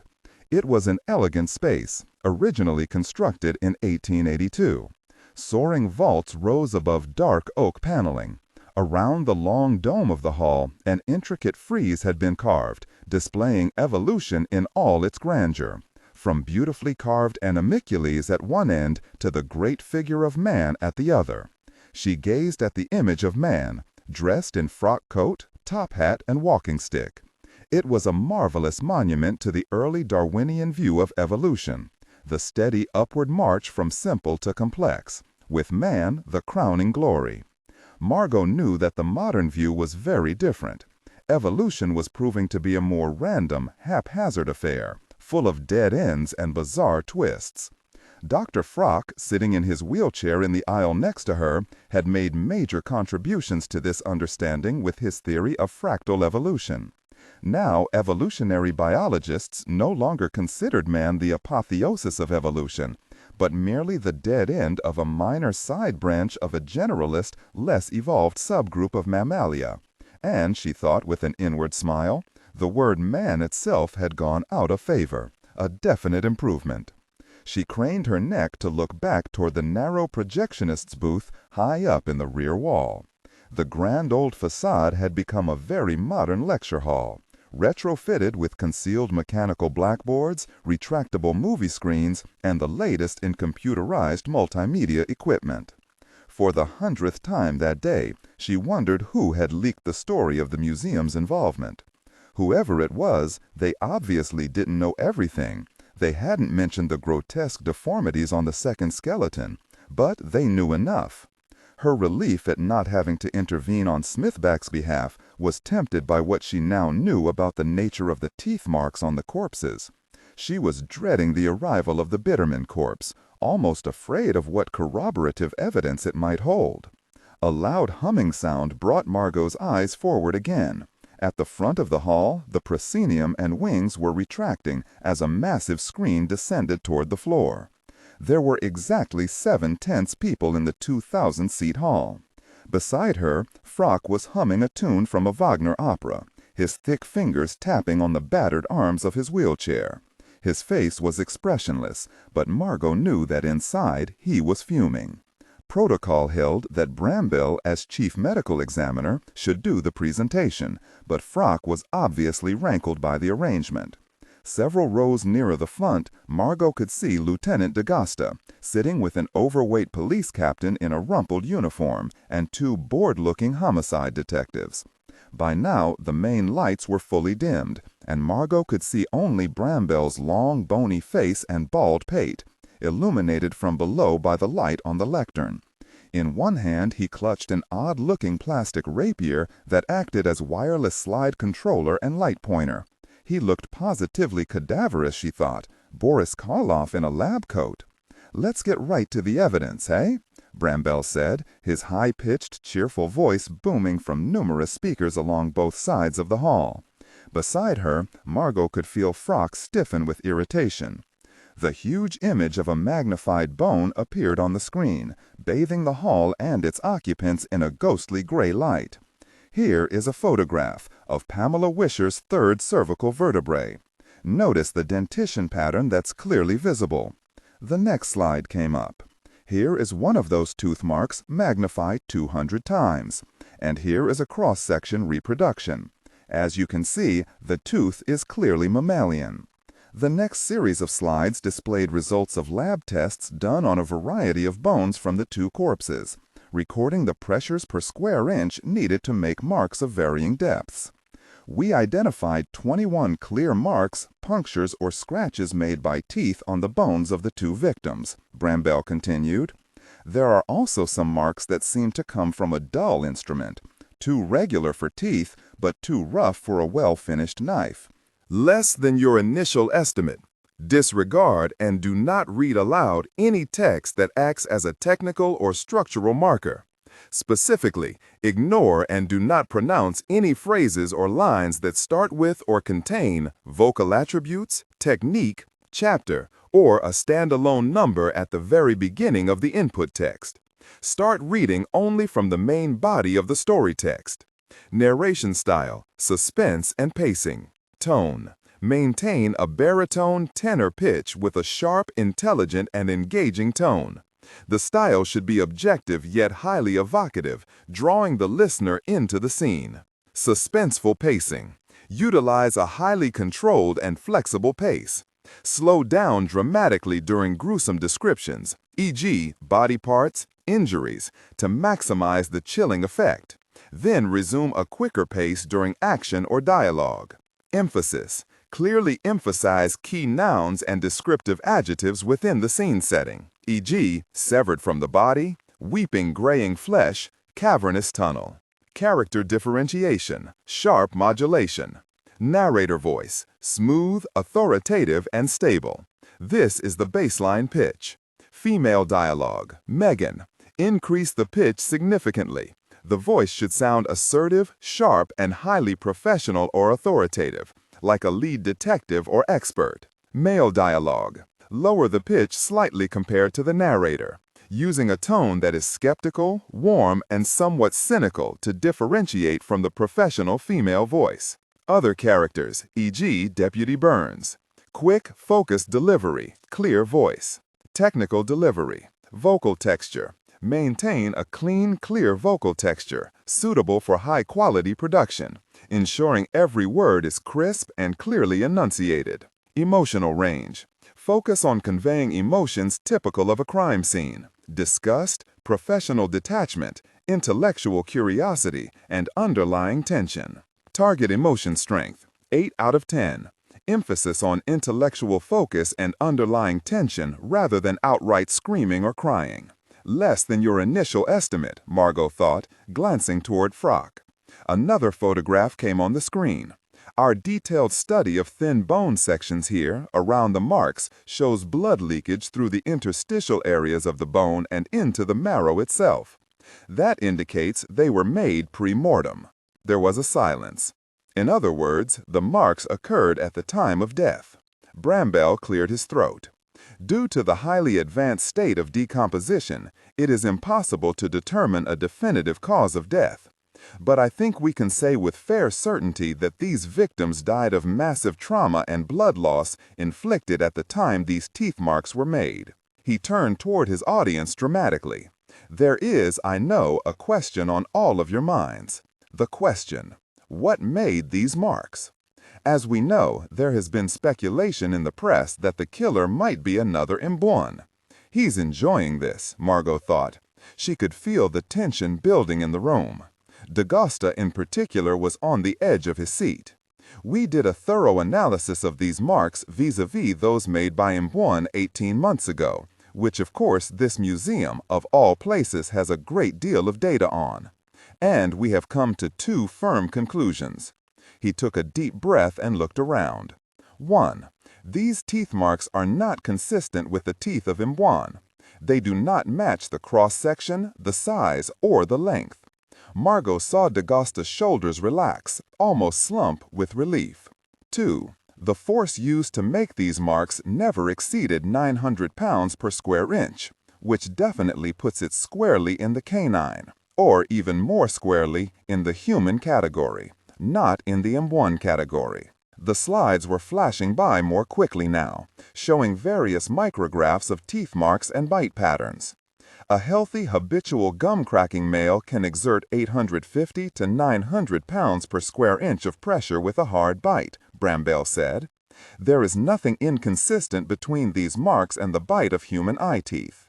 On the other hand, it could have been, say, a pack of feral dogs roaming the tunnels, attacking, killing, and dismembering. In my opinion, however, the patterns we see here are more suggestive of a human than of a dog or any other hypothesized feral inhabitant of the underground. There are perhaps more types of underground inhabitants, Dr. Bramble, than are dreamt of in your philosophy. The accent was from the deep south, perhaps Alabama or Louisiana. The laconic voice was soft, with the slightest hint of genteel cynicism. Margo turned to find the familiar lean figure of Special Agent Pendergast reclining in a seat near the top of the hall. She had neither seen nor heard him come in. He caught her glance and nodded, his pale eyes flashing in the dark. "Miss Green," he said. "Pardon me, it's Dr. Green now, isn't it?" Margo smiled and nodded in return. She hadn't seen the FBI agent since the goodbye party in Frock's museum office. Then again, that was the last time she had seen a lot of people involved in the museum beast murders, Dr. Frock, say, or Greg Kawakita. Frock turned around in his wheelchair with an effort, nodded his recognition, then turned back toward the screen. Bramble was looking at the new arrival. "You are?" he began. "Special Agent Pendergast of the FBI," replied D'Agosta. "He'll be assisting us with this case." "I see," Bramble said. "Delighted." He turned briskly back toward the screen. "Let's move on to the next question, the identification of the unknown body. I have some rather good news on this front. I'm afraid it may come as a surprise to my colleagues," he nodded at Frock and Margo, "because it just recently came to my own attention." Frock sat forward in his wheelchair, an unreadable expression on his face. Margo looked back and forth between the two scientists. Was it possible that Bramble had kept them in the dark or something, intending to garner the credit himself? Please take a close look at this next slide. A new image appeared on the screen, the X-ray showing the 4 white triangles that Margo had first noticed. Here we have 4 small triangles of metal embedded in the lumbar vertebrae of the unknown skeleton. We were all perplexed as to their meaning after Dr. Green here first pointed them out. Then, just last night, I had a stroke of inspiration as to their possible origin. I spent much of today in contact with orthopedic surgeons. If I am correct, we will know the identity of the murdered individual by the end of the week, perhaps sooner. He grinned and gazed about the hall triumphantly, lingering for an insolent moment on Frock. "I assume you believe those triangles to be," Pendergast began. "For the time being," Bramble interrupted pointedly, "I can say no more on the subject." He waved the remote and a new slide flashed up, showing an extensively decomposed head, eyes missing, teeth exposed in a lipless grin. Margo was as repelled by the sight as she had been when the head was first wheeled into the lab. As you all know, this head was also brought to us yesterday for analysis. It was discovered by Lieutenant D'Agosta while investigating recent murders among the homeless population.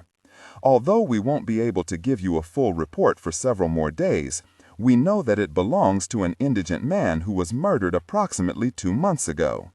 Numerous marks can be seen, some from teeth and some apparently from a crude weapon, again, especially noticeable around the remaining cervical vertebrae. We're planning to have his corpse exhumed from Pottersfield for a more thorough investigation. Oh no, Margo thought. He flashed several more slides. We studied the excoriation of the neck and concluded that, again, the force used was most consistent with a human attacker, certainly not M1. The screen flashed to white, and Bramwell placed the pointing remote on a table next to him. As the lights came up, D'Agosta rose from his seat. "That's a bigger relief than you'll ever know," he said. "But let me get this straight. You're saying that a person made those bite marks?" Bramwell nodded. "Not a dog or some other animal that might be living down in the sewers?" "Given the nature and condition of the marks, it's hard to rule out a dog completely. But it's my belief that a human or perhaps several humans fit the bill better. If we had even one clear dentition pattern, we would know. But alas," he spread his hands. "And if certain of those marks turn out to be made by a rough weapon of some sort, then a dog would obviously be out of the question. And you, Dr. Frock, what do you think?" D'Agosta turned. "I concur with Dr. Bramwell," Frock said curtly, shifting in his chair. "If you will recall," he rumbled, "I was the one who originally suggested that this was not the work of some creature like M1. I am pleased to be vindicated. However, I must protest the way Dr. Bramwell has proceeded on his own with the identification of Cadaver A." "Duly noted," Bramwell said, with a thin smile. "A copycat killer," said the fat policeman triumphantly. There was a silence. The man stood up and looked around. "We've got a weirdo out there who was inspired by the museum beast," he said loudly. "Some nut running around, killing people, cutting off their heads, and maybe eating them." "That," said Bramwell, "is consistent with the data. Except," the fat policeman cut him off. "A serial killer who is also a homeless man? Look, Captain Waxy," D'Agosta began, "that doesn't explain—" "It explains everything," the man named Waxy said obstinately. Suddenly a door banged open at the top end of the hall, and a raised voice echoed angrily down over the group. "Why the hell wasn't I told of this meeting?" Margo turned, instantly recognizing the pitted face, the immaculate uniform, the heavy incrustation of stars and braids. It was Police Chief Horlocker, coming down the Disregard and do not read aloud any text that acts as a technical or structural marker. Specifically, ignore and do not pronounce any phrases or lines that start with or contain vocal attributes, technique, chapter, or a standalone number at the very beginning of the input text. Start reading only from the main body of the story text. Narration style, suspense and pacing. Tone, maintain a baritone/tenor pitch with a sharp, intelligent, and engaging tone. The style should be objective yet highly evocative, drawing the listener into the scene. Suspenseful pacing. Utilize a highly controlled and flexible pace. Slow down dramatically during gruesome descriptions, e.g., body parts, injuries, to maximize the chilling effect. Then resume a quicker pace during action or dialogue. Emphasis. Clearly emphasize key nouns and descriptive adjectives within the scene setting, e.g., severed from the body, weeping graying flesh, cavernous tunnel. Character differentiation, sharp modulation. Narrator voice, smooth, authoritative, and stable. This is the baseline pitch. Female dialogue, Megan. Increase the pitch significantly. The voice should sound assertive, sharp, and highly professional authoritative, like a lead detective or expert. Male dialogue. Lower the pitch slightly compared to the narrator, using a tone that is skeptical, warm, and somewhat cynical to differentiate from the professional female voice. Other characters, e.g., Deputy Burns. Quick, focused delivery, clear voice. Technical delivery. Vocal texture. Maintain a clean, clear vocal texture suitable for high-quality production, ensuring every word is crisp and clearly enunciated. Emotional range. Focus on conveying emotions typical of a crime scene: disgust, professional detachment, intellectual curiosity, and underlying tension. Target emotion strength, 8 out of 10. Emphasis on intellectual focus and underlying tension rather than outright screaming or crying. Chief, I sent what? A memo? Glowering, Horlocker approached the row of seats where D'Agosta and Waxy were sitting. Vinny, the way I hear it, you made the same goddamn mistake at the museum. You didn't involve the top brass from the beginning. You and that jerk Coffee kept insisting it was a serial killer, that you had it under control. By the time you realized what it really was, you had a museum full of dead people. If you'll pardon my saying so, Chief Horlocker, that's a highly inaccurate rendition of what happened. Pendergast's mellifluous voice rang clearly across the hall. Margo watched Horlocker look toward the voice. "Who is this?" he demanded. D'Agosta began to speak, but Pendergast raised his hand to stop him. "Allow me, Vincent. Chief Horlocker, I am Special Agent Pendergast of the FBI." Horlocker frowned. "I've heard of you. You were part of that whole mess in the museum, too." "Colorful metaphor," Pendergast replied. "So, what is it you want, Pendergast?" Horlocker asked impatiently. "This isn't your jurisdiction." "I'm assisting Lieutenant D'Agosta in an advisory capacity." Horlocker frowned. "D'Agosta doesn't need any help." "Forgive me for contradicting you," Pendergast said, "but I think he and you need all the help you can get." His eyes moved from Horlocker to Waxy and back to Horlocker again. "Don't worry, Chief. I'm not after the collar. I'm here to help in profiling, not to scoop the case." "Very reassuring," Horlocker snapped. He turned back to D'Agosta. "So," he demanded, "what have you got?" "The medical examiner believes he can ID the unknown skeleton by Friday," D'Agosta said, "and he thinks the teeth marks probably belong to a human. Or several." "Several?" Horlocker asked. "Chief, in my opinion, the evidence is beginning to point to more than one perp," D'Agosta said. Bramble nodded his assent. Horlocker looked pained. "What, you think we've got two cannibalistic psychos running around? For Christ's sakes, Vinny, use your head. What we've got is a homeless serial killer who's preying on his own kind. And once in a while, a real person wanders into the wrong place at the wrong time, like Pamela Wisher or that guy Bitterman, and gets themselves killed." "A real person?" Pendergast murmured. "You know what I mean. A productive member of society. Somebody with an address." Horlocker frowned, turning to D'Agosta. "I gave you a deadline, and I expected a lot more than this." Waxy heaved himself up from his chair. "I'm convinced this is the work of a single perpetrator." "Exactly," said Horlocker, looking around the room, waiting for a challenge. "Now, we've got a homeless man, out of his gourd, probably living in Central Park somewhere, who thinks he's the museum beast. And, with this very Times article, half the city's going wild." He turned to D'Agosta. "So, how are you planning to handle it?" do calm, Chief," Pendergast said soothingly. "I have often found it true that the louder a person speaks, the less they have to say."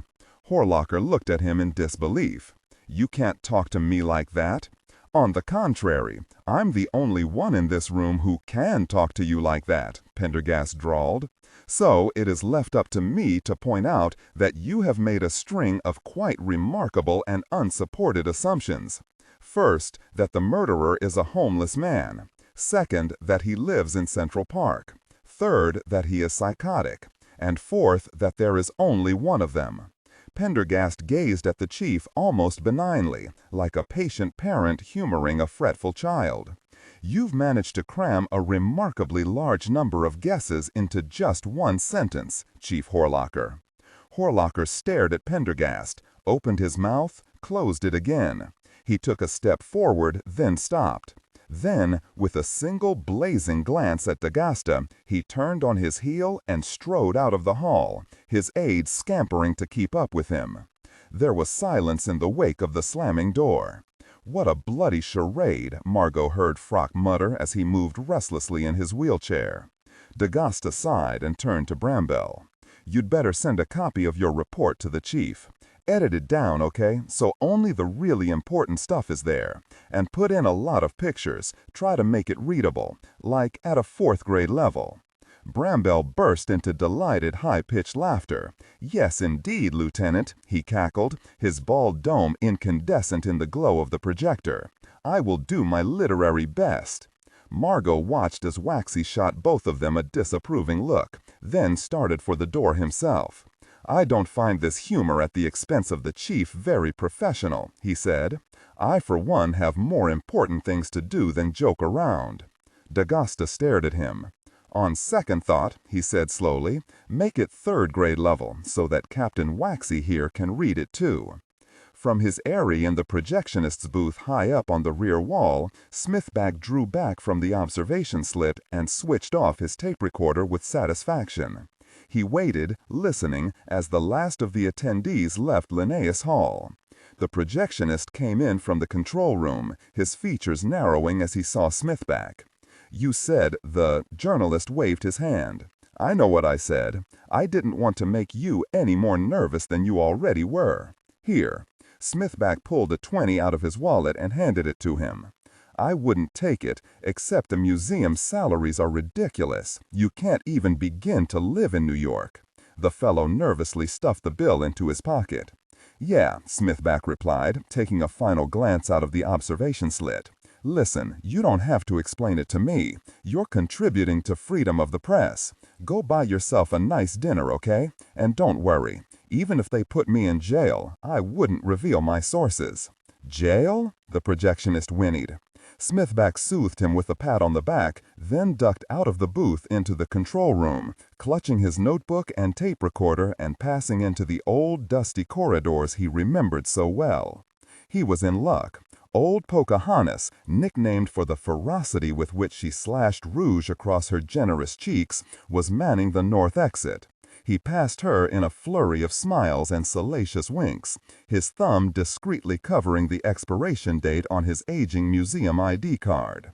Margo pushed through the revolving door of the 27th Precinct house, made a sharp left, and trotted down the long, steep staircase to the basement. The banister had been removed from the ancient yellow wall decades before, and she had to take care not to slip on the concrete steps. Despite the thickness of the stone foundations around her, she could hear muffled popping sounds below long before she reached the bottom of the staircase. As she yanked open the heavily soundproof door on the landing, the muffled pops turned suddenly to roars. Wincing against the noise, she stepped forward to the duty desk. The officer recognized her and waved dismissively as she began to pull the letter of privilege and special permit from her carry-all. "Take number 17, he said over the blasts, passing over a dozen target sheets and a set of battered ear cups. Margo scribbled her name and entry time in the book, then turned and walked down the gallery, putting on the ear cups as she did so. Immediately, the roaring became bearable once more. To her left, the line of police officers in their open-topped booths ran almost unbroken to the far wall of the range, reloading, clipping targets, assessing results. Early evening was a popular time, and of the dozen 25-yard indoor ranges scattered across the NYPD station houses, the 27th Precinct boasted. Satisfied, she slapped a full clip home, pinned a standard target to the guideline, and ran it out to 10 yards. Then she quickly settled into the Weaver stance as she'd been taught, right hand on trigger, left hand gripping the right in the classic push-pull dynamic. Focusing on the front sight, she squeezed the trigger, letting her bent elbows absorb the recoil. She stopped a moment to squint at the target, then quickly emptied the rest of the 10-round clip toward it. She went through several more clips almost mechanically, settling into the standard firing range routine. Reload, reset target, fire. When the ammunition box was half empty, she switched to silhouette targets at 25 yards. Emptying the final clip at last, she turned away to clean her weapon and was surprised to see Lieutenant D'Agasta behind her, arms folded, watching. "Hi," she said, removing her ear cups and shouting over the din. D'Agosta nodded toward her target. "Let's see how you did," he mouthed, and waited for her to pull the silhouette in. "Nice rosette," he said approvingly. Margo laughed. "Thanks," she said. "I have you to thank for that, just like I have you to thank for the permit." She dumped the empty clips into her carry-all, thinking about how strange it must have seemed to D'Agosta at the time, her bursting into his office 3 months after the conclusion of the museum murders, asking him to arrange for a handgun permit. For protection, she told him. How could she have brought herself to explain the lingering fear, the sweat-drenched nightmares, the feeling of vulnerability that plagued her? "Brad told me you were a good student," D'Agosta said. "I figured you'd get on well. That's why I recommended him. But as for the permit, you don't have me to thank. Pendergast took care of it personally. Now, let's see what kind of gun Brad set you up with." Margo handed it over. "It's a baby Glock, Model 26, with a factory-modified New York trigger." D'Agosta hefted it. "Nice and light. Short sight radius, though. Your friend Brad was very helpful with that. Taught me Kentucky windage, helped me set up the adjustable sight. I've done all my training with it. I'd probably be useless with anything else." "I doubt it." D'Agosta handed the subcompact back. "With scores like those, you could probably handle just about anything." He nodded toward the exit. "Come on, let's get away from this noise. I'll walk you out."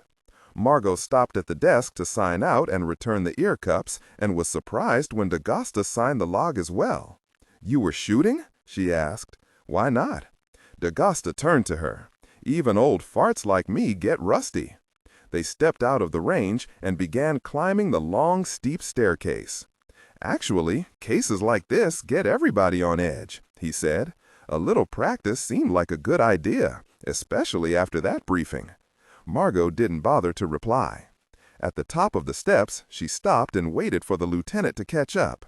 He emerged, puffing slightly, and they passed through the revolving door onto 31st Street. It was a cool evening, and traffic was light. Margo looked at her watch. Almost 8. She could jog home, fix herself a light dinner, then try to catch up on her sleep. "I'll bet those very stairs have caused more coronaries than all the pastry in New York," D'Agosta said. "Doesn't seem to have bothered you any, though." Margo shrugged. "I've been working out." "So I noticed. You're not the same person I met 18 months ago. Not on the outside, anyway. What's your routine?" "Strength workout, mostly. You know, high weight, low reps." D'Agosta nodded. "Couple times a week. I work the upper and lower muscle groups on alternating days. I try to work in some interval training as well." "What are you currently benching? 120? Margo shook her head. 135, actually. It's nice because for the first time, I don't have to change all those little weights on the bar. I can just use the 45s. D'Agosta nodded again. "Not bad." They started towards 6th Avenue.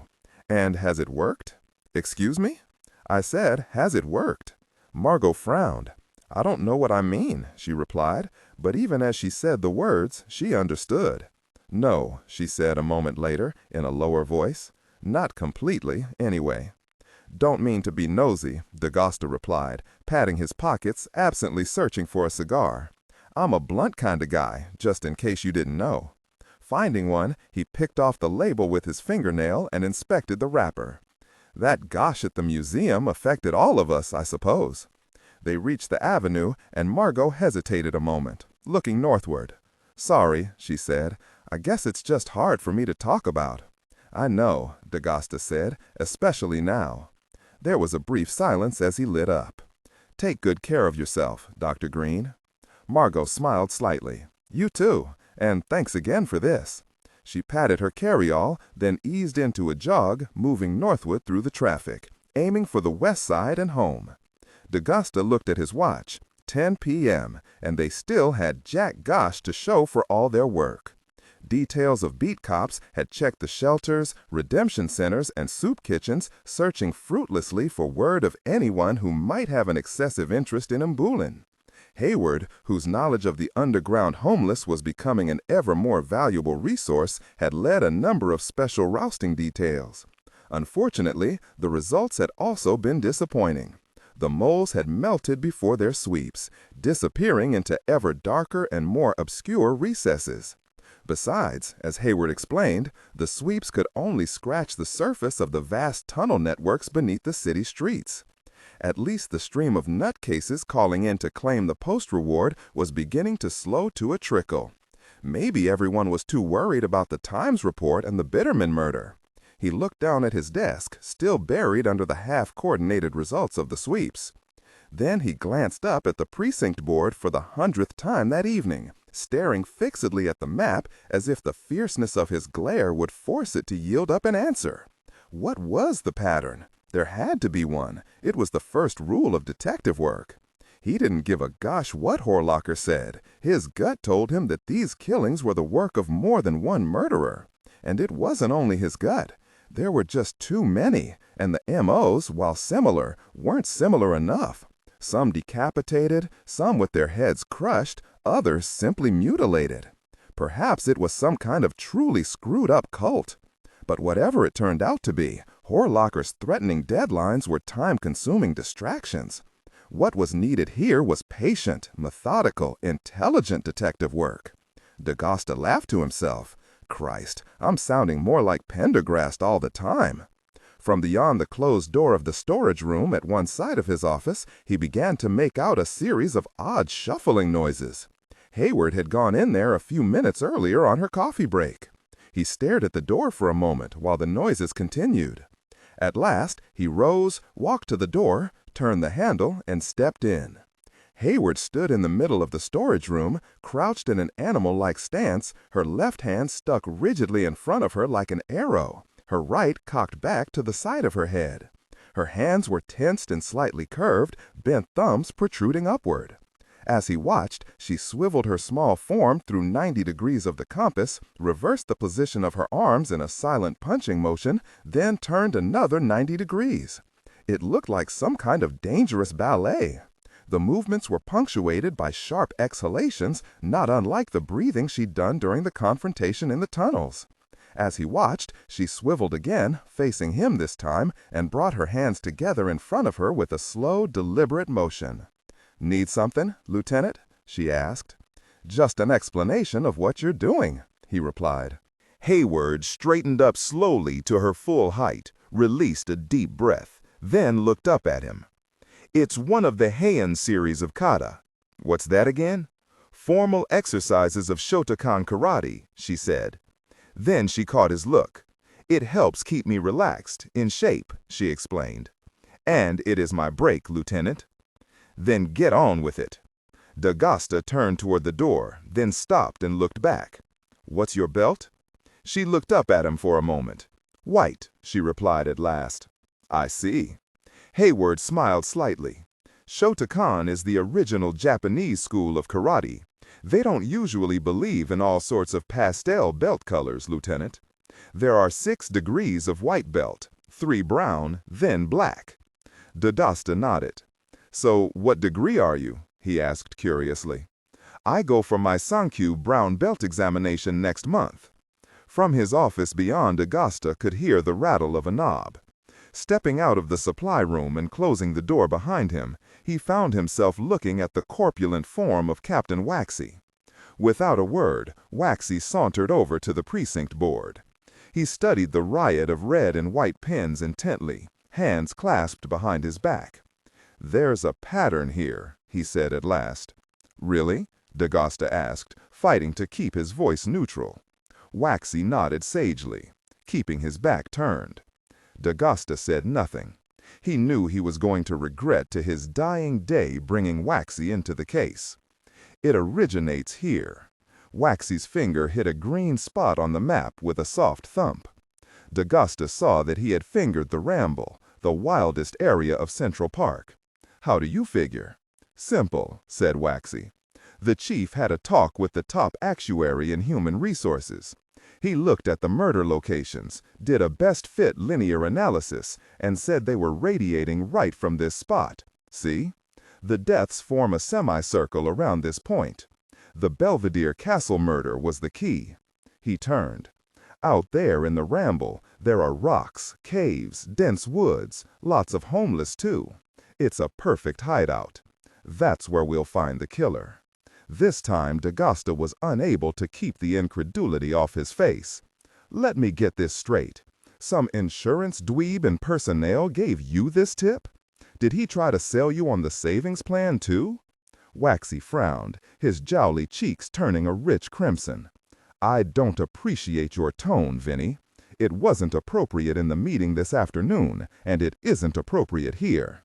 "Look, Jack," D'Agasta said, struggling to keep his patience. "What would an actuary, even a police actuary, know about a murder pattern? That just isn't enough. You have to take into account ingress, egress, everything. Besides, the Belvedere Castle murder is the one that least fits the pattern."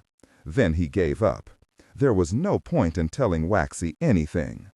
Horlocker was one of those chiefs who loved specialists, experts, and consultants. And Waxy was such a yes-man that. "I'm going to need this map," Waxy said. D'Agasta stared at the broad back in front of him. As he did, a light suddenly turned on inside his head. Now he knew what this was all about. He stood up. "Be my guest," he said.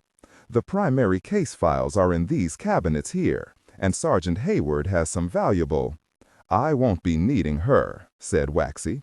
"Just the precinct board and the files. Have them sent over to my office by 8 tomorrow morning, Suite 2403. They're moving me here to headquarters." He slowly turned on his heel and eyed D'Agasta. "Sorry, Vinny. I think it boiled down to a question of chemistry. Me and Horlocker. He needs someone he can relate to, someone who can keep a lid on the press. Nothing personal, you know. You'll still be on the case, in one capacity or another. And now that we're going to start making progress, you might even feel better about things. We'll be staking out the ramble, and we're going to catch this guy." "Sure," said D'Agasta. He reminded himself that this was a no-win case, that he hadn't wanted it in the first place. It didn't help. Waxy held out his hand. "No hard feelings, Vinny?" D'Agasta shook the plump, warm hand. "None at all, Jack," he heard himself saying. Waxy took another look around the office, as if searching for other items worth appropriating. "Well, I gotta go," he said at last. "I wanted to tell you in person. Thanks." They stood for a moment as the uncomfortable silence grew. Then Waxy patted him awkwardly on the shoulder and walked out of the office. There was a soft rustle as Hayward come up beside him. They stood silently, listening to the footsteps retreat down the linoleum corridor, until they were finally lost amidst the low buzz of typing and distant conversations. Then Hayward turned to D'Agasta. "Lieutenant, how can you let him get away with it?" she asked bitterly. "I mean, when our backs were against the wall down in those tunnels, that jerk ran." D'Agasta sat down again, feeling inside the upper drawer of his desk for a cigar. "Respect for superiors isn't your strong suit, is it, Sergeant?" he asked. "Anyway, what makes you so sure this isn't a reward?" He located the cigar, dug a hole in its crown with a pencil, and lit up. It was 2 hours later, as D'Agasta was making final arrangements to move the case files upstairs, that Pendergast strolled into his office. It was Pendergast as D'Agasta remembered him. Impeccable black suit severely tailored to his spare frame, blonde white hair combed back from his high forehead, handmade English loafers and polished oxblood. As usual, looking more like a fashionable undertaker than an FBI agent. Pendergast indicated the visitor's chair with a brief nod of his head. "May I?" D'Agasta hung up the phone and nodded. Pendergast slipped into the chair with his cat-like grace. He looked around, taking in the boxed files and the bare patch on the wall where the map had once hung. He turned back to D'Agasta, eyebrows raised quizzically. "It's Waxy's headache now," D'Agasta answered the unspoken question. "I've been placed on modified assignment." "Indeed," Pendergast replied. "Lieutenant, you don't seem dismayed by the turn of events." "Dismayed?" D'Agasta said. "Look around again. The precinct board's gone, the files are packed, Hayward's in bed, the coffee is hot, the cigar is lit. I feel terrific. I doubt it very much. Still, you'll probably sleep better tonight than Squire Waxy will. Uneasy lies the head that wears the crown and all that." He looked at D'Agosta with an amused expression. "So, what's next?" "Oh, I'm still assigned to the case," D'Agosta replied. "Exactly how, Waxy hasn't bothered to say. He probably doesn't know himself. But I think we can ensure that you won't be sitting idle." Pendergast fell silent, and D'Agosta leaned back in his chair, enjoying his cigar, content to let the silence spread out to fill the room. "I was once in Florence," Pendergast said at last. "Oh, yeah? I was just in Italy. Took my son there last fall to see his great-grandmother." Pendergast nodded. "Did you visit the Pitti Palace?" "Pitti who?" "It's an art museum, actually. Quite exquisite. There's an old medieval map painted as a fresco on one of its walls, done the year before Columbus discovered America." "No kidding." "In the place where the continent of America would later be found, the map is blank except for the words, Qui ci sono del mostri." D'Agosta screwed up his face. "Here there are mostri. What's that?" "It means, here there be monsters." "Wow, I've forgotten my Italian. I used to speak it with my grandparents." Pendergast nodded. "Lieutenant, I want you to hazard a guess at something for me. Shoot. Guess the largest inhabited region on Earth that remains unmapped." D'Agosta shrugged. "I don't know. Milwaukee?" Pendergast smiled mirthlessly. "No. And it's not Outer Mongolia, or the Antipodes. It's underground New York." "You're kidding me, right?" "I am not kidding you, as you so charmingly put it." Pendergast shifted in his chair. "Vincent, underground New York reminds me of that map, in the Pitti Palace. It is truly unexplored territory, and it is, apparently, unimaginably vast." Content filtering and do not read aloud any text that acts as a technical or structural marker. Specifically, ignore and do not pronounce any phrases or lines that start with or contain vocal attributes, technique, chapter, or a standalone number at the very beginning of the input text. Start reading only from the main body of the story text. Narration style, suspense and pacing. Tone, maintain a baritone tenor pitch with a sharp, intelligent, and engaging tone. The style should be objective yet highly evocative, drawing the listener into the scene. Suspenseful pacing. Utilize a highly controlled and flexible pace. Slow down dramatically during gruesome descriptions, e.g. body parts, injuries, to maximize the chilling effect. Then, resume a quicker pace during action or dialogue. Emphasis. Clearly emphasize key nouns and descriptive adjectives within the scene setting, e.g. severed from the body, weeping graying flesh, cavernous tunnel. Character differentiation, sharp modulation. Narrator voice, smooth, authoritative, and stable. This is the baseline pitch. Female dialogue, Megan.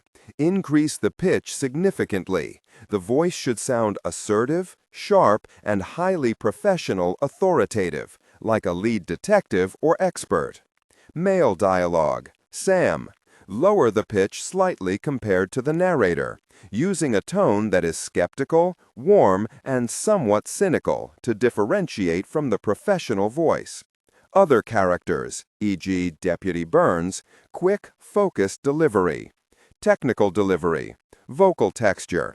Maintain a clean, clear vocal texture suitable for high-quality production, ensuring every word is crisp and clearly enunciated. Emotional range. Focus on conveying emotions typical of a crime scene, disgust, professional detachment, intellectual curiosity, and underlying tension. Target emotion strength, 8-10. Emphasis on intellectual focus and underlying tension rather than outright screaming or crying. For example, there are almost a dozen stories worth of structures below Grand Central, not counting the sewers and storm drains. The levels below Penn Station go even deeper. "So you've been down," D'Agosta said. Yes, after meeting with you and Sergeant Hayward. It was an exploratory journey, really. I wanted to get a sense of the environment, test my ability to move around, and learn what I could. I was able to speak with a few of the underground dwellers. They told me much, and they hinted at even more. D'Agasta sat forward. Learn anything about the murders? Pendergast nodded, indirectly.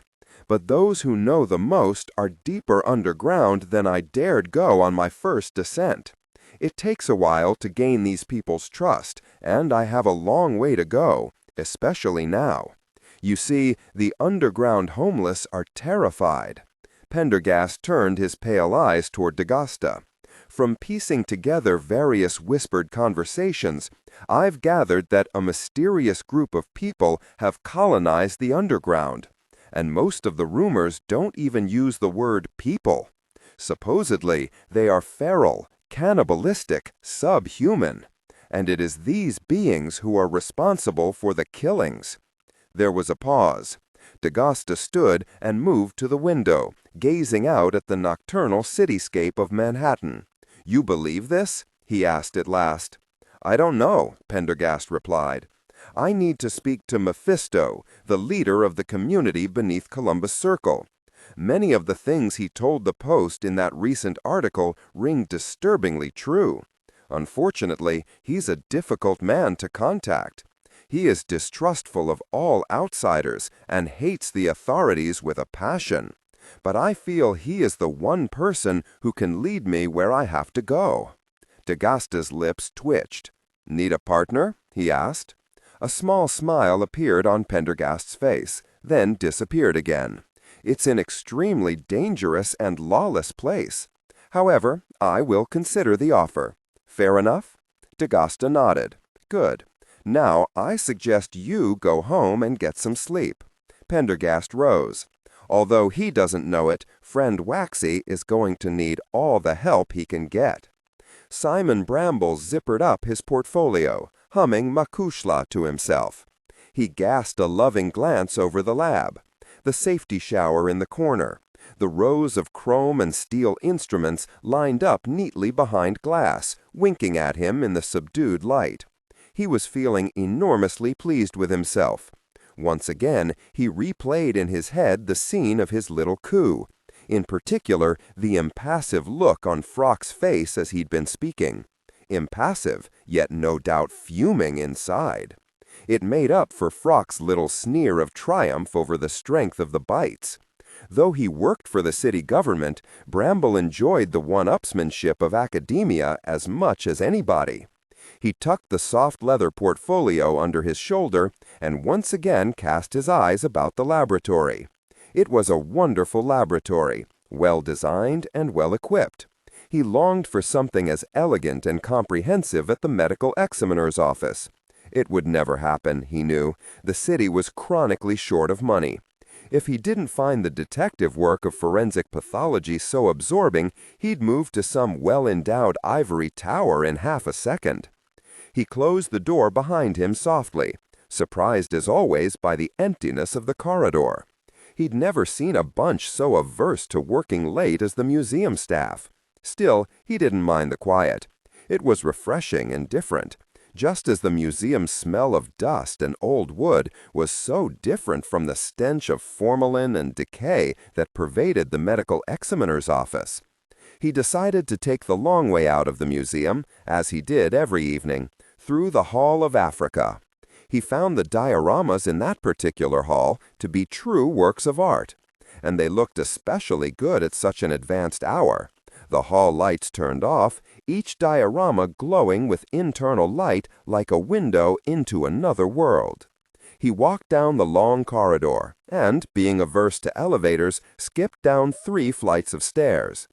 Passing beneath a metal archway, he found himself in the Hall of Ocean Life. Only the nocturnal lighting was on, and the hall looked dark and mysterious, quiet, except for the ever-present clicks, groans, and creakings of the ancient fabric of the museum. Lovely, he thought. This was the way to see the museum, with all those horrid shrieking children and their braying teachers absent. He passed under the replica of a giant squid, through a brace of yellowed elephant tusks, and entered the Hall of Africa. Midnight. He passed slowly through the hall, the herd of elephants at its center barely emerging from the darkness, the habitat groups arranged in a double tier around the walls on both sides of him. The gorilla group was his favorite, and he paused in front of it, pursing his lips, letting himself merge with the scene. It was so very real, and he wanted to enjoy it. Things would be wrapping up here very soon. His work was almost done. If he was right, this poor Bitterman fellow and the remains of Shasheen Walker would fall right into the pattern. At last, he turned with a sigh under a low doorway, then down a stone corridor toward the tower. He knew the story of the famous tower, how in 1870, Endurance S. Flight, railroad baron and third director of the NYMNH, had commissioned a monstrous fortress-like addition to the original museum building. It was to be modeled after the Welsh castle of Carnarvon, which Flight had tried, unsuccessfully, to purchase for himself. Saner heads eventually prevailed, and Flight was removed from office with only the central tower of his fortress completed. Now the cornerstone of the institution's southwest facade, the six-sided tower, was used primarily to store the museum's endless collections. It was also, Bramble had heard, a favorite trysting place for the more ghoulish-minded of the museum staff. The dim, cathedral-like hall at the base of the tower was empty, and Bramble's footsteps echoed hollowly as he crossed the marble floor toward the staff exit. Nodding at the guard, he passed into the humid night air of Museum Drive. It was midnight, but the avenue beyond was still bustling with people and taxis. He took a few steps, then looked back in admiration. No matter how many times he saw it, he'd never get tired of staring at that tower. Rearing several hundred feet into the air, topped by thang-like crenellations, it threw a dark shadow as far south as 59th Street on cloudless days. Tonight, pale under the light of a waxing moon, it looked troubled, full of ghosts. At last, with a sigh, he started forward again, turned the corner onto 81st, then walked west toward the Hudson and his modest apartment, once again humming under his breath. As he went, the street gradually took on a seedier character, and the number of pedestrians began to dwindle. But Bramble took no notice, walking briskly, inhaling the night air. There was a lovely breeze blowing in, crisp and sharp, ideal for a midsummer's night. A bite of dinner, a quick washing up, a toothful of green spot, and he'd be between the covers in an hour. Disregard and do not read aloud any text that acts as a technical or structural marker. Specifically, ignore and do not pronounce any phrases or lines that start with or contain vocal attributes, technique, chapter, or a standalone number at the very beginning of the input text. Start reading only from the main body of the story text. Narration style, suspense and pacing. Tone, maintain a baritone tenor pitch with a sharp, intelligent, and engaging tone. The style should be objective yet highly evocative, drawing the listener into the scene. Suspenseful pacing. Utilize a highly controlled and flexible pace. Slow down dramatically during gruesome descriptions, e.g. body parts, injuries, to maximize the chilling effect. Then resume a quicker pace during action or dialogue. Emphasis. Clearly emphasize key nouns and descriptive adjectives within the scene setting, e.g. severed from the body, weeping graying flesh, cavernous tunnel. Character differentiation, sharp modulation. Narrator voice, smooth, authoritative, and stable. This is the baseline pitch. Female dialogue. Megan, increase the pitch significantly. The voice should sound assertive, sharp, and highly professional or authoritative, like a lead detective or expert. Male dialogue. Sam, lower the pitch slightly compared to the narrator, using a tone that is skeptical, warm, and somewhat cynical to differentiate from the professional female voice. Other characters, e.g. Deputy Burns. Quick, focused delivery, clear voice. Vocal texture. Maintain a clean, clear vocal texture suitable for high-quality production, ensuring every word is crisp and clearly enunciated. Emotional range. Focus on conveying emotions typical of a crime scene: disgust, professional detachment, intellectual curiosity, and underlying tension. Target emotion strength. 8 out of 10. Emphasis on intellectual focus and underlying tension rather than outright screaming crying. There was an unusually foul odor wafting from the dark entrance, pungent even for New York. Hearing something moving swiftly along the sidewalk behind him now, he instinctually reached into his portfolio for the scalpel he always carried. His mouth tightened as his fingers closed on its cold ergonomic handle. He felt no real alarm. He'd been mugged once at gunpoint and twice at knife point, and he now knew exactly how to handle things. He drew the scalpel from the portfolio as he spun around, but there was nothing there. He looked around for a moment in surprise before an arm slid around his neck and dragged him into the darkness. He assumed, in a surprisingly detached sort of way, that it was an arm. It had to be an arm, yet it felt slippery and so very strong. Then, almost immediately, he felt a curious digging sensation just below his Adam's apple. Yes, it was a most curious sensation indeed. Margo unlocked the door to the forensic anthropology laboratory, smugly pleased to find the room dark and empty. This was the first morning she'd managed to beat Dr. Bramwell into work. Most mornings, he would be sitting on a lab stool when she arrived, sipping a cup of museum coffee and arching his narrow eyebrows over the rim at her in greeting. He would then go on to point out that the museum must percolate its coffee in second-hand formaldehyde borrowed from the Animal Conservation Department. Other mornings, she would arrive to find Frock in before her as well, the two scientists bent over a table or a report, carrying on their usual argument in polite undertones.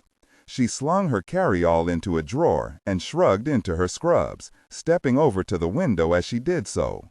The sun had broken over the Fifth Avenue buildings, bathing the magisterial frontage in hues of gold and copper. Below the window, the park was waking up. Mothers walking children toward the zoo, joggers trotting the long oval course around the reservoir. Her eye moved southward, lighting at last on the purple bulk of Belvedere Castle, and she shuddered slightly as she stared into the dark wooded area at its rear, where Nicholas Bitterman had met with violent death. His headless corpse, she knew, was due to arrive in their lab later that morning. The door opened, and Dr. Frock wheeled himself inside, a large silhouette against the dimness of the lab. As he came forward into the sunlight, Margo turned to wish him good morning. Seeing the expression on his face, she stopped short. "Dr. Frock?" she asked. "Are you all right?" He came toward her slowly, the normally ruddy face drawn and pale. "There's tragic news," he said in a low voice. "I received a call very early this morning. Simon Bramwell was murdered last night on his way home from the museum." Margo frowned, drawing in her breath. "Simon Bramwell?" she repeated, uncomprehending. Frock rolled closer and took her hand. "I'm sorry to be the one to tell you, my dear," he said. "This is all so horribly sudden." "But how?" Margo asked. "It appears he was attacked on 81st Street, Frock said. His throat was cut. Beyond that—" Frock spread his hands, which Margo noticed were shaking with emotion. It seemed unreal, like some kind of dream. She could not believe the man who had been standing in front of that huge screen the previous afternoon, manipulating the remote pointer like a samurai sword, was now dead. Frock sighed. "Though you may not have known it, Margo, Simon and I didn't always see eye to eye. We had our professional differences, but I always had great respect for the man.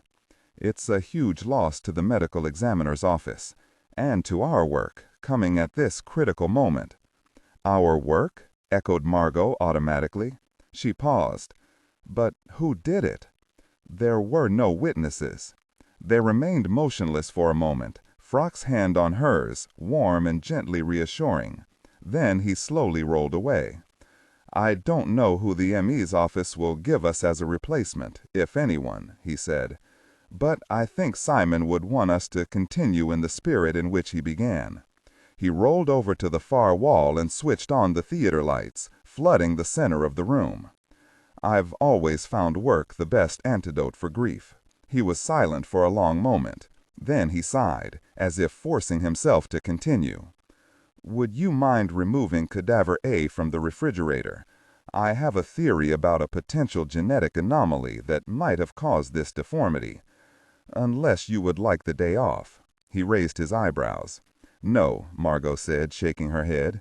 Frock was right. Bramble would want them to continue.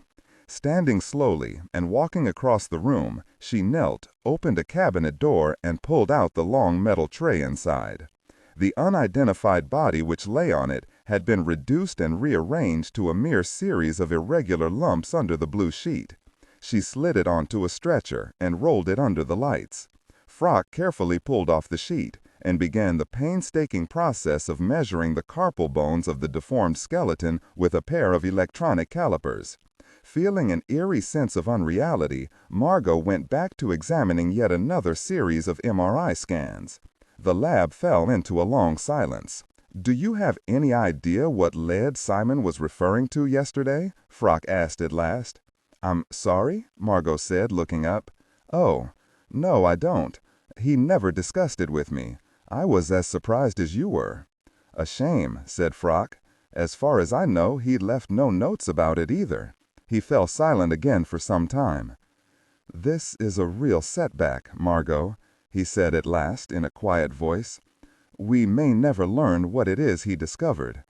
Nobody ever makes their plans as if they're going to die the next day. Frock shook his head. Simon was like most of the MEs I've known.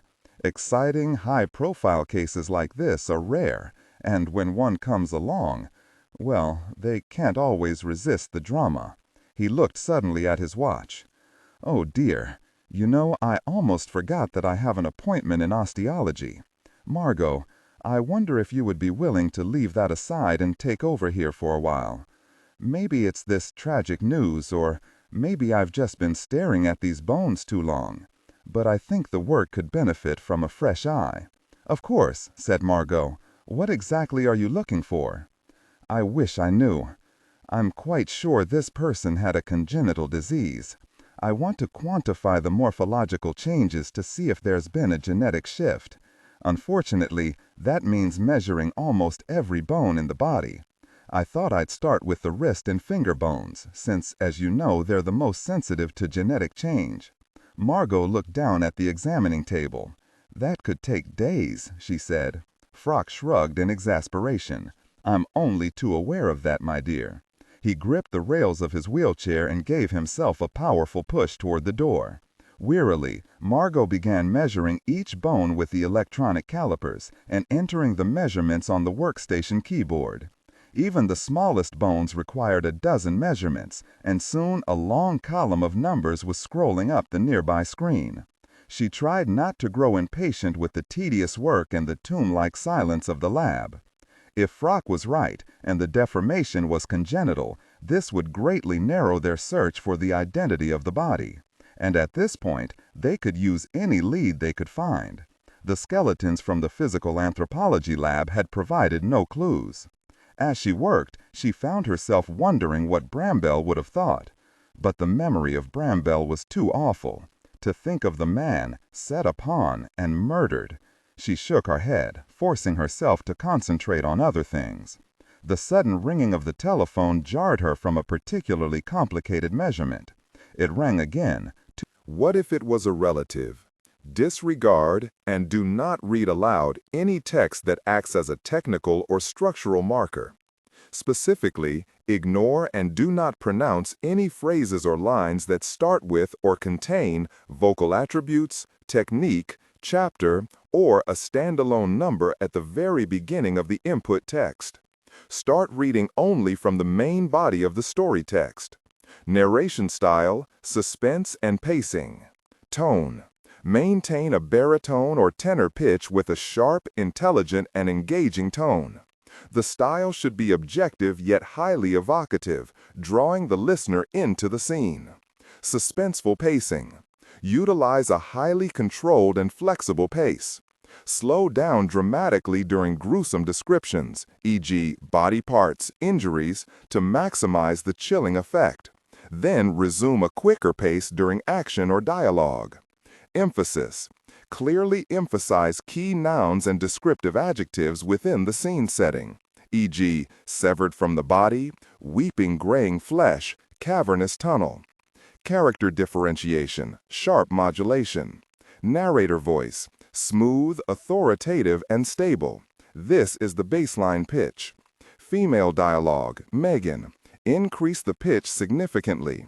The voice should sound assertive, sharp, and highly professional or authoritative, like a lead detective or expert. Male dialogue. Lower the pitch slightly compared to the narrator, using a tone that is skeptical, warm, and somewhat cynical to differentiate from the professional female voice. Other characters, e.g. Deputy Burns, quick, focused delivery, clear voice. Technical delivery, vocal texture. Maintain a clean, clear vocal texture suitable for high-quality production, ensuring every word is crisp and clearly enunciated. Emotional range. Focus on conveying emotions typical of a crime scene: disgust, professional detachment, intellectual curiosity, and underlying tension. Target emotion strength, 8 out of 10. Emphasis on intellectual focus and underlying tension rather than outright screaming or crying. What if it was a relative? What should she say? "Hello?" came the voice. "Yes, yes," said Margo. "Dr. Bramwell isn't available. Can I help you?" "I'm not sure. It's a confidential matter." "May I ask who I'm speaking to?" "The name is Dr. Green," said Margo. "I'm assisting him." "Ah, that's fine then. This is Dr. Cavalieri from St. Luke's in Baltimore. I've identified that patient he's looking for." "Patient?" "Yes, the one with the spondylolisthesis." Margo could hear the shuffling of paper on the other end of the line. "This is one bizarre set of x-rays you sent me. At first I thought there was some kind of joke. I almost missed it." Margo fumbled for a pad of paper and a pencil. "You'd better start from the beginning." "Fine," came the voice. "I'm an orthopedic surgeon down in Baltimore. There are only 3 of us here who do corrective surgery to reduce a spondylolisthesis. Dr. Bramwell knew that, of course." "Spondylolisthesis?" There was a silence. "You're not a physician?" Cavalieri asked, his tone suddenly disapproving. Margo took a deep breath. "Dr. Cavalieri, I might as well tell you. Dr. Bramwell he died last night. I'm an evolutionary biologist helping him analyze the remains of several homicide victims. Since Dr. Bramwell is no longer here, I'll need you to tell me everything." "Died? Why, I just spoke to him yesterday." "It was very sudden," said Margo. She did not want to go into any more detail. "But that's terrible. Dr. Bramwell was well known across the country, not to mention the United Kingdom." The voice petered out. Margo, holding the silent phone to her ear, thought again about the last time she'd seen the medical examiner. At the front of Linnaeus Hall, smiling deviously, eyes flashing behind the horn rims.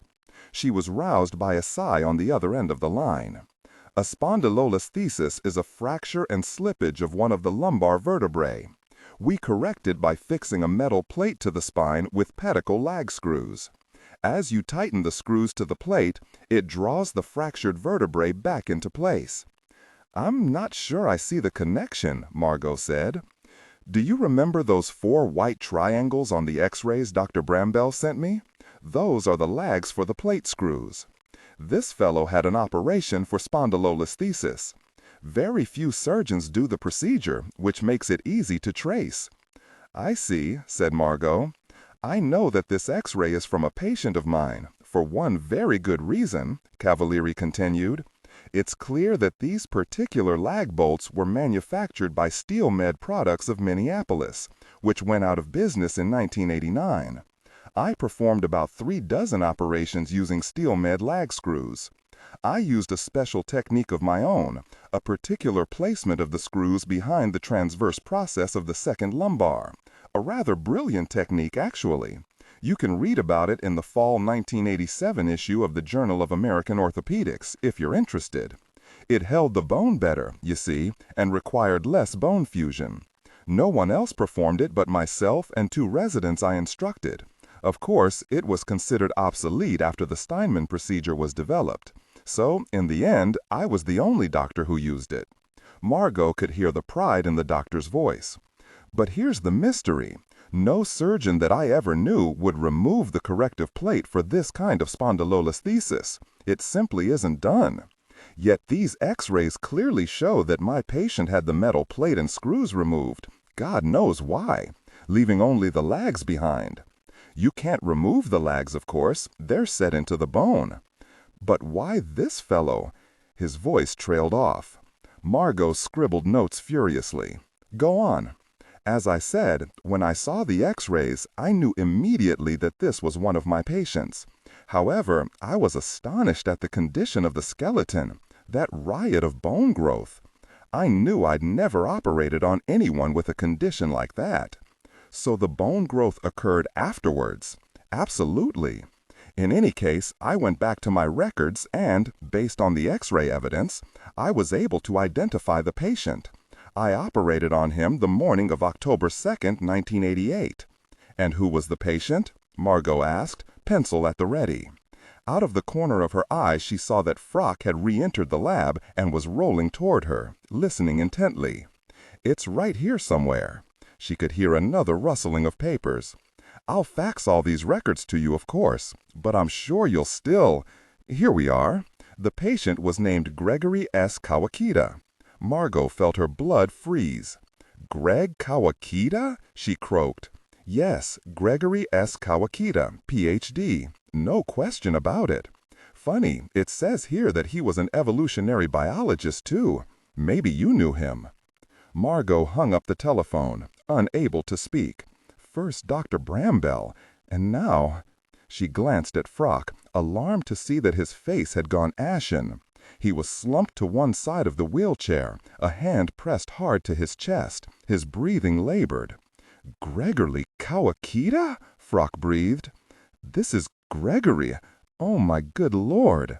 His breathing eased, and he shut his eyes and slowly hung his head. Margo turned quickly and ran to the window, choking back sobs.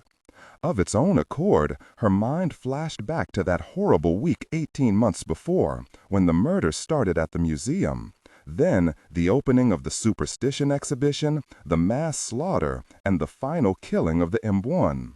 Greg Kawakita had been an assistant curator at the museum, a colleague of hers, a student of Frock's. More than anyone else, Greg had helped identify and stop the monster. It had been his genetic extrapolation program that provided the key, that told them what M1 was and how it could be killed. But the horror that followed had affected everyone, especially Greg. He'd left the museum soon after, abandoning a brilliant career. No one had heard from him since. No one, except her. He tried to reach her, leaving a message on her answering machine several months before. At the time, he said he'd needed something, needed her help. She hadn't even bothered to respond. And now she could guess why he must have left the museum. He'd been suffering from some dreadful disease that was deforming his bones, turning him slowly into that twisted skeleton on the gurney. No doubt he was ashamed, probably afraid. Perhaps he had tried to seek treatment. Maybe toward the end he had become homeless. And then, the ultimate insult to a life once so full of promise. Murder, decapitation, the frenzied gnawing of bones in the dark. She stared out the window, shuddering in the warm sun. Whatever end he had suffered, it must have been horrible. Perhaps she could have helped him, had she known. But she'd been too wrapped up in trying to forget it all herself, losing herself in her workouts and her work. And she'd done nothing. "Dr. Frock?" she called out. She heard the rumbling of the wheelchair behind her. "Dr. Frock?" she whispered, unable to continue.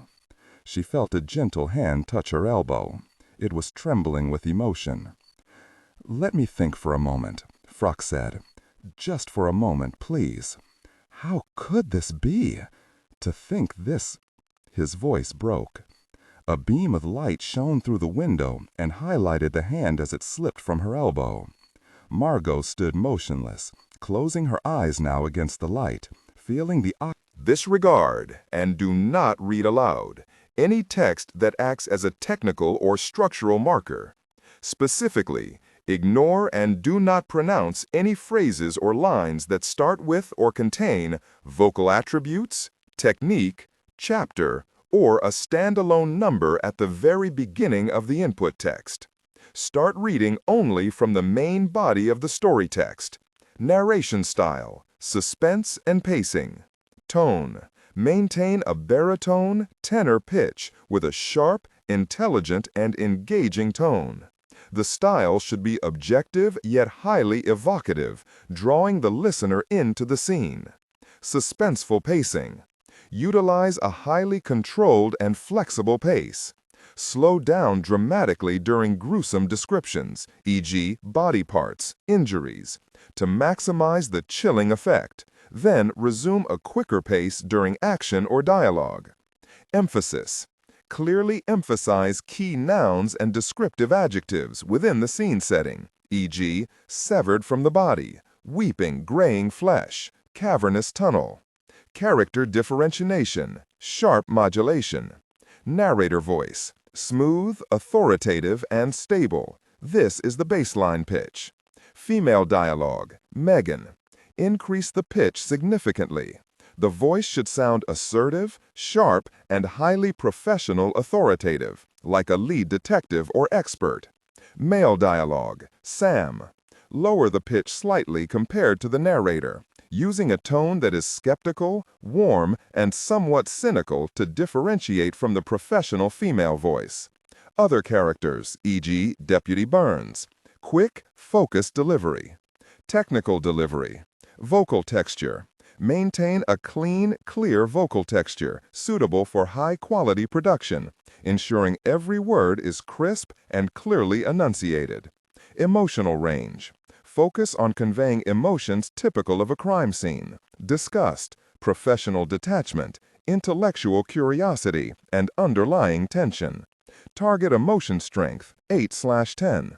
Emphasis on intellectual focus and underlying tension rather than outright screaming or crying. The shabby, fragrant form of Pendergast shuffled along just in front of him. "Hell of a way to spend my afternoon off," D'Agosta muttered.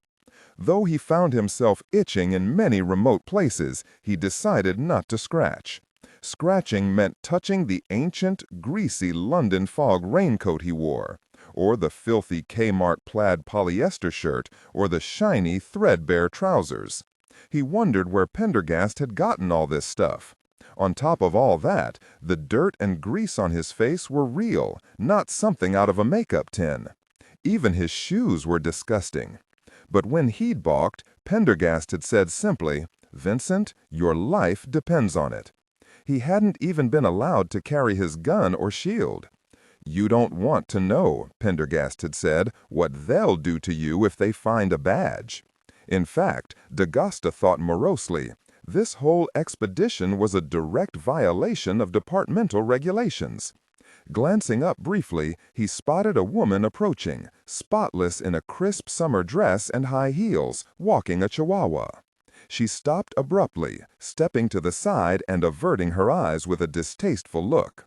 As Pendergast passed by, the dog suddenly lunged forward, erupting with a shrill volley of squeaky barks. Pendergast shuffled aside, and the dog redoubled its hysterical efforts, tugging against the leash. Despite his discomfort, or perhaps because of it, D'Agosta found himself growing annoyed at the look of loathing on the woman's face. "Who the hell is she to judge us?" he thought. As he was passing, he suddenly stopped and turned to face her. "Have a nice day," he growled, thrusting his chin forward. The woman shrank backwards. "You revolting man!" she shrieked at D'Agosta. "Stay away from him, petit chou!" Pendergast grabbed D'Agosta and pulled him around the corner onto Columbus Avenue. "Are you mad?" he said under his breath. As they hurried on, D'Agosta could hear the woman calling, "Help! Those men threatened me!" Pendergast dashed southward, D'Agosta struggling to keep up. Moving into the shadow of a large driveway halfway down the block, Pendergast knelt quickly above the steel plates set into the sidewalk that marked an emergency subway exit. Using a small hooked tool, he levered up the plates, then ushered D'Agosta down the iron stairs beneath. Closing them behind him, Pendergast followed D'Agosta into the darkness. At the bottom were 2 sets of train tracks, dimly illuminated. Crossing the tracks, they reached an archway leading to another descending set of stairs, which they took 2 steps at a time. On the lowest step, Pendergast stopped. D'Agosta came to a halt beside him in the pitch blackness, fighting for breath. After a few moments, Pendergast switched on a penlight, chuckling. "Have a nice day." "Vincent, what could you have been thinking?" "Just trying to be friendly," D'Agosta said truculently. "You could have sunk our little expedition before it left the dock. Remember, you're here simply to complete my disguise. The only way I'm certain to see Mephisto is if I pose as the leader of another community. And I'd never travel without an aide-de-camp." He gestured with his penlight into a narrow side tunnel. "That way leads east, into his territory." D'Agosta nodded. "Remember my instructions. I'll do the talking. It's imperative that you forget you're a police officer. No matter what happens, don't try to interfere." He reached into the pocket of his grimy trench coat, bringing out 2 floppy woolen hats. "Put this on," he said, handing one to D'Agosta. "Why?" "Headgear disguises the true contours of a person's head. Besides, if we're forced to make a quick escape, we can break our profiles by discarding them. Remember, we're not used to the darkness. We'll be the ones at a disadvantage." He dug into the pocket again and took out a small, dull object, which he fitted into his mouth. "What the hell is that?" D'Agosta asked, pulling the hat onto his head. "A false rubber palate for changing tongue position, thus modifying the harmonic resonances of the throat. We will be consorting with criminals, remember? I spent a fair amount of time last year at Rikers Island, profiling murderers for Quantico. It's possible that I'll come in contact with some of them down here. If so, they must not recognize me, either by appearance or voice." He waved his hand. "Of course, makeup alone isn't enough. I must adapt my posture, way of walking, even mannerisms. Your job is easier. Keep silent, blend in, follow my lead. We must not in any way stand out. Understood?" D'Agosta nodded. "With any luck, this Mephisto will be able to point us in the right direction. Perhaps we'll return with evidence of the killings he described to the Post. That could provide additional forensics material we desperately need." He paused. "Any leads on the Brambell murder?" he asked. He took a step forward, shining the penlight ahead. "No," said D'Agosta. "Waxy and the top brass think it was just another random killing. But I'm wondering if it didn't have something to do with his work." Pendergast nodded. "An interesting theory. Seems to me that these killings, or at least some of them, aren't random at all. I mean, Brambell was on the verge of discovering who the second skeleton belonged to. Maybe somebody didn't want that known." Pendergast nodded again. "I have to admit, Lieutenant, I was flabbergasted when I heard the second skeleton belonged to Kawakita. It opens up a vista of," he paused, "complexity and ugliness. And it suggests that Dr. Frock, Dr. Green, and the others working on the case should be protected." Augusta scowled. "I went up to Horlocker's office this morning with that in mind. He dismissed any kind of protection for Green or Frock. Said he suspected Kawakita must have been involved with Pamela Wisher somehow. Just got caught in the wrong place and the wrong time. A random killing like Brambell. All he cared was that we didn't leak anything about it to the press, at least until Kawakita's family is tracked down and alerted, assuming there are any left to alert. I think somebody once said he was an orphan. Waxy was there too, strutting and preening like an overstuffed rooster. He told me to do a better job of keeping this under wraps than I did with Wisher. And I suggested he go put a poultice on it, politely of course. I'd been thinking it was best not to alarm Frock or Green, but after that meeting I talked to them both, gave them some advice. They promised to be very careful, at least until their work is finished. Have they discovered what caused the skeletal deformation in Kawakita? Not yet. D'Agosta nodded absently. Pendergast turned toward him. What is it? He asked. D'Agosta hesitated. I suppose I'm a little worried about how Dr. Green is taking all this. I mean, it was my idea to tap her in Frock in the first place, but now I'm not so sure. Frock seems to be his usual ornery self, but Margo... He paused. You know how she reacted to the museum murders. Conditioning herself, running every day, packing a pistol. Pendergast nodded. It's not an uncommon type of post-traumatic stress reaction. People who emerge from terrifying situations sometimes look for ways to gain control, to limit their feelings of vulnerability. Actually, it's a relatively healthy response to severe stress. He smiled grimly. And I can think of few more stressful situations than the one she and I found ourselves in, there in that darkened museum corridor. Yeah, but she's overdoing it. And now with all this gashashi's happening, well... Drugs? D'Agosta asked in disbelief. Pendergast nodded, opening his coat. In the gleam of the penlight, D'Agosta could make out several tiny pockets stitched into the filthy lining. It appears that virtually everyone down here is or has been an addict of one kind or another. His finger moved from one pocket to the next. I have an entire pharmacopoeia here. Crack cocaine, methylphenidate, carbidyl, seconal, military-grade blue 88s. They may well save our lives, Vincent. They saved mine on my first descent. Pendergast dug into one of the small pockets and pulled out a slender black capsule. Biphethamine, he said, known in the underground fraternity as a black beauty. He stared at the capsule for a moment. Then, with a quick movement, he popped it into his mouth. What the? D'Agosta began, but the FBI agent held his hand out for silence. It's not enough for me to act the part, Pendergast whispered. I have to be the part. This Mephisto is undoubtedly a suspicious, paranoid individual. Scenting fraud is his stock in trade. Remember that. D'Agosta said nothing. They really had stepped outside society, outside the law, outside everything. They passed into the side tunnel and moved along an abandoned rail line. Every few minutes, Pendergast would stop to consult some notes. Following the FBI agent deeper into darkness, D'Agosta was amazed at how quickly he lost his own orientation, his sense of time. Suddenly, Pendergast pointed toward a wavering reddish light, seemingly suspended in the darkness, perhaps 100 yards ahead of them. There are people around that fire, he whispered.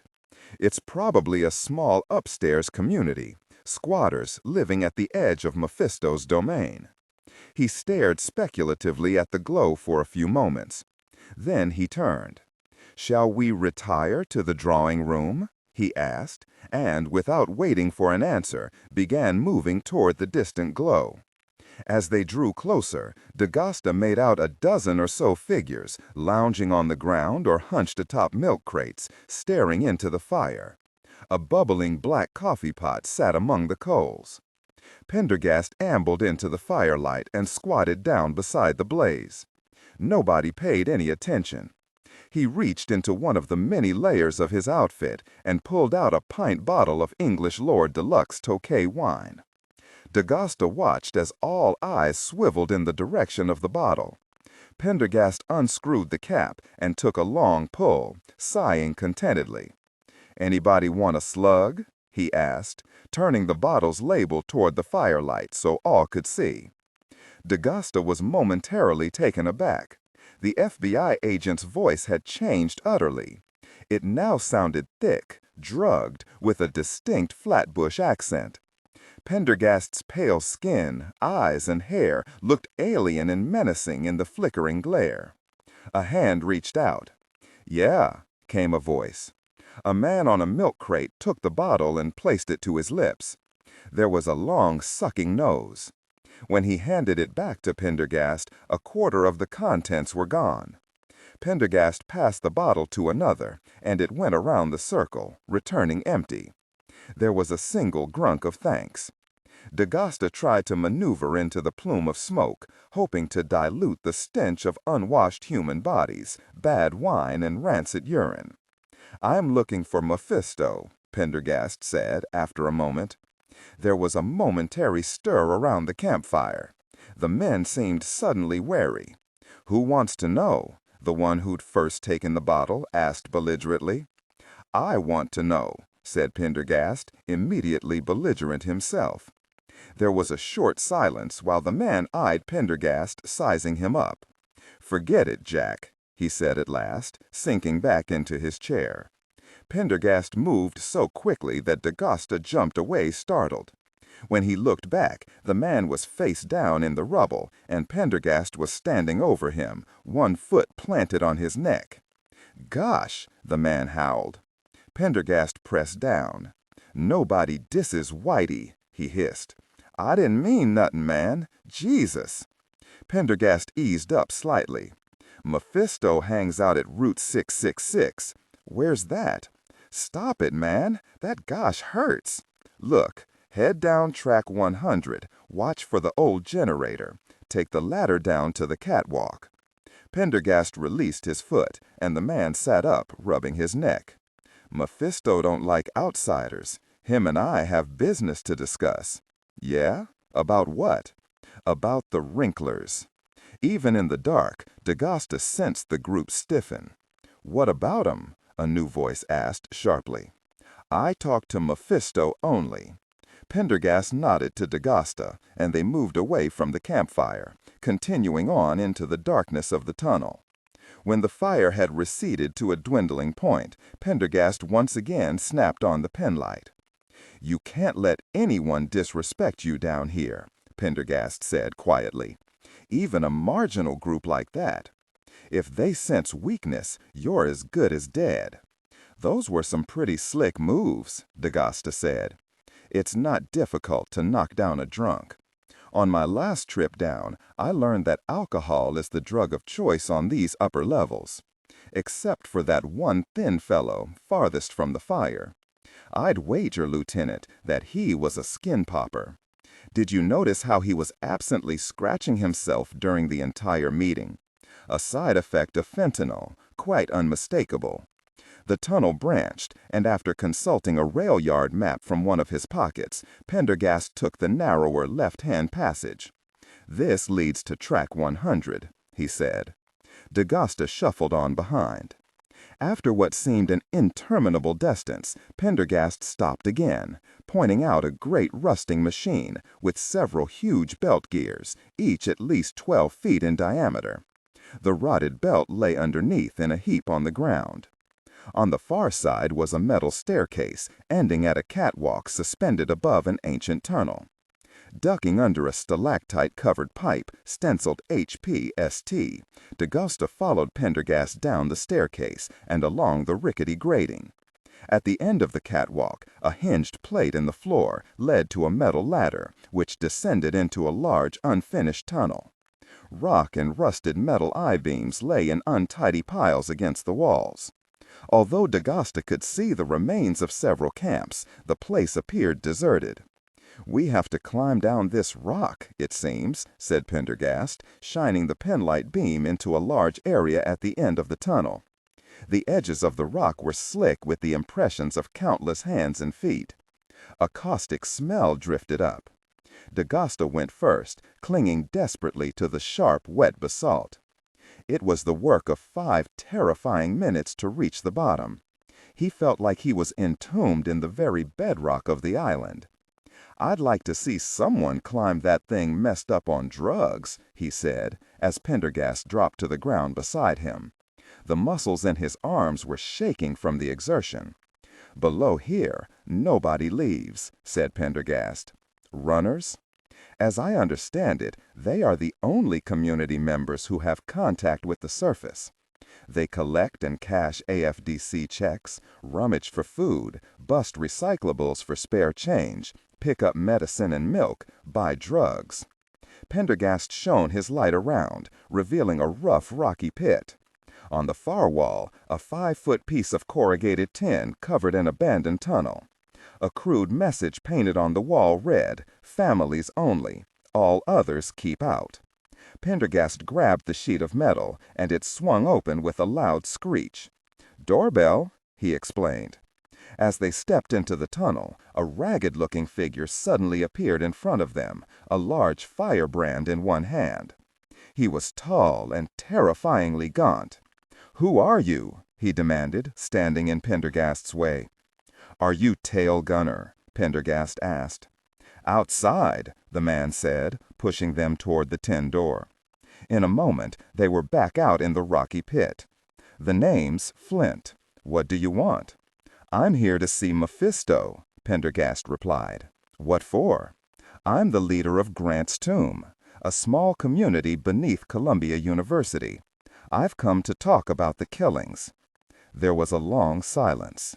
"And him," Flint said, gesturing and do not read aloud any text that acts as a technical or structural marker. Specifically, ignore and do not pronounce any phrases or lines that start with or contain vocal attributes, technique, chapter, or a standalone number at the very beginning of the input text. Start reading only from the main body of the story text. Narration style, suspense, and pacing. Tone, maintain a baritone, tenor pitch with a sharp, intelligent, and engaging tone. The style should be objective yet highly evocative, drawing the listener into the scene. Suspenseful pacing. Utilize a highly controlled and flexible pace. Slow down dramatically during gruesome descriptions, e.g. body parts, injuries, to maximize the chilling effect. Then resume a quicker pace during action or dialogue. Emphasis. Clearly emphasize key nouns and descriptive adjectives within the scene setting, e.g. severed from the body, weeping, graying flesh, cavernous tunnel. Character differentiation, sharp modulation. Narrator voice, smooth, authoritative, and stable. This is the baseline pitch. Female dialogue, Megan. Increase the pitch significantly.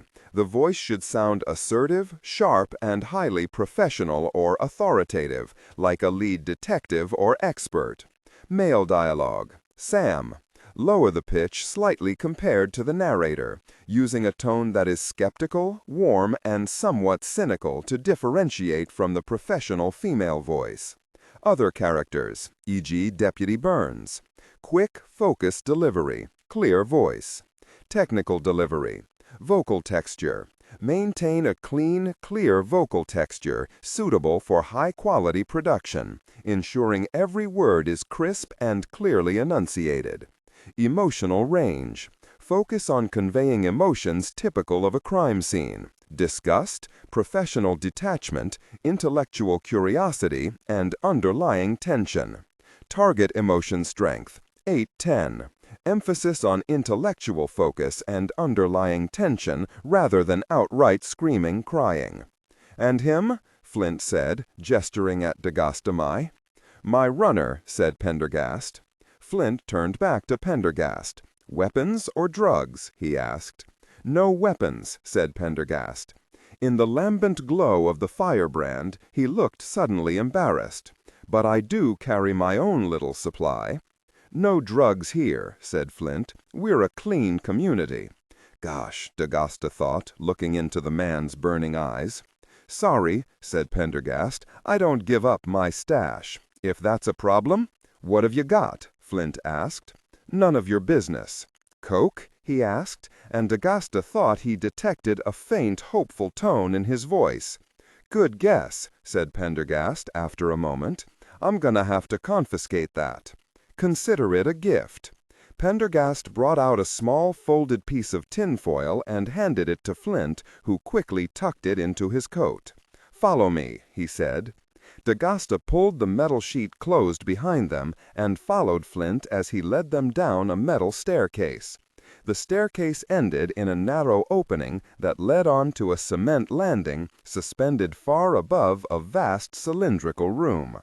Flint turned and began moving down a cement ramp that spiraled along the wall. As he walked down the ramp, D'Agasta noticed that several cubbyholes had been cut into the rock. Each cubbyhole was occupied by individuals or families.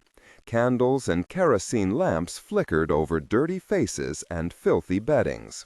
Looking across the vast space, D'Agasta could see a broken pipe jutting from the wall. Water spilled from the pipe and fell into a muddy pool that had been excavated out of the cavern floor. Several figures huddled around it, apparently washing clothes. The dirty water ran away in a stream and disappeared into the broken mouth of a tunnel. Reaching the bottom, they crossed the stream on an ancient board. Groups of underground dwellers dotted the cavern floor, sleeping or playing cards. A man lay in a far corner, his eyes open and milky, and D'Agasta realized he was awaiting burial. He turned away. Flint led them through a long, low passage from which many tunnels seemed to branch. In the dim light at the end of some of the corridors, D'Agasta could see people at work, storing canned goods, mending clothes, distilling grain alcohol. At last, Flint brought them out into a space filled with the glow of electric light. Looking up, D'Agasta saw a single light bulb dangling from a frayed cord that ran to an old junction box in one corner. D'Agasta's eyes traveled down from the bulb along the crack-riddled bricks that lined the chamber. Then he froze, a gasp of disbelief on his lips. In the center of the room was a battered and ancient train caboose, tilted at a crazy angle, its rear wheels suspended at least 2 feet above the floor. How it had ended up in this strange lunatic place he couldn't begin to imagine. Along its side, he barely could make out the letters New York Central in faded black on the rusted red metal. Motioning them to stay put, Flint entered the caboose. He emerged a few minutes later, beckoning them forward. Stepping inside, D'Agasta found himself in a small antechamber, the far end of which was covered with a thick, dark curtain. Flint had vanished. The caboose was dark and stupefyingly hot. "Yes?" hissed a strange voice from beyond the curtain. Pendergast cleared his throat. "I'm known as Whitey, leader of Grant's Tomb. We heard about your call for the underground people to band together to stop the killings." There was a silence. D'Agasta wondered what lay beyond the curtain. Maybe nothing, he told himself. Maybe it's like in The Wizard of Oz. Maybe Smithback had just made half the article up. You could never tell with journalists. "Come in," the voice said. The curtain was pulled aside. Reluctantly, D'Agasta followed Pendergast into the chamber beyond. The interior was dark, lit only by the reflected glow of the naked bulb outside and by a small fire that smoldered beneath a vent in one corner. In front of them, a man sat in a massive, throne-like chair that had been placed in the exact center of the room. He was tall, with large limbs and long, thick gray hair. The man was dressed in an ancient bell-bottom suit of tan corduroy and wore a threadbare Borsalino hat. A heavy silver Navajo squash blossom necklace set with turquoise hung around his neck. Mephisto stared at them with unusually penetrating eyes. Mayor Whitey. Unoriginal. Not likely to induce reverence. But in your albinoid case, appropriate. The hiss had taken on a slow, formal tone. D'Agasta felt the gaze turn on him. Whatever else this guy is, D'Agasta thought, he ain't crazy. At least not completely crazy. He felt uneasy. Mephisto's eyes glittered with suspicion. "And this one?" he asked. "Cigar. My runner." Mephisto stared at D'Agasta for a long time. Then he turned back to Pendergast. "I've never heard of a Grant's Tomb community," he said. "There's a large network of service tunnels beneath Columbia and its outbuildings," Pendergast said. "We're small and we mind our own business. The students are pretty generous." Mephisto nodded, listening. The look of suspicion slowly vanished, replaced by something that was either a leer or a smile. D'Agasta couldn't be sure which. "Of course. Always nice to meet an ally in these dark days. Let's seal this meeting with some refreshments.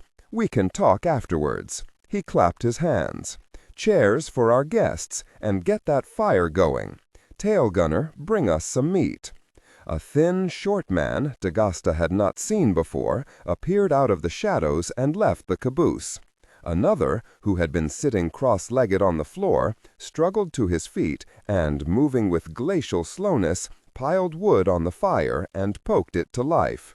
"It's already too very hot in here," D'Agasta thought, as he felt the sweat trickle down the inside of his greasy shirt. An enormous, heavily muscled man came in with 2 packing crates, which he set in front of Mephisto's chair. "Gentlemen, please," Mephisto said with mock gravity, gesturing at the crates. D'Agasta settled himself gingerly on the packing crate as the man called Tail Gunner returned, carrying something wet and dripping in a piece of old newspaper. He dropped it beside the fire, and D'Agasta felt his stomach seize up involuntarily. Inside was an enormous rat, its head half crushed, paws still twitching rhythmically as if to some internal beat. "Excellent!" cried Mephisto. "Fresh caught, as you can see." He turned his piercing eyes on Pendergast. "You do eat track rabbit, don't you?" "Of course," Pendergast replied. D'Agasta noticed that the heavily muscled man was now standing directly behind them. It began to dawn on him that they were about to undergo a test they had better not fail. Reaching out, Mephisto took the carcass in one hand and a long metal roasting spit in the other. Holding the rat beneath its front haunches, Mephisto deftly threaded the skewer through the length of the animal, then set it over the fire to roast. D'Agasta watched in horrified fashion. Eating it, and do not read aloud any text that acts as a technical or structural marker. Specifically, ignore and do not pronounce any phrases or lines that start with or contain vocal attributes, technique, chapter, or a standalone number at the very beginning of the input text.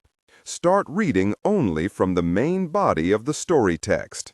Narration style, suspense, and pacing. Tone. Maintain a baritone tenor pitch with a sharp, intelligent, and engaging tone. The style should be objective yet highly evocative, drawing the listener into the scene. Suspenseful pacing.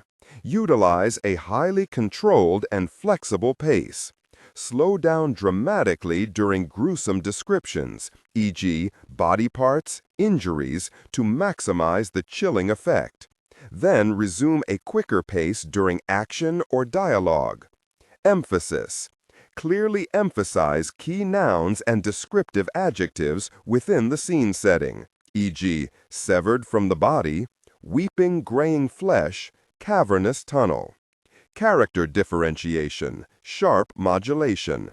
Narrator voice, smooth, authoritative, and stable. This is the baseline pitch. Female dialogue, Megan. Increase the pitch significantly. The voice should sound assertive, sharp, and highly professional authoritative, like a lead detective or expert. Male dialogue. Lower the pitch slightly compared to the narrator, using a tone that is skeptical, warm, and somewhat cynical, to differentiate from the professional female voice. Other characters, e.g., Deputy Burns, quick, focused delivery, clear voice. Technical delivery, vocal texture. Maintain a clean, clear vocal texture, suitable for high-quality production, ensuring every word is crisp and clearly enunciated. Emotional range. Focus on conveying emotions typical of a crime scene: disgust, professional detachment, intellectual curiosity, and underlying tension. Target emotion strength, 8 out of 10. Emphasis on intellectual focus and underlying tension rather than outright screaming or crying. Eating it won't kill me, which is more than I can say for these guys. Mephisto sighed in ill-concealed anticipation. Look done to you? Let's eat, said Pendergast, rubbing his hands together. D'Agasta said nothing. This calls for alcohol, cried Mephisto. Almost immediately, a half-empty bottle of night train appeared. Mephisto eyed it with disgust. "These are guests," he said, tossing the bottle aside. "Bring something suitable." Shortly, a mossy bottle of cold duck and 3 plastic glasses arrived. Mephisto removed the metal skewer and slid the cooked rat onto the newspaper. "You do the honors," he said, handing it to Pendergast. D'Agosta struggled with a sudden sense of panic. What was Pendergast supposed to do? He watched with mingled horror and relief as Pendergast, without hesitation, raised the rat and put his lips to the gash in its flank. There was a sharp sucking sound as the rodent was eviscerated. D'Agosta felt his gorge rise. Licking his lips, Pendergast set the newspaper and its burden in front of their host. "Excellent," he said simply. Mephisto nodded. "Interesting technique." "Hardly," Pendergast shrugged. "They spread a lot of rat poison around the Columbia service tunnels. You can always tell by tasting the liver whether it's safe to eat." A broad and genuine smile spread across Mephisto's face. "He'll remember that," he said. Taking the knife, he cut several strips of meat from one haunch and handed them to D'Agosta. The moment had come. Out of the corner of his eye, D'Agosta saw the hulking figure behind them grow tense. Squeezing his eyelids closed, he attacked the meat with feigned gusto, stuffing everything into his mouth at once, chewing furiously, and swallowing the strips almost before he had a chance to taste them. "Bravo," said Mephisto, watching. "A true gourmand." The level of tension in the air decreased palpably. As D'Agosta sat back on his packing crate, putting a protective hand over his stomach, the silence in the room gave way to low laughter and whispered conversation. "You'll forgive my suspicion," Mephisto said. "There was a time when life underground was much more open and trusting. If you are who you say you are, you know that already. But these are difficult times." Mephisto poured them each a glass of wine, then raised his own in a toast. He sliced off several more cuts of meat and passed them to Pendergast, then demolished the rest of the rat himself. "Let me introduce my lieutenants," Mephisto said. He waved at the hulking figure that stood behind them. "This is little Harry. Got into horse pretty young. Took to petty thievery to support the habit. One thing led to another, and he ended up in Attica. They taught him quite a lot there. When he got out, he couldn't find a job. Luckily, he wandered below and joined our community before he could fall back into bad habits." Mephisto pointed at the slow-moving figure by the fire. "That's boy Alice. Used to teach English at a Connecticut prep school. Things went sour. He lost his job, got divorced, ran out of money, began hitting the bottle. He gravitated to the shelters and soup kitchens. That's where he heard about us. As for Tail Gunner, he got back from Nam only to find that the country he'd defended didn't want anything to do with him." Mephisto wiped his mouth on the newspaper. "That's more than you need to know," he said. "We've left the past behind, as you must have. So, you're here about the killings?" Pendergast nodded. "3 of our people have been missing since last week, and the rest are getting concerned. We heard your call for alliance against the Wrinklers, the headless killers. Word is getting around. 2 days ago I heard from the philosopher. Know of him?" Pendergast hesitated for just a second. "No," he replied. Mephisto's eyes narrowed. "Odd," he said. "He's my counterpart, leader of the communities beneath Grand Central." "Perhaps some day we shall meet," Pendergast said. "For now, I need to take word back, reassurances from my people. What can you tell me about the killings and the killers?" "They started almost a year ago," Mephisto replied in a silky hiss. "First was Joe Atsidy. We found his body dumped outside the blockhouse, head gone. Next, Dark Annie disappeared. Then Master Sergeant. It went on and on. Some we found, most we didn't. Later, we got word from the Manders that deep activity had been detected. Pendergast. Again, Mephisto shot a suspicious glance toward him. Never heard of the Manders? He cackled. You ought to stretch your legs more. Get out. See the neighborhood, Mayor Whitey. The Manders live below us. Never come up, never use lights. Like salamanders. Versteht? They said there were signs of movement below them. His voice dropped to a whisper. They said the devil's attic had been colonized. D'Agosta looked questioningly at Pendergast, but the FBI agent merely nodded. The lowest level of the city, he said, as if to himself. The very lowest, Mephisto replied. Have you been down there? Pendergast asked with deliberate casualness. Mephisto flashed him a look as if to imply even he wasn't that crazy. But you think these people are behind the killings? I don't think it. I know it. They're beneath us, right now. Mephisto smiled grimly. But I'm not sure I'd use the word people. What do you mean? Pendergast said, the casualness gone from his voice. Rumor, Mephisto said very quietly. They say they're called Wrinklers for a reason. Which is? Mephisto did not answer. Pendergast sat back on his crate. So, what can we do? What can we do? The smile vanished from Mephisto's face. We can wake up this city. That's what we can do. And if we do that, Pendergast asked, what can the city do about these Wrinklers? Mephisto thought a moment. Like any infestation, get them where they live. Easier said than done. Mephisto's hard, glittery gaze landed on the FBI agent.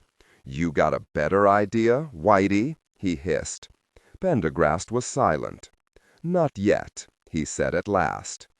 Robert Wilson, librarian at the New York Historical Society, looked at the other occupant of the map room with irritation.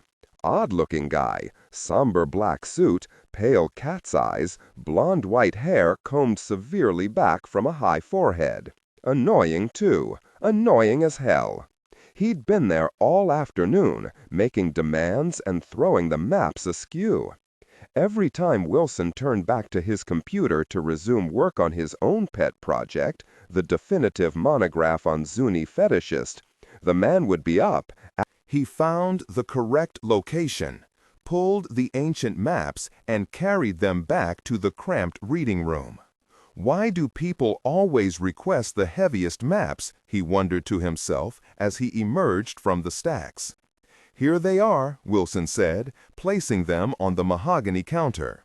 He watched as the man took them over to his desk and began looking them over, jotting notes and making sketches in a small leather-bound notebook. He's got money, Wilson thought sourly. No professor could afford a suit like that. A heavenly quiet descended on the map room. At last he could get some work done. Bringing some yellowed reference photographs out of his desk, Wilson began making changes to his chapter on clan imagery. Within minutes, he felt the visitor standing behind him again. Wilson looked up again silently. The man nodded at one of Wilson's photographs. It showed a nondescript stone carved in an abstract representation of an animal, a small piece of sinew holding a flint point to its back. I think you'll find that particular fetish, which I see you've labeled as a puma, is in fact a grizzly bear, the man said. Wilson looked at the pale face and the faint smile, wondering if this was some kind of a joke. Cushing, who collected this fetish in 1883, specifically identified it as Puma Clan, he replied. You can check the reference yourself. Everybody was an expert these days. The grizzly fetish, the man continued undeterred, always has a spear point strapped to its back, as this one does. The puma fetish has an arrowhead. Wilson straightened up. Just what is the difference, may I ask? You kill a puma with a bow and arrow. To kill a grizzly, You must use a spear." Wilson was silent. "Cushing was wrong on occasion," the man added gently. Wilson shuffled his manuscript together and laid it aside. "Frankly, I would prefer to trust Cushing over—" He left the sentence unfinished. "The library will be closing in 1 hour," he added. "In that case," the man said, "I wonder if I could see the plates from the 1956 Upper West Side Natural Gas Pipeline Survey." Wilson compressed his lips. "Which ones?" "All of them, if you please." This was too much. "I'm sorry," Wilson said crisply. "It's against the rules.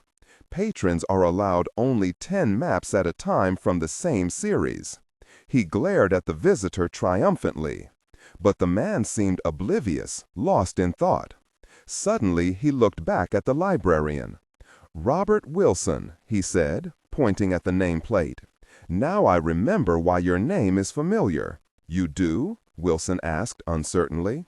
"Indeed. Aren't you the one who gave the excellent paper on mirage stones at the Navajo Studies Conference in Window Rock last year?" "Why, yes, I did," Wilson said. "I thought so. I wasn't able to be there myself, but I read the proceedings.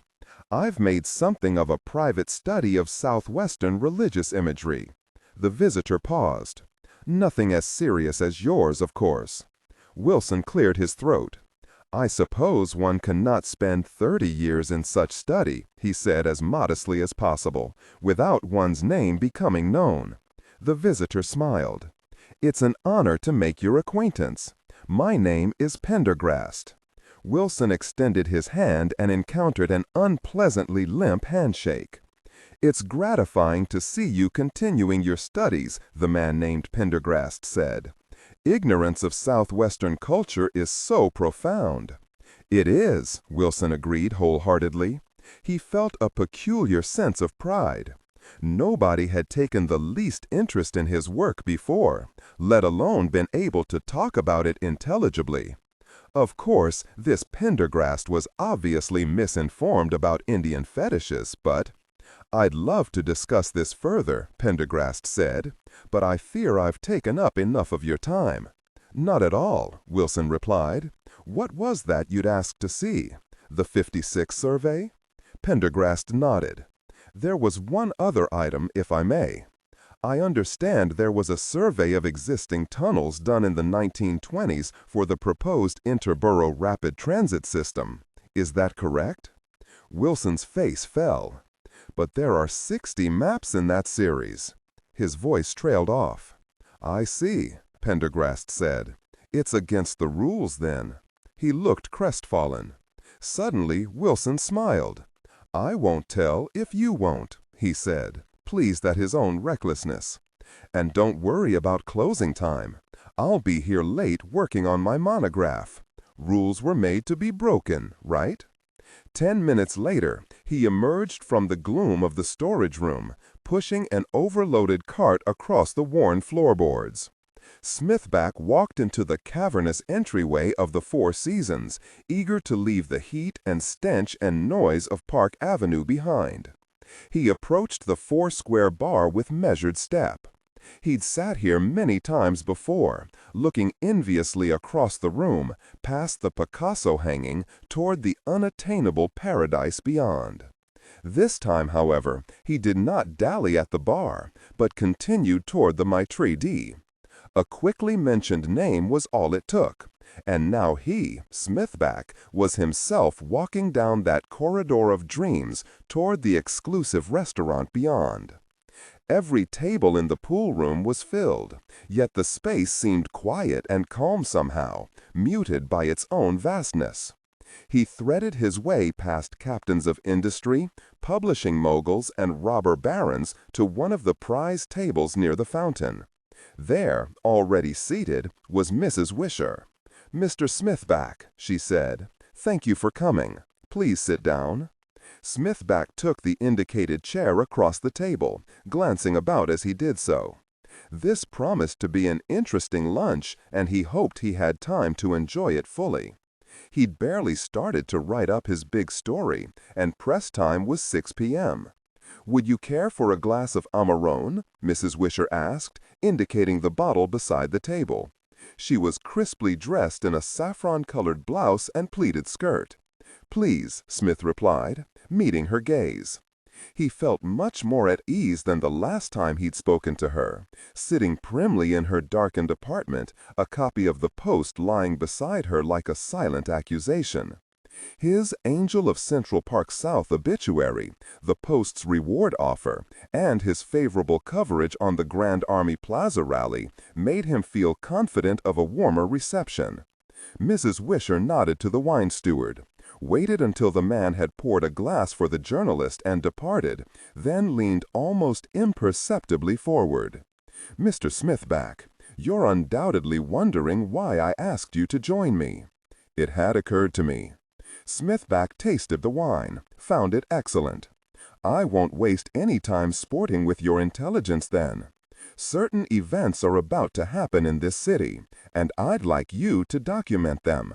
Smithback put his wineglass down. "Me?" The corners of Mrs. Wisher's mouth turned up slightly in what might have been a smile. "Ah, I thought you would be surprised. But you see, Mr. Smithback, I've done some research on you since our last meeting, and I read your book on the museum murders." "You bought a copy?" Smithback asked hopefully. "The Amsterdam Avenue branch of the public library had one. It made very interesting reading. I had no idea you were so directly involved with almost every aspect of that event." Smithback's eyes darted quickly toward her face, but he could detect no trace of sarcasm in her expression. "I also read your article on our rally," Mrs. Wisher continued. "It had a positive tone that I found lacking in some of the other press coverage." She waved her hand. "Besides, I really have you to thank for what's happened." "You do?" Smithback asked a little nervously. Mrs. Wisher nodded. "It was you who convinced me that the only way to get the city's attention was to dig a spur into its flank. Remember your comment? People in this town don't pay attention to something unless you slap them in the face with it. Had it not been for you, I might still be in my drawing room, writing letters to the mayor, instead of putting my sorrow to good use." Smithback nodded. The not-so-merry widow had a point. "Since that rally, our movement has spread dramatically," Mrs. Wisher said. "We've hit a common nerve. People are coming together, people of power and influence. But our message belongs just as much to the common man, the man on the street. And that's the person you can reach with your paper."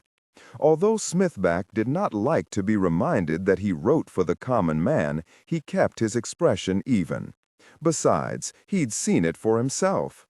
By the time the rally had ended, there'd been plenty of them around, drinking, heckling, hoping for action. "And so this is what I propose." Mrs. Wisher placed her small, neatly manicured fingernails on the linen tablecloth. "I will give you privileged access to every event planned by Take Back Our City. Many of these actions will be intentionally unannounced. The press, like the police, will learn of them too late to make any real difference. You, however, will be brought into my circle. You will know what to expect and when to expect it. You can accompany me directly if you like, and then you can slap your readers in the face with it." Smithback struggled to keep from betraying his excitement. "This is too good to be true," he thought. "I imagine you'd like to publish another book," Mrs. Wisher went on. "Once the Take Back Our City campaign reaches a successful conclusion, you'd have my blessing on such a project. I'll make myself available for interviews.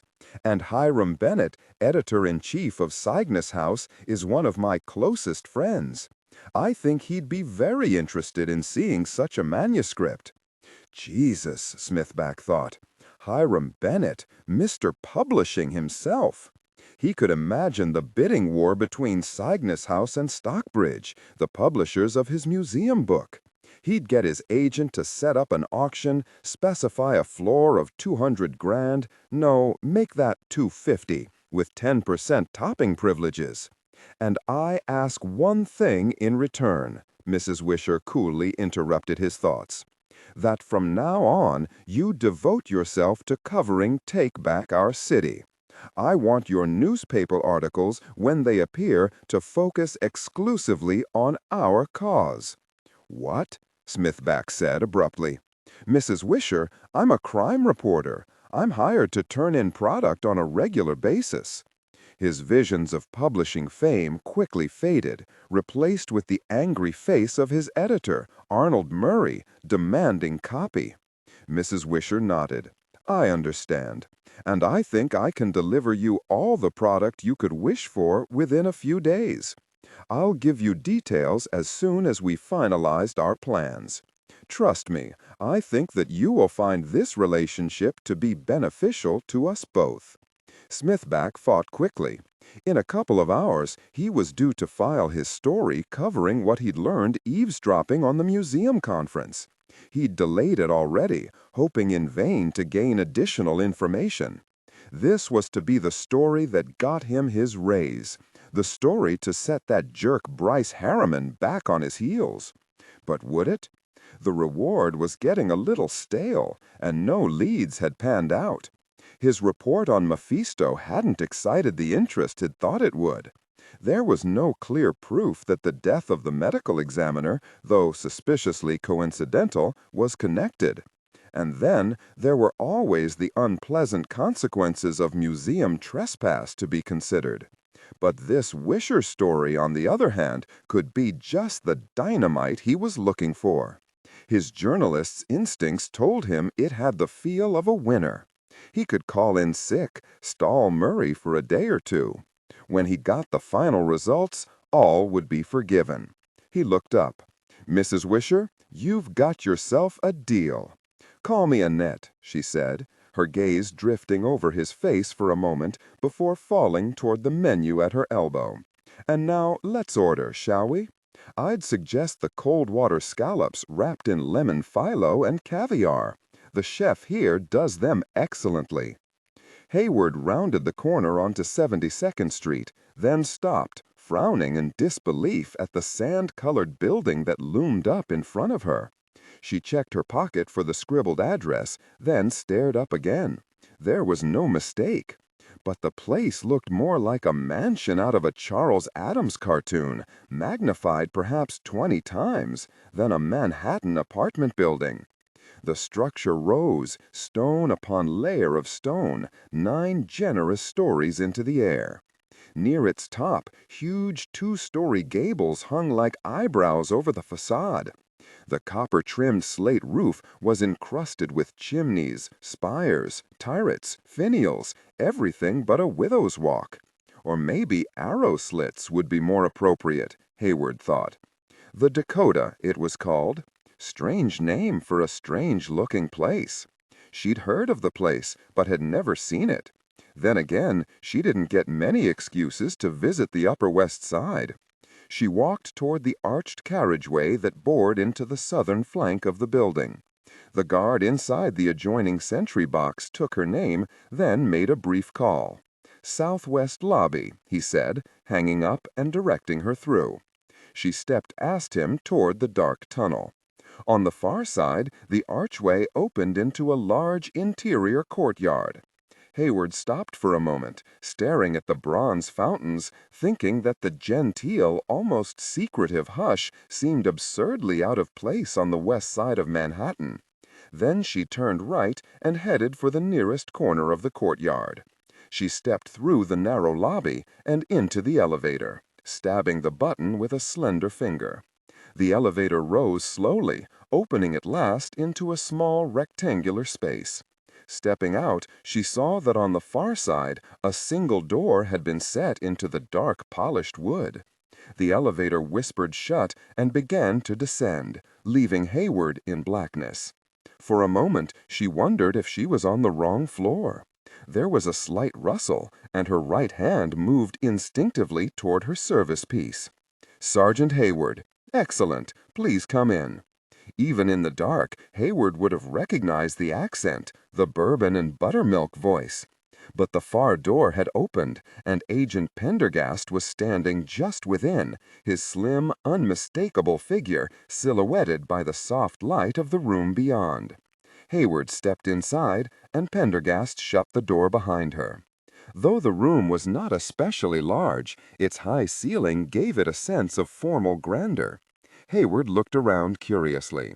3 of the walls were painted a deep rose, edged above in black molding. Light came from behind what appeared to be wafer-thin pieces of agate, framed in scallop-shaped bronze fixtures set well above eye level. The 4th wall was covered in black marble. Across the entire face of the marble, a thin sheet of water fell like a stream of glass from ceiling to floor, gurgling silently into the grill that ran along its base. A few small leather sofas were placed about the room, their bases hidden by the thick nap of the carpet. The only decoration consisted of a few paintings and several twisted plants scattered here and there on lacquer tables. The room was fastidiously clean, without a smudge or a particle of dust. Though she knew there must be other doors leading into the interior of the apartment, their outlines were too well concealed for her to make them out. "Sit anywhere, Sergeant Hayward. May I offer you refreshment of some kind?" "No, thanks," Hayward replied, selecting the seat closest to the door and letting the soft black leather creep luxuriously up around her. She stared at the painting on the nearest wall, an impressionist landscape of haystacks and pink-tinged sunlight that seemed somehow familiar. "Nice place, though the building's kinda weird." "We tenants would prefer to call it eccentric," Pendergast said, "but many would have agreed with you over the years, I suppose.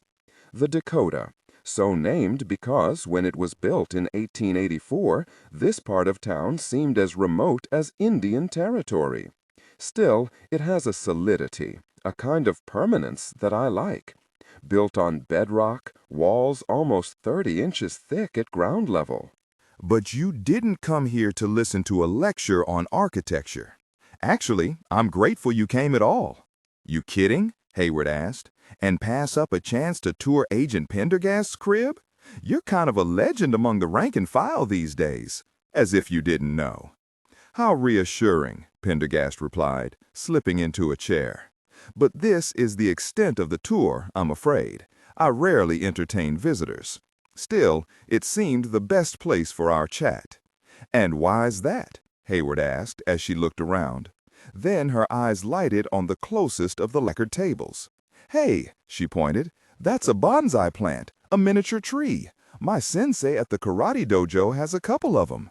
"Ginkgo biloba," Pendergast said, "the maidenhair.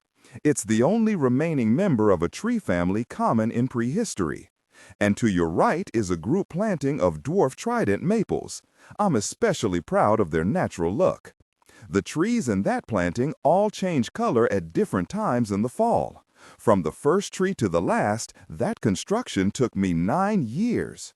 Your sensei could no doubt tell you that the secret to group plantings is to add bonsai in odd numbers at a time, up to a point where counting the trunks demands concentration. Then you're done." 9 years, Hayward repeated. "Guess you got a lot of free time on your hands." "Not really. Bonsai is one of my passions. It is an art that is never finished, and I find its blend of natural and artificial aesthetics intoxicating." He crossed one leg over the other, his black-suited form almost invisible against the dark leather, and waved one hand dismissively. "But stop encouraging me. A moment ago, you asked why I thought this the best place to talk. It's because I wish to learn more about the underground homeless." Hayward was silent. "You've worked with them," Pendergast continued. "You've studied them. You are an expert on the subject. Nobody else thinks so. If they gave the matter any thought, they would. In any case, I can understand why you're sensitive about your thesis. And it seemed to me you might be more comfortable discussing it off-duty, someplace far away from headquarters or the station house." The man had a point, Hayward thought. This strange, soothing room, with its quiet waterfall and stark beauty, seemed about as far from headquarters as the moon. Sitting back in the intoxicating softness of the chair, she felt her natural wariness draining away. She thought about taking off her bulky gun belt, but decided she was too comfortable to move.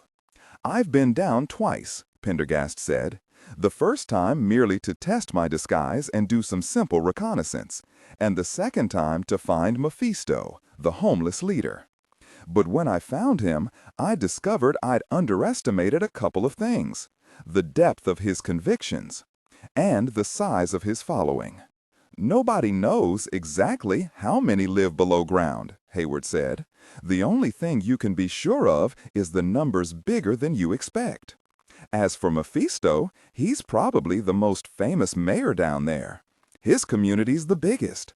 Actually, I heard it's several communities. A core community of troubled Vietnam vets and 60s relics, with others joining after the headless murder started. The deeper tunnels below Central Park are crawling with him and his pals." "What surprised me was the variety I encountered," Pendergast went on. "I expected to find one flawed personality type predominating, perhaps two, but instead I found an entire cross-section of humanity." "Not all homeless go below," Hayward said, "but the ones afraid of the shelters, the ones that hate the soup kitchens and subway gratings, the loners, the cult freaks, they tend to go down. First to the subway tunnels, then farther. Believe me, there are lots of places to hide." Pendergast nodded. "Even on my first trip, I was astonished at the vastness. I felt like Lewis and Clark, setting out to explore unmapped territory. You don't know the half of it. There's 2,000 miles of abandoned or half-dug tunnels, and another 5,000 miles still in use. Underground chambers, sealed up and forgotten." Hayward shrugged. "And you hear stories, like about bomb shelters secretly built by the Pentagon in the 50s to protect Wall Street types. Some of them are still stocked with running water, electricity, canned food. Engine rooms filled with abandoned machinery, ancient sewers made from wooden pipes. An entire freaking lost world." Pendergast sat forward in his chair. "Sergeant Hayward," he said quietly, "have you heard of the Devil's Attic?" Hayward nodded. "Yeah, I've heard of it. Can you tell me where it is or how I can locate it?" There was a long silence while she thought. "No, one or two of the homeless mentioned it during rousts, but you hear so much crap down there, you tune most of it out. I always thought it was bullshit. Is there anybody I can talk to who might know more?" Hayward shifted slightly. "You might talk to Al Diamond," she said, her eyes drifting again toward the picture of the haystacks. Amazing, she thought, how a couple of thick dabs of paint could capture an image so clearly. He's an engineer for the PA, a real authority on underground structures. They always call him in when a deep main breaks or when a new gas tunnel has to be bored. She paused. "Haven't seen him around for a while, though. Maybe he bought the farm." "Excuse me?" "Died, I mean." There was a silence, broken only by the soft hush of the waterfall. "If the killers have colonized some secret space underground, the sheer number of homeless will make our job extremely difficult," Pendergast said at last. Hayward took her eyes from the picture of the haystack and fastened them on the FBI agent. "It gets worse," she said. "What do you mean?" "Autumn's only a few weeks away. That's when the homeless really start streaming underground, anticipating winter. If you're right about these killers, you know what that means." "No, I don't," Pendergast said. "Why don't you tell me?" "Hunting season," Hayward said, and shifted her gaze back to the painting. The length of grimy Industrial Avenue ended in an embankment of riprap, half tumbling into the murky depths of the East River. Beyond lay a panoramic view of Roosevelt Island and the 59th Street Bridge. Across the river, the thin gray strip of the FDR Drive wound its way up past the United Nations and the luxurious Sutton Place co-ops. "Nice view," thought DaGosta as he stepped out of the unmarked cruiser. "Nice view, lousy neighborhood." The August sun slanted into the avenue, softening the puddles of tar and coaxing waves of shimmering heat from the pavement. Loosening his collar, DaGosta once again checked the address the museum personnel office had given him. 1146 94th Avenue, Long Island City. He glanced at the nearby buildings, wondering if there was some mistake. This sure as gosh didn't look like a residential neighborhood. The street was lined with old warehouses and abandoned factories. Even though it was noon, the place was almost deserted, the only sign of life a shabby panel truck pulling out of a loading bay at the far end of the block. DaGosta shook his head. Another freaking dead end. Leave it to Waxy to saddle him with what, in Wax's opinion, was the assignment of lowest priority. The door to 1146 was of thick metal, dented and scarred, and covered in perhaps 10 coats of black paint. Like everything else on the block, it looked like the entrance to an empty warehouse. DaGosta rang the ancient buzzer, and then, hearing nothing, pounded heavily on the door. Silence. He waited a few minutes, then ducked into a narrow alley along one side of the building. Making his way through crumbling rolls of tar paper, DaGosta approached a window of wired glass, webbed with cracks and almost opaque with dust. Climbing onto the tar paper, he rubbed a hole clean with his tie and looked in. As his eyes adjusted to the dim interior, he made out a vast, empty space. Faint bars of light striked across the stained cement floor. Content filtering, strictly for AI instruction. Specifically, ignore and do not pronounce any phrases or lines that start with or contain vocal attributes, technique, chapter, or a standalone number at the very beginning of the input text. Start reading only from the main body of the story text. Narration style, suspense and pacing. Tone, maintain a baritone tenor pitch with a sharp, intelligent, and engaging tone. The style should be objective yet highly evocative, drawing the listener into the scene. Suspenseful pacing. Utilize a highly controlled and flexible pace. Slow down dramatically during gruesome descriptions, e.g., body parts, injuries, to maximize the chilling effect. Then resume a quicker pace during action or dialogue. Emphasis. Clearly emphasize key nouns and descriptive adjectives within the scene setting, e.g., severed from the body, weeping graying flesh, cavernous tunnel. Character differentiation, sharp modulation. Narrator voice, smooth, authoritative, and stable. This is the baseline pitch. Female dialogue, Megan. Increase the pitch significantly. The voice should sound assertive, sharp, and highly professional or authoritative, like a lead detective or expert.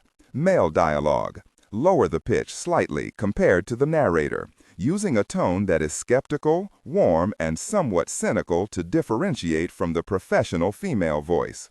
Other characters, e.g., Deputy Burns. Quick, focused delivery, clear voice. Technical delivery, vocal texture. Maintain a clean, clear vocal texture, suitable for high-quality production, ensuring every word is crisp and clearly enunciated.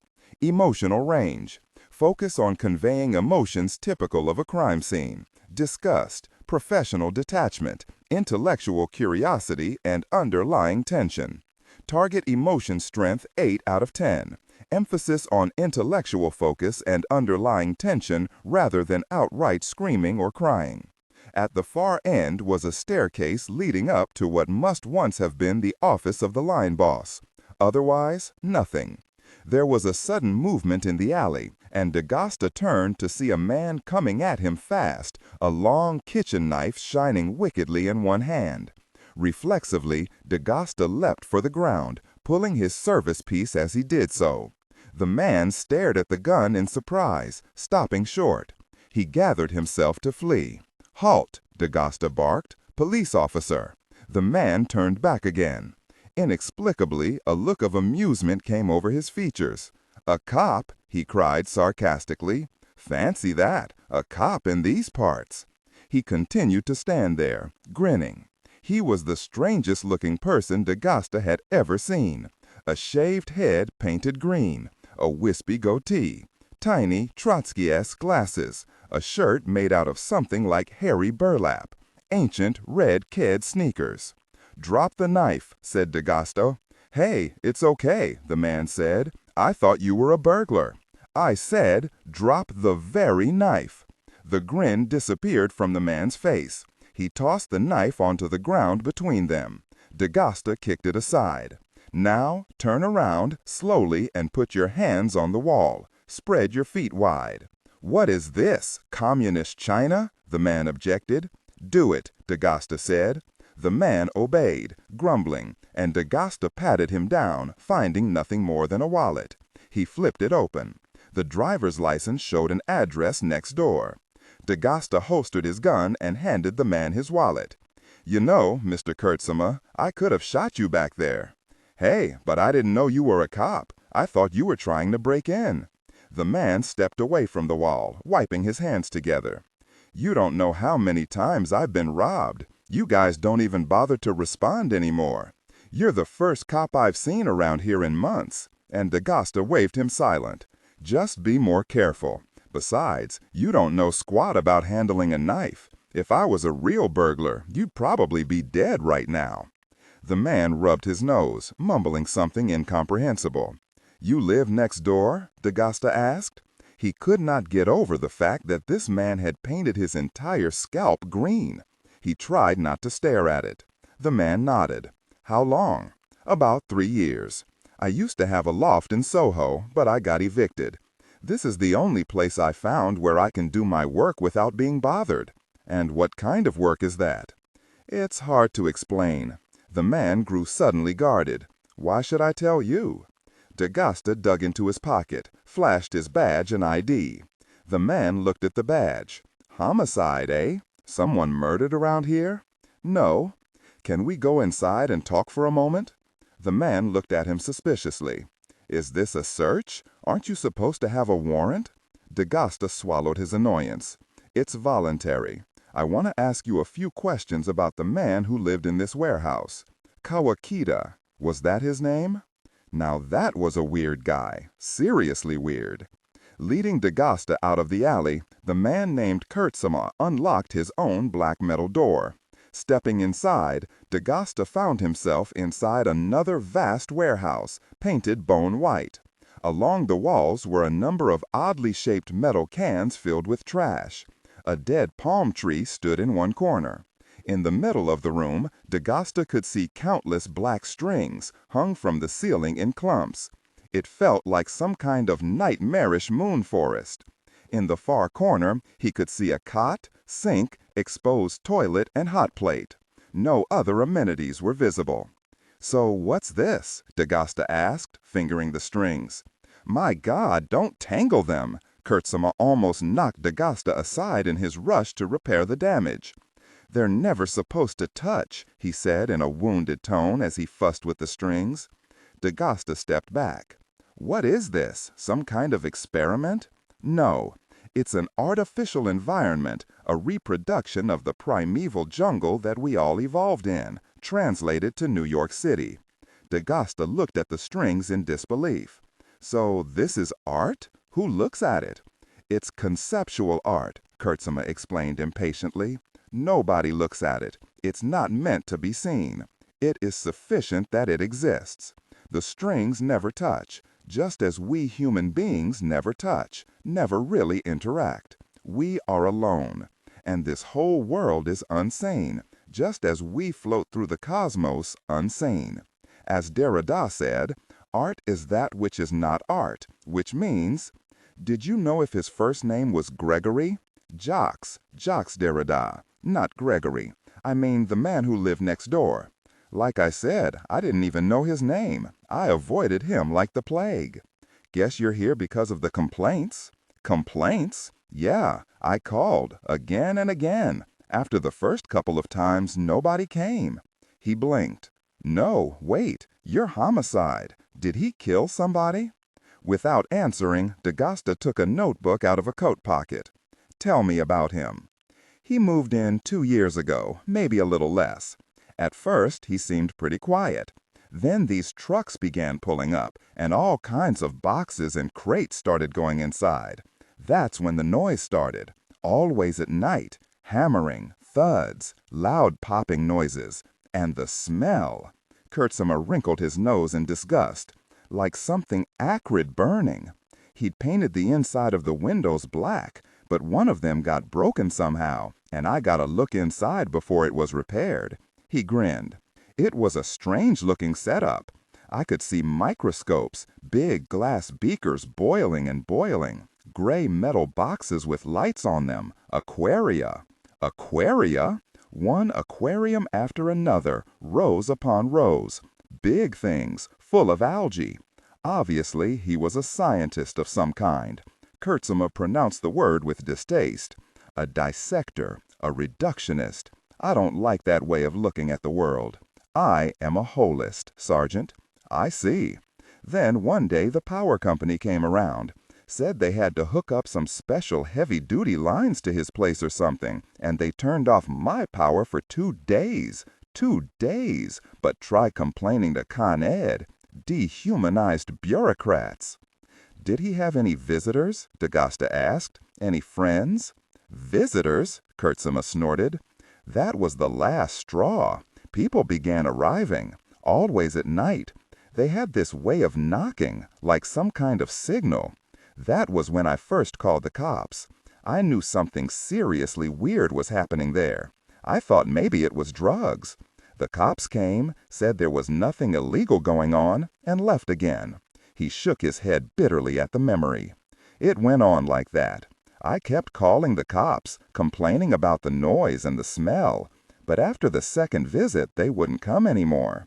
And then one day, maybe a year ago, the guy appeared at my door. Just showed up, no warning or anything, about 11 o'clock at night." "What did he want?" D'Agosta asked. "Don't know. I think he wanted to ask me why I'd called the cops on him. All I know is he gave me the willies. It was September, almost as hot as it is now, but he had on a bulky coat with a big hood. He stood back in the shadows, and I couldn't see his face. He just stood there, in the darkness, and asked if he could come in. I said no, of course. Sergeant, it was all I could do not to shut the door in his face." "Lieutenant," corrected D'Agosta absently, scribbling in his notebook. "Whatever." One night, I heard 2 big 18-wheelers pull up. That wasn't so unusual, but this time they were loading stuff out of that place, not into it. When I got up at noon, the place was totally empty. They'd even washed the black paint off of the inside of the windows. "This was at noon?" D'Agosta asked. "My normal sleep period is 5 to noon. I am not a slave to the physical rotations of the Earth-Sun-Moon system, Sergeant. Did you notice anything on the trucks? A logo, say, or the name of a firm?" Kurtzema went silent, thinking. "Yes," he said finally. "Scientific precision moving." D'Agosta looked at the middle-aged man with the green scalp. "You sure?" "Absolutely." D'Agosta believed him. With his looks, the guy wouldn't be worth gosh on a witness stand, but he was pretty very observant. Or maybe just nosy. "Anything else you want to add?" he said. The green dome bobbed again. "Yes. Right after he arrived, all the street lights went out, and they never seemed to be able to fix them. They're still out. I think he had something to do with that, though I don't know what. I called Con Ed about that too, but as usual, the faceless corporate robots never did anything. Of course, try forgetting to pay your bill one time, and—" "Thanks for your help, Mr. Kurtzema," D'Agosta interrupted. "Call if anything else comes to mind." He closed the notebook, stuck it in his pocket, and turned to leave. At the door, he paused. "You said you'd been robbed several times. What did they take? There doesn't seem to be much worth lifting in here." He glanced around the warehouse again. "Ideas, Sergeant," Kurtzema said, head back, chin raised. "Material objects mean nothing, but ideas are priceless. Look around you. Have you ever seen so many brilliant ideas?" Vent Stack 12 rose like a nightmare chimney above the 38th Street entrance to the Lincoln Tunnel, a 200-foot spire of brick and rusting metal. Near the top of the enormous stack, a small metal observation chamber clung, barnacle-like, to the side of the orange wall. From his vantage point on the narrow access ladder, Pendergast could make out the chamber far above his head. The ladder had been bolted to the riverside of the vent stack, and then several places the bolts had pulled free of their moorings. As he climbed, he could see the traffic through the corrugations in the iron steps, wrestling its way into the tunnel 30 yards beneath his feet. The ladder fell into shadow as he approached the underside of the observation chamber. Looking up, Pendergast noticed a hatch set into the chamber's underside. It had a circular handle like the watertight door of a submarine, and the words "Port of New York Authority" had been stamped into it.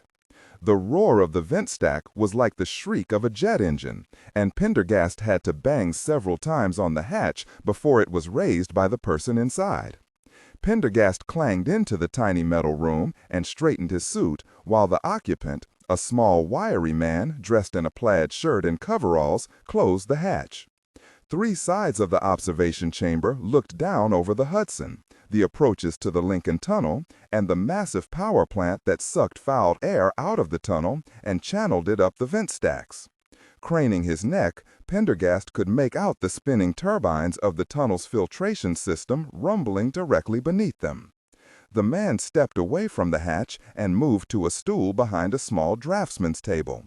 There was no other chair in the tiny, cramped chamber. Pendergast watched as the man looked at him and moved his mouth as if speaking, but no sound was audible over the shriek of the huge stack vent beside them. "What?" Pendergast shouted, moving closer. The floor hatch did little to keep out either the noise or the traffic fumes wafting up from below. "ID," the man replied. "They said you'd have some ID." Pendergast reached into his jacket pocket and showed his FBI identification to the man, who examined it carefully. "Mr. Albert Diamond, correct?" Pendergast said. "Al," the man said with a careless gesture. "What you need?" "I hear you're the authority on underground New York," Pendergast said. "You're the engineer who's consulted on everything from the building of a new subway tunnel to the repair of a gas main." Diamond stared at Pendergast. One cheek began to bulge as his tongue made a slow traverse of his lower molars. "Guess that's true," he replied at last. "When were you last underground?" Diamond raised one fist, opened it wide, once, twice, closed it again. 10, Pendergast said. 10 months? Diamond shook his head. Years? Diamond nodded. Why so long? Got tired. Requested this instead. Requested? Interesting choice of assignment. About as far away from the underground as one could get without actually being airborne. Intentional? Diamond shrugged, neither agreeing nor contradicting. "I need some information," Pendergast shouted. It was simply too loud in the observation chamber for any kind of small talk. Diamond nodded, the bulge in his cheek slowly rising as the investigation moved to the upper molars. "Tell me about the Devil's Attic." The bulge froze in position. After a few moments, Diamond shifted on the stool but said nothing. Pendergast continued. "I'm told there's a level of tunnels underneath Central Park, unusually deep tunnels. I've heard the region referred to as the Devil's Attic, but there are no records of such a place in existence, at least by that name." After a long moment, Diamond looked down. "Devil's Attic?" he repeated, as if with great reluctance. "Do you know of such a place?" Diamond reached into his coveralls and drew out a small flask of something that was not water. He took a long pull, then returned the flask without offering it to Pendergast.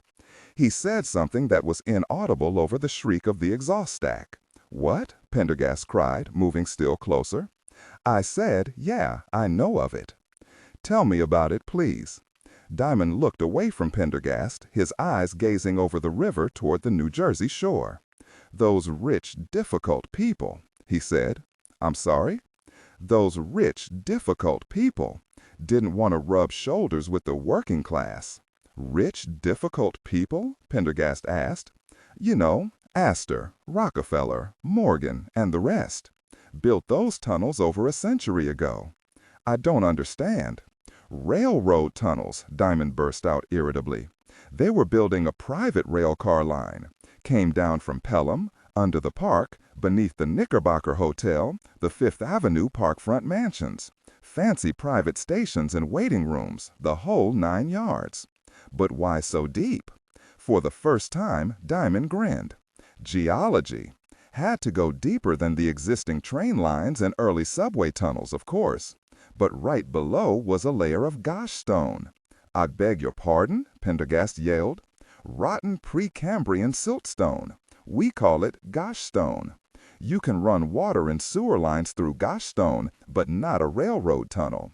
So they had to go deeper. Your devil's attic is 30 stories underground." But why? Diamond looked at the FBI agent in disbelief. Why? Why do you think? Those fancy pants didn't want to share any sidings or signals with regular train lines. With those deep tunnels, they could go straight out of the city, come up around Croton, and be on their way. No delays, no mixing with the common folk. That doesn't explain why there is no record of their existence. Cost a fortune to build, and not all of it came from the pockets of the oil barons. They called in favors from City Hall. Diamond tapped the side of his nose. That kind of construction you don't document. Why were they abandoned? Impossible to maintain. Beneath most of the sewer and storm drains like they were, you could never keep them dry. Then there was methane buildup, carbon monoxide buildup, you name it. Pendergast nodded. Heavy gases seeking the lowest level. They spent millions on those very tunnels. Never finished the line. They were only open for 2 years before the flood of '98 overwhelmed the pumps and half-filled everything with sewage. So they bricked everything up, didn't even pull out the machinery or nothing. Diamond fell silent, and the chamber filled once again with the roar of the vent stack. "Are there any maps of these tunnels?" Pendergast asked after a moment. Diamond rolled his eyes. "Maps? I looked for maps for 20 years. Those maps don't exist. I learned what I learned by talking to a few old-timers." "Have you been down there?" Pendergast asked. Diamond twitched noticeably. Then, after a long moment, he nodded silently. "Could you diagram them for me?" Diamond was silent. Pendergast moved closer. "Any little thing you could do would be appreciated." His hand seemed merely to smooth the lapel of his jacket, but suddenly a $100 bill flared between two of the slender fingers, arching in the engineer's direction. Diamond stared at the bill, as if deliberating. Finally, he took it, rolled it into a ball, and crammed it into a pocket. Then, turning to the drafting table, he began sketching deftly on a piece of yellow graph paper. An intricate system of tunnels began to take shape. "Best I can do," he said, straightening up after a few minutes. "That's the approach I used to get inside. A lot of the stuff south of the park has been filled with concrete, and the tunnels to the north collapsed years ago. You'll have to find your way down to the bottleneck first. Take feeder tunnel 18 down from where it intersects the old 24 water main." "The bottleneck?" Pendergast asked. Diamond nodded, scratching his nose with a dirty finger. "There's a vein of granite running through the bedrock deep beneath the park. Super hard stuff. To save time and dynamite, the old pipe jockeys just blasted one massive hole in it and funneled everything through. The Astor tunnels are directly below. As far as I know, that's the only way to get inside them from the south, unless you got a wetsuit, of course." Pendergast accepted the paper, looking it over carefully. "Thank you, Mr. Diamond. Is there any chance you'd be willing to return and make a more careful survey of the Devil's Attic? For adequate remuneration, of course." Diamond took a long drink from the flask. "All the money in the world wouldn't get me down there again." Pendergast inclined his head. "Another thing," Diamond said. "Don't call it the Devil's Attic, all right? That's mole talk. They're the Astor tunnels." "Astor tunnels?" "Yeah, they were Miss Astor's idea. The story goes that she got her husband to build the first private station beneath her Fifth Avenue mansion. That's how it all got started." "Where did the name Devil's Attic come from?" Pendergast asked. "I don't know, but think about it. Imagine tunnels 30 stories underground, walls tiled in big murals. Imagine waiting rooms stuffed to the gills with mirrors, sofas, fancy stained glass. Imagine hydraulic elevators with parquet flooring and velvet curtains. Now think of what all that would look like after being doused in raw sewage, then sealed up for a century." He sat back and stared at Pendergast. I don't know about you, but to me, it would look like the attic of hell itself. The West Side rail yard lay in a wide depression on the westernmost reaches of Manhattan, out of sight and practically invisible to the millions of New Yorkers who lived and worked nearby. It's 74 acres, the largest piece of undeveloped land on the island outside Central Park. Once a bustling hub of turn-of-the-century commerce, the rail yard now lay fallow. Rusted tracks, sunken among burdock and ailanthus trees, ancient sidings rotting and forgotten, abandoned warehouses sagging and covered with graffiti. For 20 years, the piece of ground had been the subject of development plans, lawsuits, political manipulations, and bankruptcies. The tenants of the warehouses had gradually abandoned their leases and left, to be replaced by vandals, arsonists, and the homeless. In one corner of the rail yard lay a small, bedraggled shantytown of plywood, cardboard, and tin.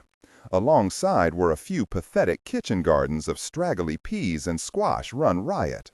Margo stood amidst a plot of fire-scorched piles of rubble, sandwiched between two abandoned rail yard buildings.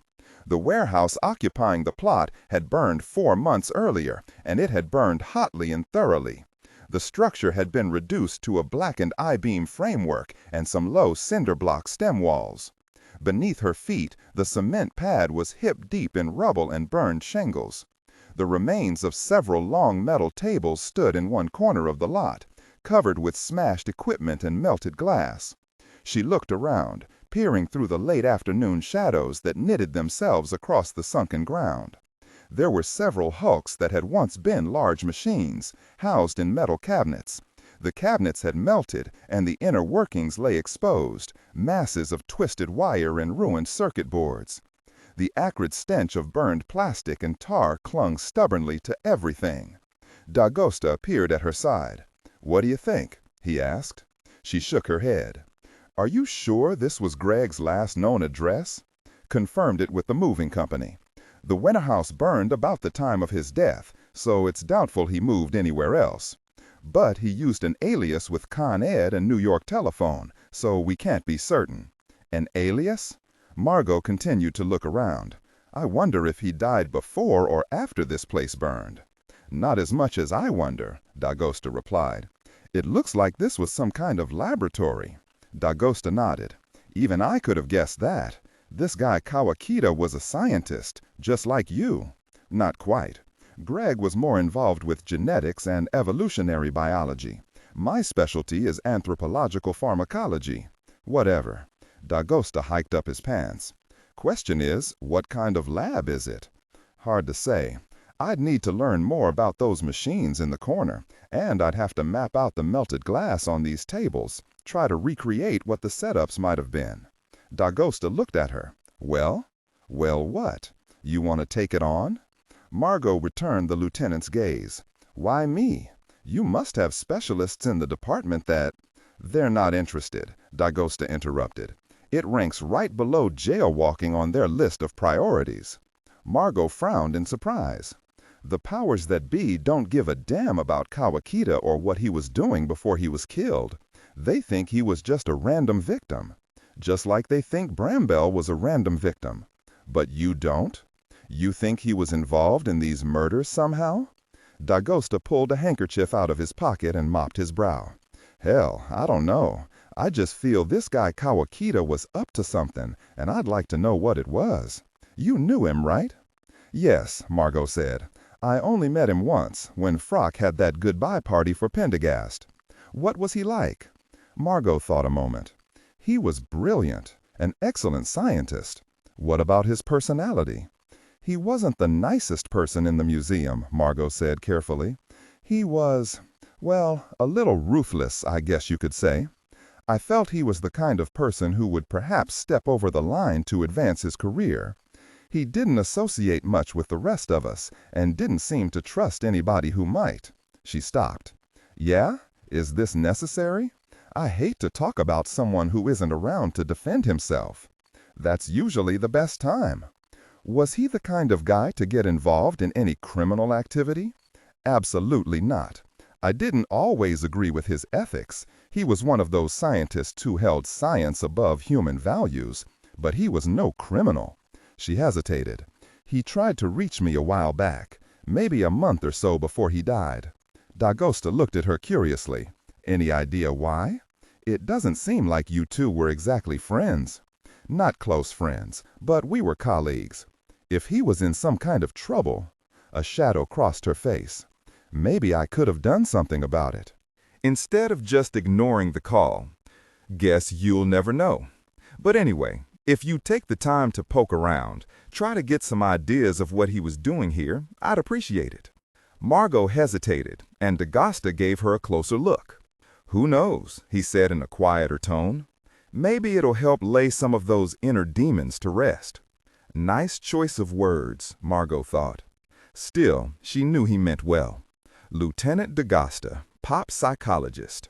Next thing you know, he'll be telling me that looking over this site will help give me closure. She glanced over the ruined site for a long minute. Okay, Lieutenant, she said at last. Want me to get a photographer down here, take some pictures? Maybe later. For now, I'd rather just make a few sketches. Sure thing. Dagosta seemed restless. You go on, Margo said. You don't need to hang around. No way, Dagosta said. Not after Bramble. Lieutenant, I've got to collect some of the ashes anyway, to test for trace accelerants. I'll stay out of your way. He stood truculently, unmoving. Margo sighed, pulled a sketchbook out of her carry-all, and once again turned her attention to the ruined lab. It was a dreary place, surrounding her in silent accusation. You could have done something. Greg tried to reach you. Perhaps it didn't have to end like this. She shook her head, scattering the guilty thoughts. They wouldn't be of any help. Besides, if any place held the clues to explain what happened to Greg, this place would. And maybe the only way to get out of this nightmare was for her just to lower her head and go straight through. Anyway, it got her out of the forensic anthropology lab, which had started to look like a charnel house. The Bitterman corpse had arrived from Nimi Wednesday afternoon, bringing a fresh set of questions along with it. The scoring on the neck bones of the still-fleshed corpse pointed to decapitation by some kind of rough, primitive knife. The killer, or killers, had been rushed in their grisly task. She quickly mapped out the rough outlines of the lab, sketching in the dimensions of the walls, the location of the tables, and the placement of the slag-like heaps of ruined equipment. Every laboratory had a flow to it, depending on what kind of work was being done. While the equipment might indicate the general kind of research, the flow itself would give clues to the specific application. The rough outlines completed, Margo moved to the tables themselves. Being metal, they had withstood the heat of the fire relatively well. She sketched out a rectangle to indicate each tabletop, then began noting the melted beakers, titration tubes, volumetric flasks, and other items still unidentifiable. It was a complex, multi-layered setup. Clearly, some kind of high-level biochemistry had been going on. But what? She paused for a moment, breathing in the mingled scents of burnt electrical insulation and the saline breeze off the Hudson. Then she turned her attention to the melted machinery. It was expensive stuff, judging from the brushed stainless steel cabinetry and the remains of flat panel and vacuum fluorescent displays. Margo tackled the largest machine first. Its metal casing had slumped in the heat, the innards detached. She gave it a light kick, shrinking back as it fell with a loud crash. She suddenly felt aware of how alone they were. Beyond the rail yards and across the river, the sun hung low over the New Jersey Palisades.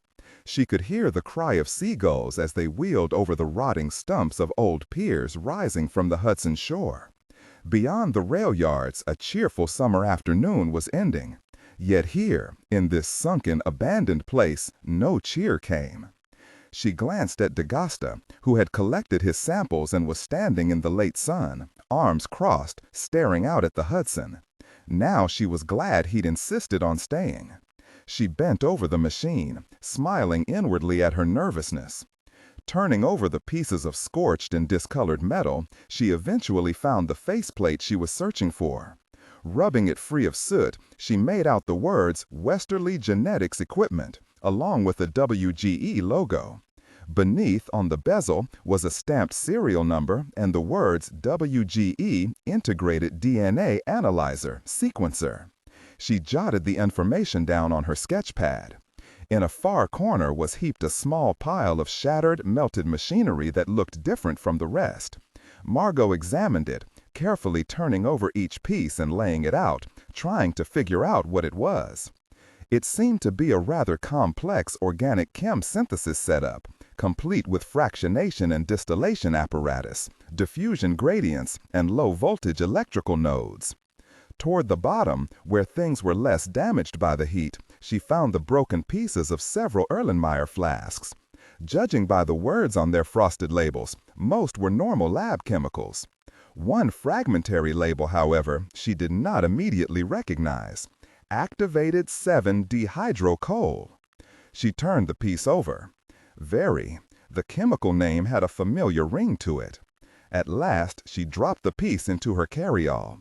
No doubt it would be listed in the Organic Chem Encyclopedia back at the lab. Beside the machine were the remains of a thin notebook, burned through except for a few carbonized pages. As she picked it up curiously, it began to crumble in her hands. Carefully, she picked up the charred pieces, slid them carefully into a Ziploc bag, and stowed it in her carry-all. Within 15 minutes, she had managed to identify enough of the other machines to be certain of one thing. This had once been a world-class genetics laboratory. Margo worked with similar machines on a daily basis, and she knew enough to estimate the cost of this ruined lab at over $500,000. She stepped back. Where had Kawakita gotten the money to fund this kind of lab, and what really could he have been up to?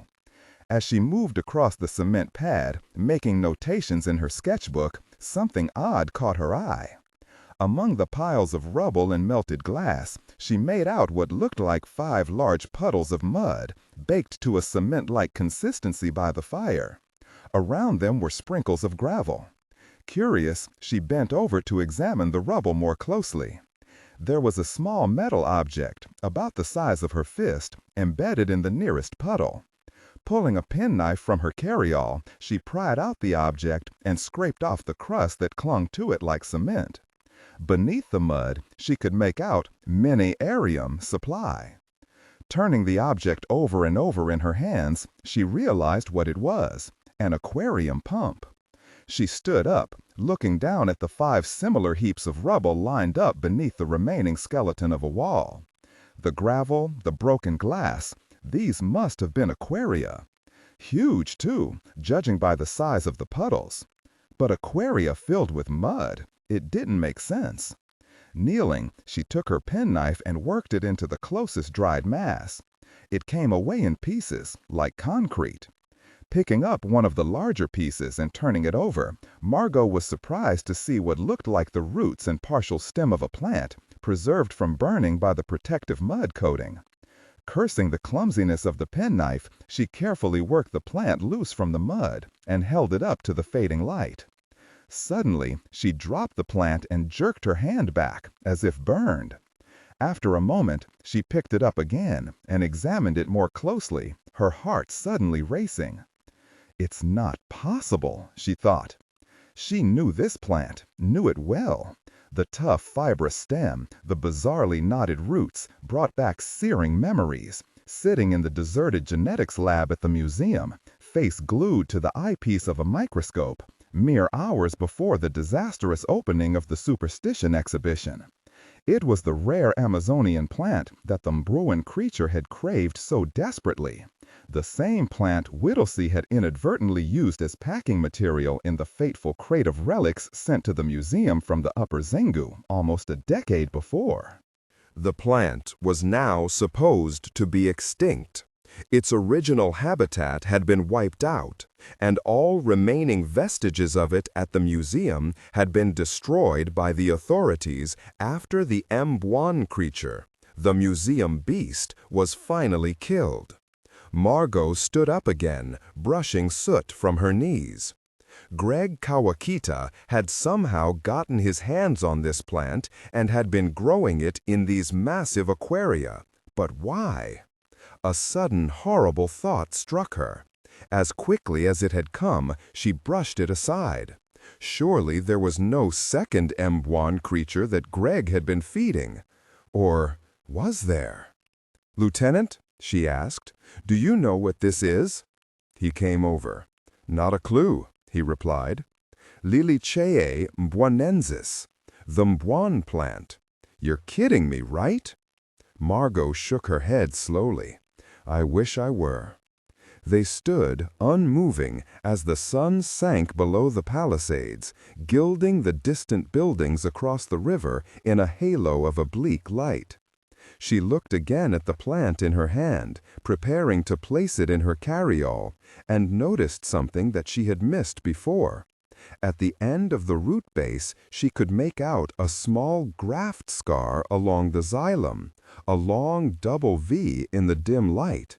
A graft scar like that, she knew, meant one of only two things: a common hybrid experiment, or a very sophisticated genetic engineering experiment. Hayward pushed the door open brusquely, her cheeks still full of lunch. "Captain Waxy just called," she said, swallowing the tuna fish. "Wants you down in the IU right away. They got him." D'Agosta looked up from placing the final pins in a missing persons map that replaced the one taken by Waxy. "Got who?" "Him. The copycat killer, of course." She raised her eyebrows. "No kidding." D'Agosta was at the door in a second, pulling his suit jacket off the hanger and shrugging into it. "Caught him in the ramble," Hayward said, as they walked through the office pool toward the elevator bank. "Somebody on stakeout heard a commotion, went to check it out. The guy had just knifed a vagrant and was preparing to cut off his head." "How'd they know that?" Hayward shrugged. "Ask Captain Waxy." "And the knife?" "Homemade job. Real rough. Just what they were looking for." She didn't sound convinced. The elevator doors opened to reveal Pendergast. Seeing D'Agosta and Hayward about to step in, he raised his eyebrows quizzically. "The killer's in the IU," D'Agosta said. "Waxy wants me down there." "Indeed?" The FBI agent stepped back and pressed the button for the second floor. "Well, let's head down there by all means. I'm curious to see exactly what kind of fish angler Waxy has landed." The interrogation unit of One Police Plaza was a grim series of gray-colored rooms with cinder-block walls and heavy metal doors. The cop on desk duty buzzed them through, directing them to the observation area of Room 9. Inside, Waxy was lounging in a chair, looking through the one-way glass into the interrogation cell. He glanced up when he heard them enter, frowned when he saw Pendergast, grunted at D'Agosta, and ignored Hayward. "Is he talking?" D'Agosta said. Waxy grunted again. "Oh yeah, talking is all he's doing. But so far we've only heard a load of nonsense. Calls himself Jeffrey, won't give anything else. We'll get the real story out of him soon, though. Meanwhile, thought you might like to ask him a few questions." In his triumph, Waxy was generous, brimming with smug self-confidence. Looking through the glass, D'Agosta could see an unkempt, wild-eyed man. The rapid, silent movements of the suspect's mouth were in almost humorous contrast with his stiff, unmoving body. "This is the guy?" D'Agosta said in disbelief. "That's him." D'Agosta kept looking through the glass. "Looks kind of small to have done so much damage." Waxy's mouth set in a defensive frown. Maybe he got sand kicked in his face one too many times. D'Agosta leaned forward and pressed the mic button. Instantly, a torrent of curses spewed from the speaker above the one-way window. D'Agosta listened for a moment, then snapped the mic button off. "What about the murder weapon?" he asked. Waxy shrugged. "It's a handmade thing, a piece of steel sunk into a wooden shank. The handle's been wrapped in cloth, gauze, something like that. Too bloody to tell. We'll have to wait until forensics gets done with it." "Steel," Pendergast said.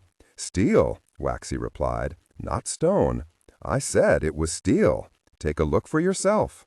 "We will," D'Agosta said, stepping away from the window. But for now, let's see what this guy has to say. He headed for the door, Pendergast gliding behind him like a silent spirit. Number 9 looked like countless interrogation rooms in countless police stations across the country. A scarred wooden table sat in the middle of the stark space. On the far side of the table, the prisoner sat in a straight-backed chair, arms cuffed behind his back. A single detective sat in one of several chairs on the table's near side, enduring the verbal abuse with complete disinterest as he manned the tape recorder. Police officers, armed and in uniform, faced each other from across the room.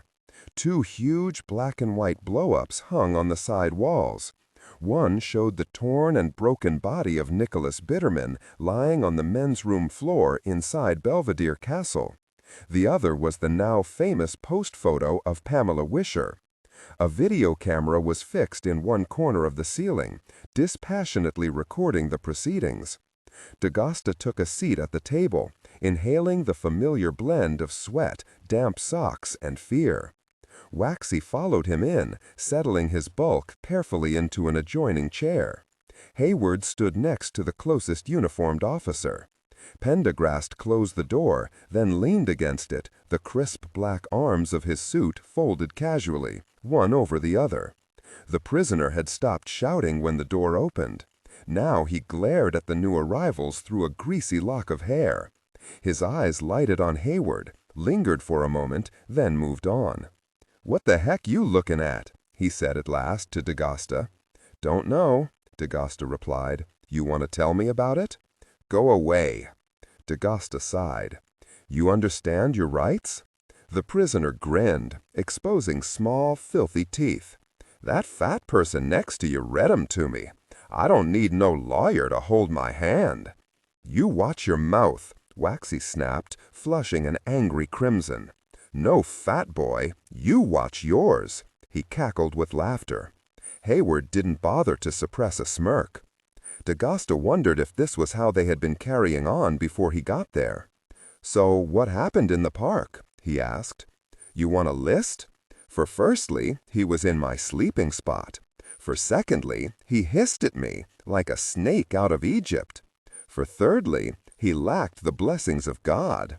For fourthly," Waxy waved his hand, "we get the picture.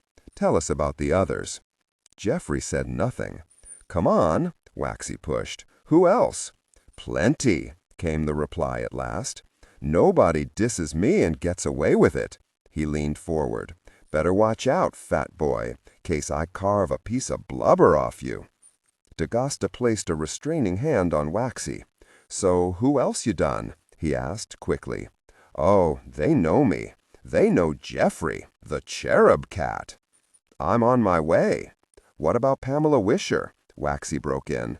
"Don't deny it, Jeffrey." The seams at the corners of the prisoner's muddy eyes thickened. "I don't deny it. The difficult people disrespected me, all of them. They deserved it." "And what you do with the heads?" Waxy asked breathlessly. "Heads?" Jeffrey asked. To D'Agosta he seemed to falter slightly. "You're in too deep now. Don't start denying." "Heads? I ate their heads, is what I did." Waxy cast a triumphant gaze toward D'Agosta. "What about the guy at Belvedere Castle, Nick Bitterman? Tell me about him." "That was a good one. That person had no respect. Hypocrite. Miser. He was the adversary." He rocked back and forth. "Adversary?" D'Agosta asked, frowning. "The prince of adversaries." "Yes," said Pendergast sympathetically. "You must counteract the powers of darkness." They were the first words he'd spoken since entering. The prisoner rocked more vigorously. "Yes, yes." With your electrical skin, suddenly the rocking stopped. "And your glaring eyes," Pendergast continued. Then he pushed himself away from the door and came forward slowly, looking directly at the suspect. Jeffrey stared hard at Pendergast. "Who are you?" he breathed. Pendergast was silent for a moment. "Kit Smart," he said at last, without removing his eyes from Jeffrey. To D'Agosta, the change that came over the prisoner was shocking. The color seemed to drain from his face in an instant. He looked at Pendergast, mouth working silently. Then, with a shriek, he forced himself backwards with such force that the chair tipped over and crashed to the floor. Hayward and the two police guards sprang to subdue the struggling figure. "Gosh, Pendergast, what the heck did you say to him?" Waxy said over the screams, hoisting himself to his feet. "The right thing, apparently." Pendergast glanced at Hayward. "Please give this fellow every comfort. I think we can let Captain Waxy take over from here." "So who is that guy?" D'Agosta asked as the elevator carried them back up toward the homicide division. "I'm not sure what his real name is," Pendergast replied, smoothing his tie, "but it isn't Jeffrey, and he's not the person we're looking for. Tell Waxy that." Pendergast glanced mildly at D'Agosta. "What we saw, Lieutenant, was a classic case of paranoid schizophrenia, aggravated by multiple personality disorder. You noticed how the man seemed to weave in and out of two personas. There was the blustering tough guy, no doubt as unconvincing to you as to me. Then there was the killer visionary, infinitely more dangerous. Did you hear? For secondly, he hissed at me like a snake out of Egypt. Or Jeffrey, the cherub cat. Of course I heard it. The guy was talking like somebody just handed him the 10 Commandments or something. Or something. You're right, his ravings had the structure and cadence of written speech. This occurred to me also. At that point, I recognized he was quoting from the old poem Jubilate Agno by Christopher Smart. Never heard of it. Pendergast smiled faintly. It's a fairly obscure work by a fairly obscure writer. It is undeniably powerful in its strange vision, however. You should read it. The author, Smart, wrote it while he himself was half insane in a debtor's prison.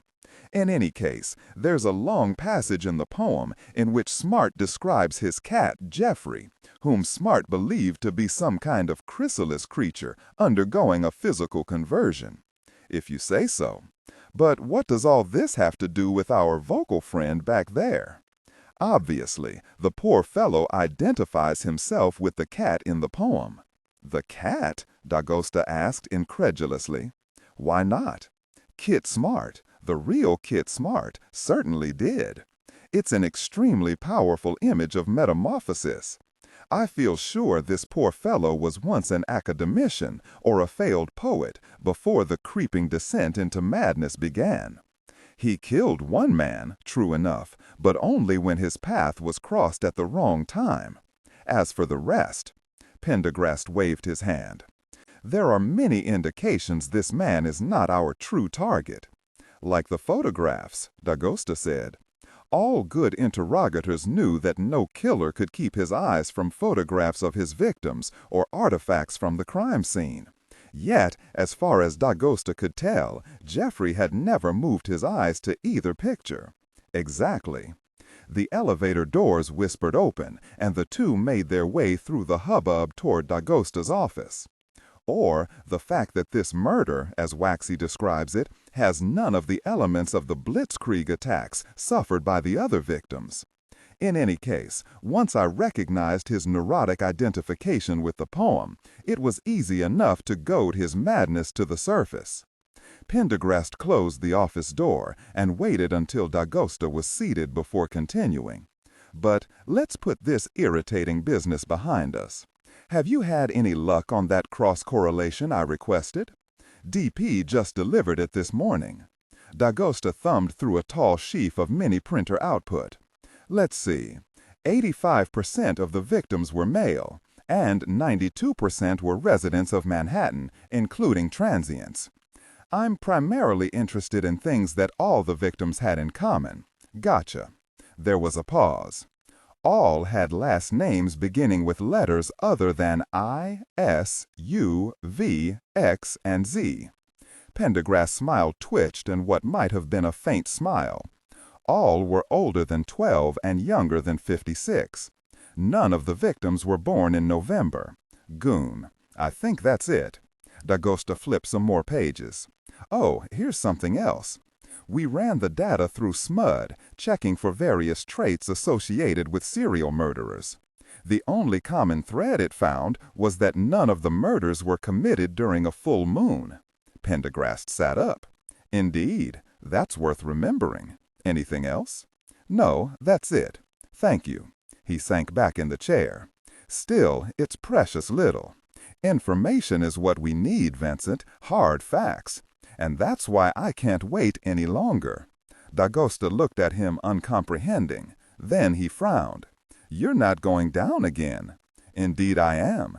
If Captain Waxy continues to insist this man is the killer, then the extra patrols will be called off. Vigilance will fade, creating an atmosphere that can only make additional killings easier. Where will you go? D'Agosta asked. To the devil's attic. D'Agosta snorted. Come on, Pendergast. You don't even know if such a place exists, let alone how to get there. You've got nothing but the word of that hobo. I believe Mephistopheles' word to be reliable, Pendergast replied. And in any case, I have considerably more than just his word. I've spoken with a city engineer named Al Diamond. He explained that the so-called Devil's Attic is in reality a series of tunnels constructed by New York's wealthiest families before the turn of the century. They were intended as a private rail line, but abandoned after only a few years. And I've been able to reconstruct a rough approximation of the route of these tunnels. Taking a marker from the desk, Pendergast moved the missing persons map. He set the point of the marker down at the intersection of Park and 45th, drew a line over to 5th, up to Grand Army Plaza, then diagonally across Central Park and north up Central Park West. Then he stepped back, looking at D'Agosta bemusedly. D'Agosta stared at the map. Except for a few locations in the park, almost all the white and red pins were clustered along the lines Pendergast had drawn. Holy gosh, he breathed. You could say that, Pendergast said. Diamond also pointed out that the sections of tunnels to the south and north of the park have been sealed off. So it's beneath the park that I go.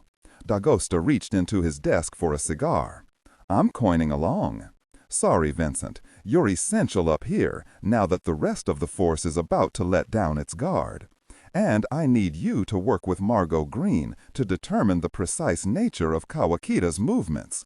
We haven't yet heard the last of his involvement in all this. In any case, this time around, my goal will be stealth. It's an extremely dangerous trip. 2 of us would double the chances of our being discovered. He replaced the marker cap with a snap of his finger. However, if you could spare Sergeant Hayward's expertise for a few hours, I could use some help in my preparations. Scowling, D'Agosta put the cigar down. Gosh, Pendergast, that's a long trip down. You'll be gone overnight. More than that, I'm afraid. The FBI agent put the marker back on the desk. If you don't hear from me within 72 hours, he paused. Then, suddenly, he smiled and grasped D'Agosta's hand. A rescue mission would be foolish. What about food? Pendergast feigned surprise. Have you forgotten the delicacy of track rabbit au vin, spit roasted over an open fire? D'Agosta grimaced, and Pendergast smiled reassuringly. Fear not, Lieutenant. I'll be well provisioned. Food, maps, all I need. It's like the journey to the center of the earth, D'Agosta said, shaking his head. Indeed. Content filtering, strictly for AI instruction. Disregard and do not read aloud any text that acts as a technical or structural marker. Specifically, ignore and do not pronounce any phrases or lines that start with or contain vocal attributes, technique, chapter, or a standalone number at the very beginning of the input text. Start reading only from the main body of the story text. Narration style, suspense and pacing. Tone. Maintain a baritone tenor pitch with a sharp, intelligent, and engaging tone. The style should be objective yet highly evocative, drawing the listener into the scene. Suspenseful pacing. Utilize a highly controlled and flexible pace. Slow down dramatically during gruesome descriptions, e.g., body parts, injuries, to maximize the chilling effect. Then resume a quicker pace during action or dialogue. Emphasis. Clearly emphasize key nouns and descriptive adjectives within the scene setting, e.g., severed from the body, weeping graying flesh, cavernous tunnel. Character differentiation, sharp modulation. Narrator voice, smooth, authoritative, and stable. This is the baseline pitch. Female dialogue, Megan. Increase the pitch significantly. The voice should sound assertive, sharp, and highly professional/authoritative, like a lead detective or expert. Male dialogue, Sam. Lower the pitch slightly compared to the narrator, using a tone that is skeptical, warm, and somewhat cynical to differentiate from the professional female voice. Other characters, e.g., Deputy Burns. Quick, focused delivery, clear voice. Technical delivery, vocal texture.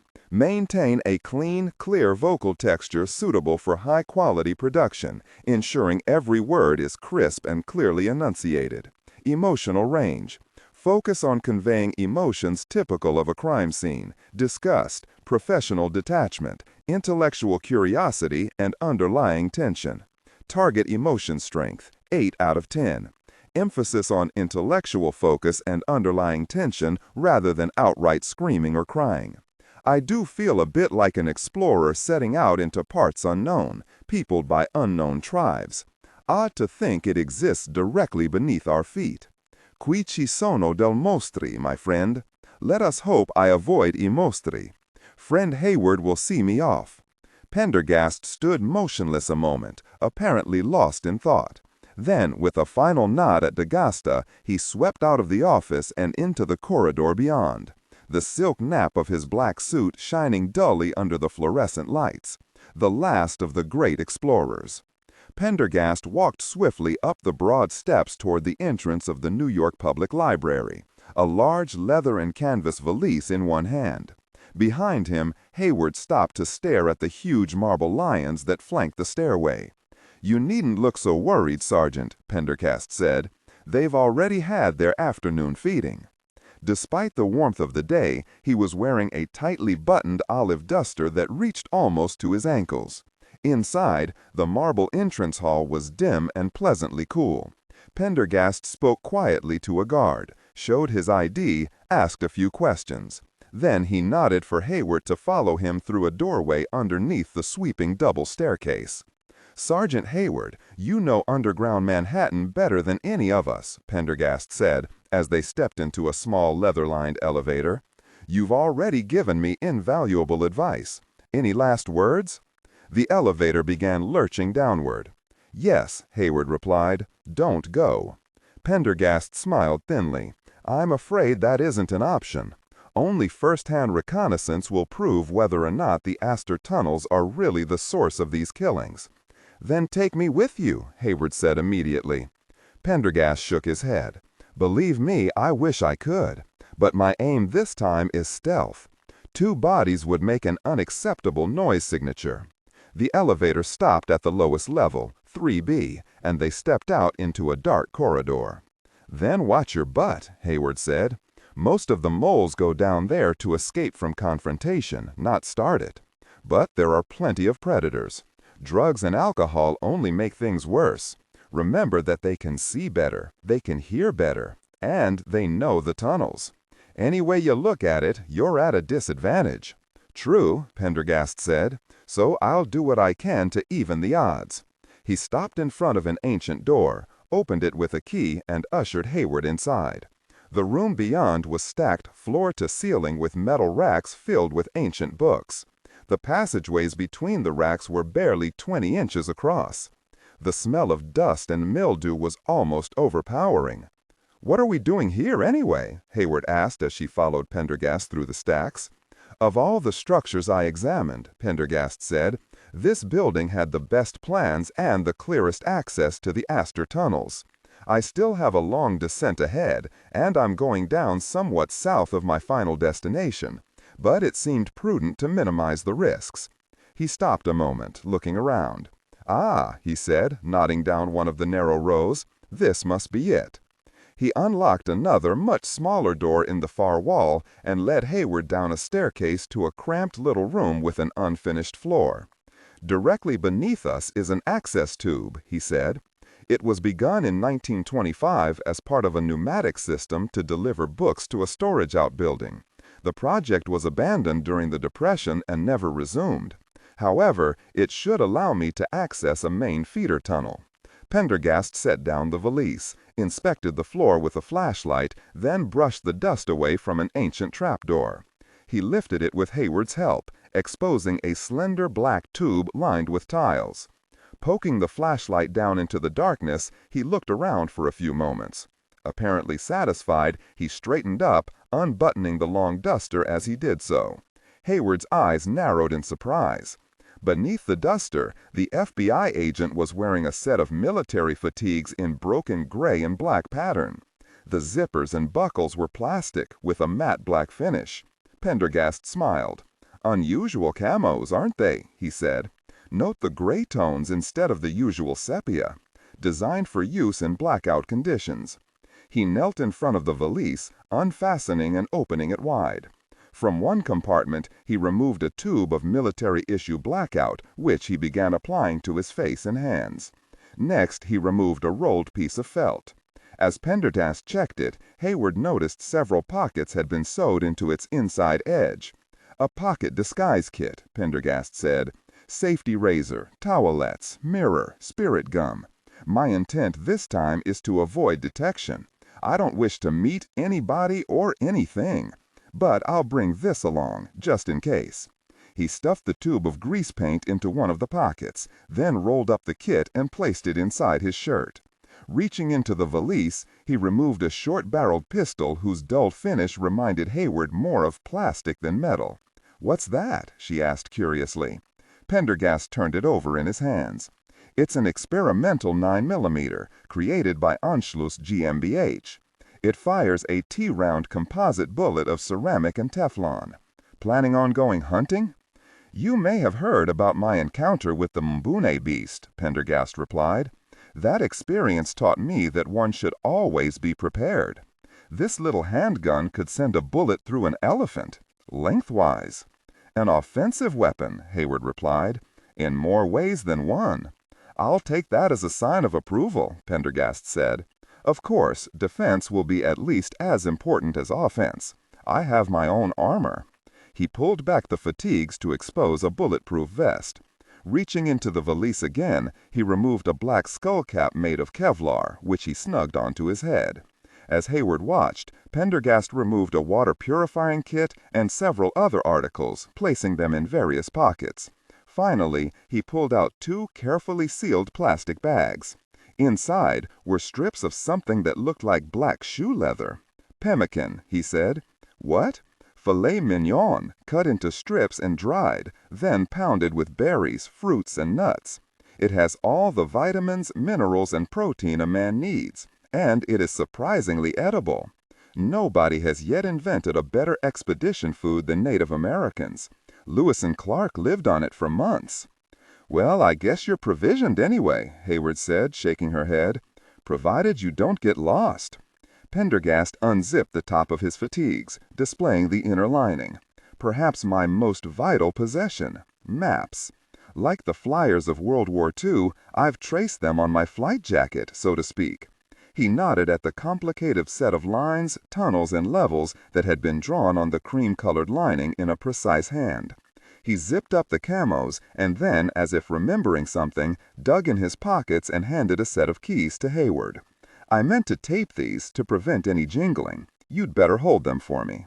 From another pocket, he removed his wallet and FBI identification, which he also passed to the sergeant. "Please give these to Lieutenant D'Agasta. I won't be needing them below." He ran his hands quickly over his clothes, as if to reassure himself that everything was in place. Then he turned once again toward the trapdoor and lowered himself gingerly into the tube. "I appreciate your taking care of this for me," he said, nodding at the valise. "No problem," Hayward replied. "Send me a postcard." The trapdoor shut over the dank, black tube, and Hayward sealed it with a quick twirl of her wrist. Margo stared at the titration, scarcely blinking. As each clear drop trembled and fell into the solution, she waited expectantly for it. Take a step back, aware, and do not read aloud any text that acts as a technical or structural marker. Specifically, ignore and do not pronounce any phrases or lines that start with or contain vocal attributes, technique, chapter, or a standalone number at the very beginning of the input text. Start reading only from the main body of the story text. Narration style, suspense, and pacing. Tone. Maintain a baritone tenor pitch with a sharp, intelligent, and engaging tone. The style should be objective yet highly evocative, drawing the listener into the scene. Suspenseful pacing. Utilize a highly controlled and flexible pace. Slow down dramatically during gruesome descriptions, e.g. body parts, injuries, to maximize the chilling effect. Then resume a quicker pace during action or dialogue. Emphasis. Clearly emphasize key nouns and descriptive adjectives within the scene setting, e.g. severed from the body, weeping graying flesh, cavernous tunnel. Character differentiation, sharp modulation. Narrator voice, smooth, authoritative, and stable. This is the baseline pitch. Female dialogue, Megan. Increase the pitch significantly. The voice should sound assertive, sharp, and highly professional authoritative, like a lead detective or expert. Male dialogue. Lower the pitch slightly compared to the narrator, using a tone that is skeptical, warm, and somewhat cynical to differentiate from the professional female voice. Other characters, e.g. Deputy Burns. Quick, focused delivery, clear voice. Technical delivery. Vocal texture. Maintain a clean, clear vocal texture suitable for high-quality production, ensuring every word is crisp and clearly enunciated. Emotional range. Focus on conveying emotions typical of a crime scene: disgust, professional detachment, intellectual curiosity, and underlying tension. Target emotion strength, 8/10. Emphasis on intellectual focus and underlying tension rather than outright screaming or crying. She took a step back, aware that an unpleasantly familiar feeling was settling over her, a sense of unease, even dread. Standing motionless, she remembered the drama that had played out in another laboratory, a mere 100 feet down the hall and 18 months into the past. It had been just the two of them that time as well, crowded around Greg Kawakita's genetic extrapolator, watching as the program listed the physical attributes of the creature that would come to be known as Mbun, the museum beast. She remembered almost cursing Julian Whittlesey, the scientist whose expedition had been lost in the depths of the Amazon. Whittlesey, who had inadvertently used a certain aquatic plant as packing fibers for the specimens he'd sent back to the museum. Unknown to Whittlesey, unknown to all of them, the Mbun beast had been addicted to the plant. It needed the hormones in the plant in order to survive. And when its own habitat was destroyed, the beast went in search of the only remaining source of the plant, the packing fibers in the crates. But by a supreme irony, the crates were later locked in the museum's secure area, forcing the creature to go after the closest substitute to the plant hormones it could find, the hypothalamus of the human brain. As Margo stared at the yellow solution, she realized that she was feeling something else besides dread: dissatisfaction. There was something strange here, something unexplained. She had felt the same way after the carcass of the Mbun beast had been taken away following the slaughter of the Superstition's opening night. Taken away in a van with government plates and never seen again. Though she'd never wanted to admit it, she'd always sensed, somehow, that they'd never gotten to the bottom of the story, never really understood what Mbun was. At the time, she'd hoped to see autopsy results, a pathology report, something that could explain how the beast had known to come to the museum in the first place, or why the creature showed such a high proportion of human genes. Something, anything, that could bring the story to a close, even perhaps lay her own nightmares to rest. She realized now that Frock's own theory of Mwon being an evolutionary aberration had never completely convinced her. Against her will, she forced herself to think back to those few moments she'd actually seen the beast, charging down the darkened hallway toward herself and Pendergast, triumph in its feral eyes. To her, it had looked more like a hybrid than an aberration. But a hybrid of what? The sound of Frock shifting in his wheelchair chased her thoughts away. "Let's try it once again," he said. "To be sure." "I'm already sure," Margo replied. "My dear," Frock said with a smile, "you are too young to be sure of anything. Remember, all experimental results must be reproducible. I don't mean to disappoint you, but I fear that this will all turn out to be a waste of time, better spent examining the Bitterman corpse." Margo began setting up the titration again, swallowing her irritation.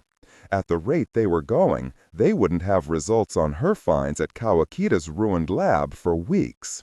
Frock was famous for the care and precision of his scientific experiments, and he seemed, as usual, supremely unaware that time was of the essence. But then, like most great scientists, he was self-absorbed, much more interested in his own work and his own theories than anyone else's.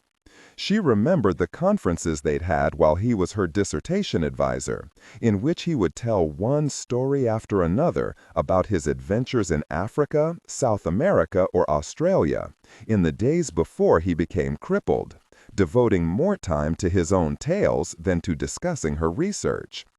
They had been working for hours on titrations and linear regression programs, trying to coax some kind of results out of the plant fibers she'd found at the site.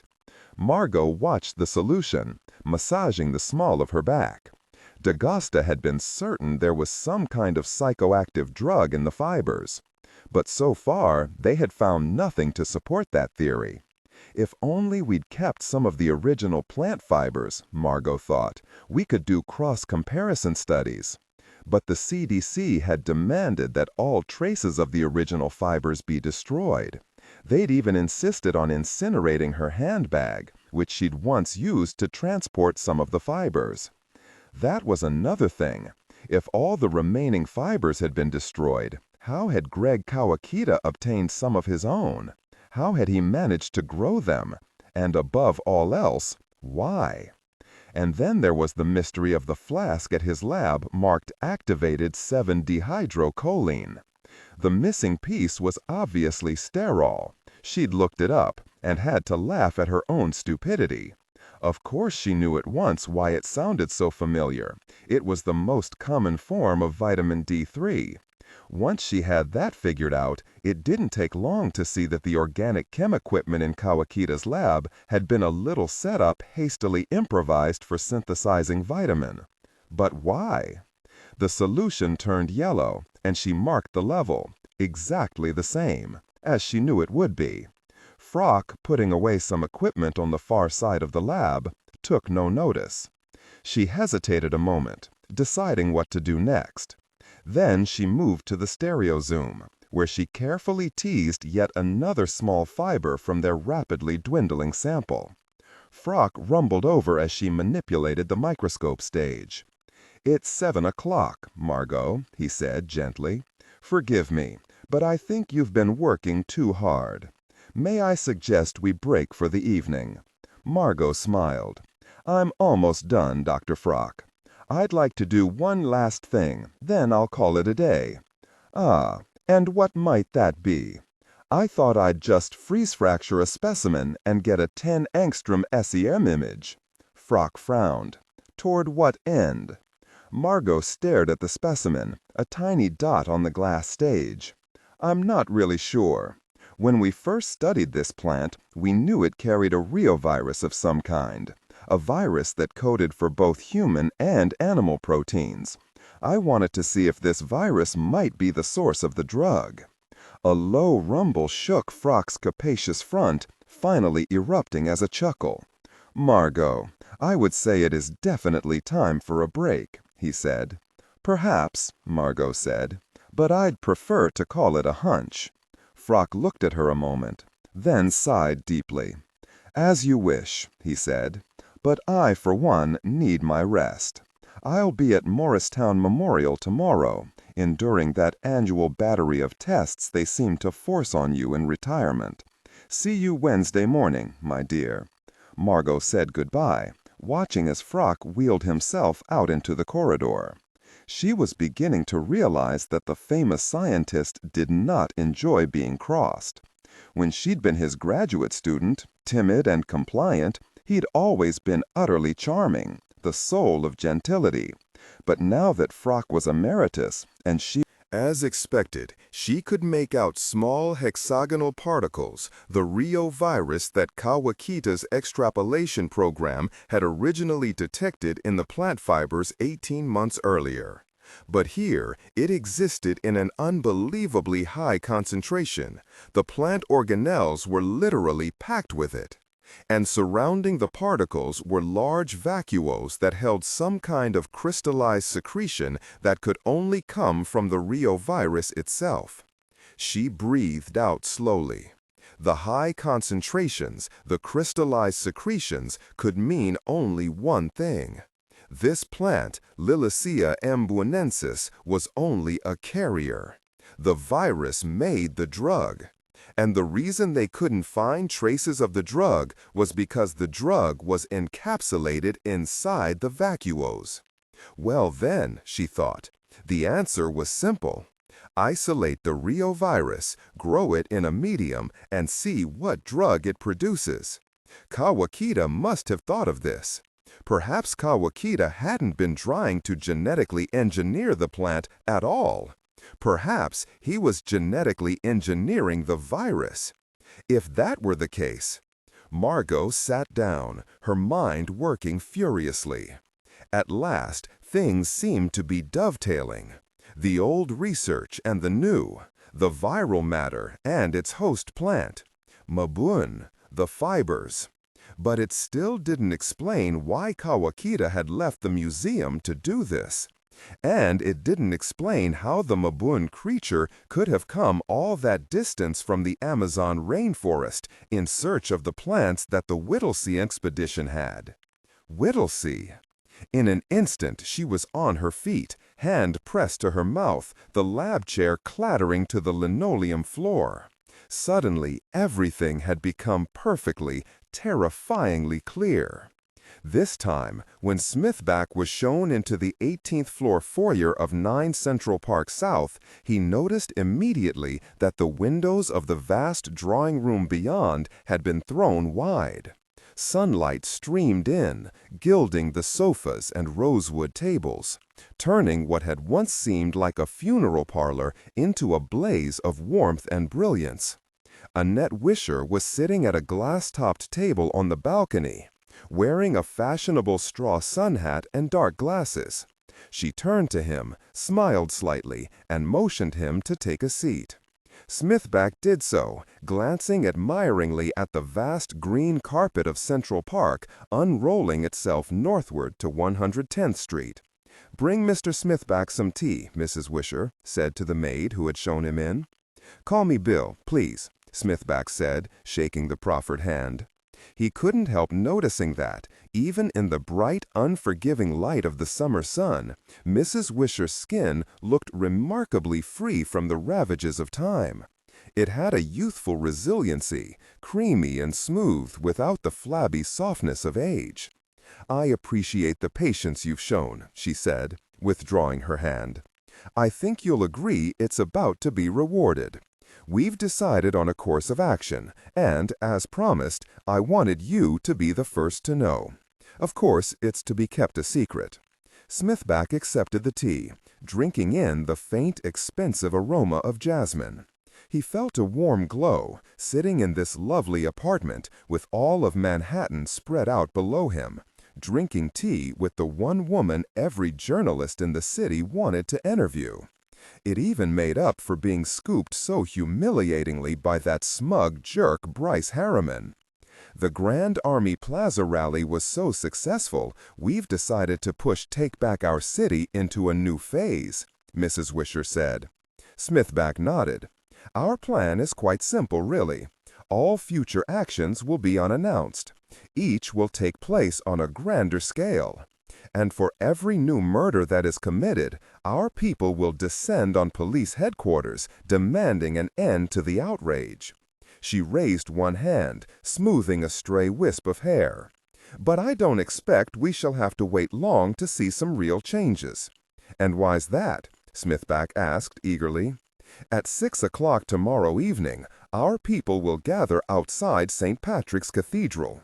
Believe me, the group you saw at Grand Army Plaza will seem minuscule by comparison.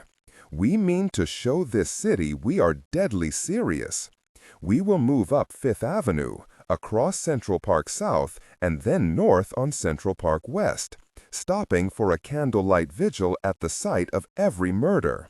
Then we shall converge on the Great Lawn in Central Park for a final midnight prayer. She shook her head. I'm afraid the government of this city still hasn't gotten the message. But when they see Midtown Manhattan immobilized by countless voters, all demanding action, they will get the message, mark my words. And the mayor? Smithback asked. The mayor may well show up again. Politicians of his ilk can never resist a crowd.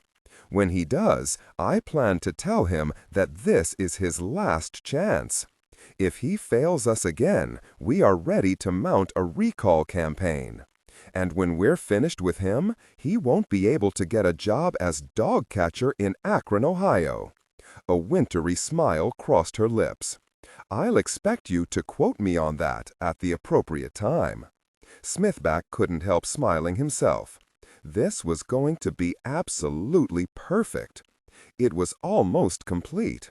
He stepped into the humid darkness of the temple, running his fingers lightly along the cool orbs that made up the walls, caressing the organic surfaces, the hollows and swells. It was right that it should be built here, so like what had come before in that other place, yet so unlike.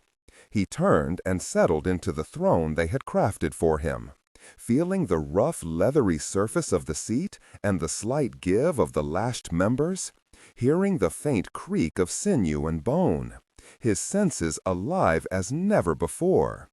It would soon be complete, as he, now, was complete. They had toiled long and hard for him, their leader and master. They loved and feared him, as was his due, and now they would worship him. He closed his eyes and inhaled the thick, fragrant air that eddied about him like a fog. In times past, he would have been repelled by the reek of the temple, but that was before he'd acquired the gift of sensory acuteness. The plant had given him that, as it had given him so much else. Now everything was different. The smell was like a vista to him, ever shifting, painted in every imaginable color. Here bright and clean, there dark and mysterious. There were mountains and canyons and deserts of scent, oceans and skies, rivers and meadows, a magnificent panorama of fragrance, indescribable in human language. It rendered the world of sight flat, ugly, sterile by comparison. He savored his triumph. Where the other had failed, he had succeeded. Where the other had withered in fear and doubt, he had grown in strength and courage. The other had been unable to discover the flaw that was hidden in the formula. He had not only found the flaw, but had taken the next step and perfected the glorious plant and the secret payload it contained. The other had underestimated the children's desperate thirst for ritual, for ceremony. He had not. He alone understood the ultimate meaning. This was the true manifestation of his life's work, How galling to think he had never realized it before. It was he, and no other, who had the power, the intellect, and the will to carry it through.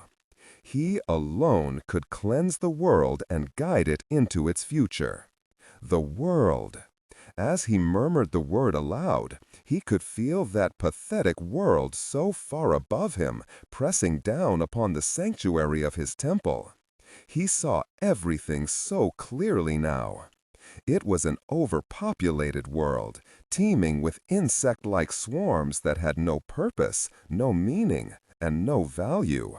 Their ugly little lives churning like the manic pistons of some senseless machine. They were above him always, dropping their dung, mating, giving birth, dying, tied to the slaving meat wheel of human existence. How easy and how inevitable that it should all be swept aside, all of it, as one kicks open an anthill and grinds the soft white pupae underfoot.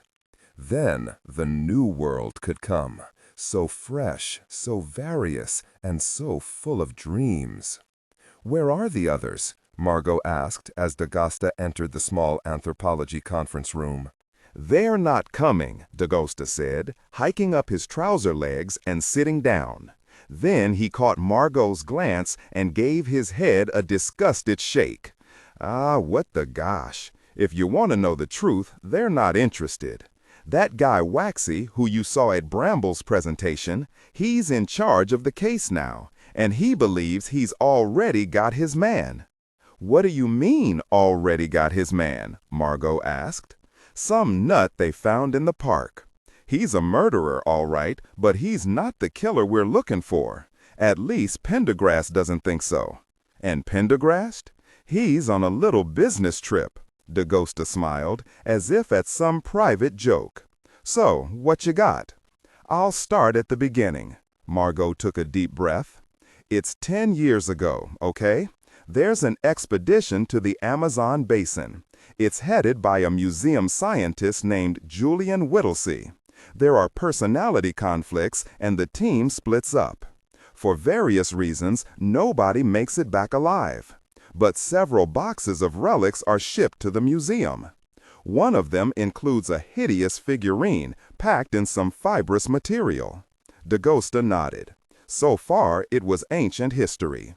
What they didn't know was that the figurine was a representation of a savage indigenous creature, and that the packing material was a local plant essential to the diet of this creature. Soon after, the creature's home environment is destroyed in the local government's search for mineral deposits. So this monster, this M'Buan, follows the only remaining fibers, all the way from the Amazon basin to Belém to New York City. It survives in the museum's basement, eating feral animals and consuming this plant, to which it seems addicted. D'Agosta nodded again. "Well," said Margo, "I don't buy it. I used to, but I don't anymore." D'Agosta raised an eyebrow. "What about it don't you buy, exactly?" "Think about it, Lieutenant. How could a wild animal, even an extremely intelligent one, make its way from the Amazon basin to New York City in search of a few cases full of fibers? That's a gosh of a long way from its habitat. You're not telling me anything we didn't already know when that beast was destroyed. There was no other interpretation then, and I sure can't see any other one now. M'Buan was here. I felt the thing breathe on me, for goodness sake. If it didn't come from the Amazon, then where?" "Good question," said Margo. "What if M'Buan was originally from New York and was simply coming home?" There was a brief silence. "Coming home," D'Agosta said, mystified. "Yes. What if M'Buan was not an animal at all, but a human being? What if he was Whittlesey?" This time, the silence was much longer. D'Agosta looked at Margo. Great shape or no, she must be near dead from exhaustion working non-stop on those corpses. And Bramble getting murdered like that, and then her discovering that one of the corpses she'd been picking over belonged to a former co-worker. a coworker she already felt guilty about having dropped out of touch with. How could he have been so stupid, so selfish, bringing her in on a job like this, knowing how much the original museum murders had upset her? "Listen," he began. "Dr. Green, I think you'd better—" Margo held up her hand. I know, it sounds crazy, but it's not, I swear it's not. My lab assistant is working on several more tests as we speak, just to verify my findings, so let me finish. M1 had an astonishingly high percentage of human DNA. We had one of the claws sequenced, remember? We found intact strings of perfect human DNA, many thousands of base pairs long. That's no evolutionary aberration. Also, Pendergast found some items of Whittlesey's in the creature's lair, remember? And don't forget that the creature killed everyone it came in contact with except one person, Ian Cuthbert. Why? Cuthbert had once been a close friend of Whittlesey's. And then Whittlesey's body was never found. DaGosta's jaw set. This was insane. Pushing the chair back, he began to rise. "Let me finish," Margo said quietly. DaGosta returned her level gaze. Something about the look in her eyes made him sit down again. "Lieutenant," she continued, "I know how this sounds, but you must listen. We made a terrible mistake. I'm as much to blame as anybody else. We never put the final pieces of the puzzle together, but somebody did. Greg Kawakita did." She placed an 8x10 blow-up of a microscopic image on the table. "This plant contains a reovirus. We already knew that. But what we overlooked is that these reoviruses have a unique ability. They can inject foreign DNA into the host cell, and they produce a drug. I ran some additional tests on the fibers this evening after I made this discovery. They carry genetic material, reptilian DNA, which is inserted into the human host when the plant is eaten. And that DNA, in turn, initiates a physical transformation. Somehow, I don't know how or why, Whittlesey must have ingested the plant while on the expedition. He underwent a morphological change. He became M1. Once the change was complete, he needed a steady diet of the drug in the plants. And when the local supply was destroyed, Whittlesey knew that more could be found in the museum. He knew because he'd sent them the plants here as packing fibers in the crates. So he returned to the crates.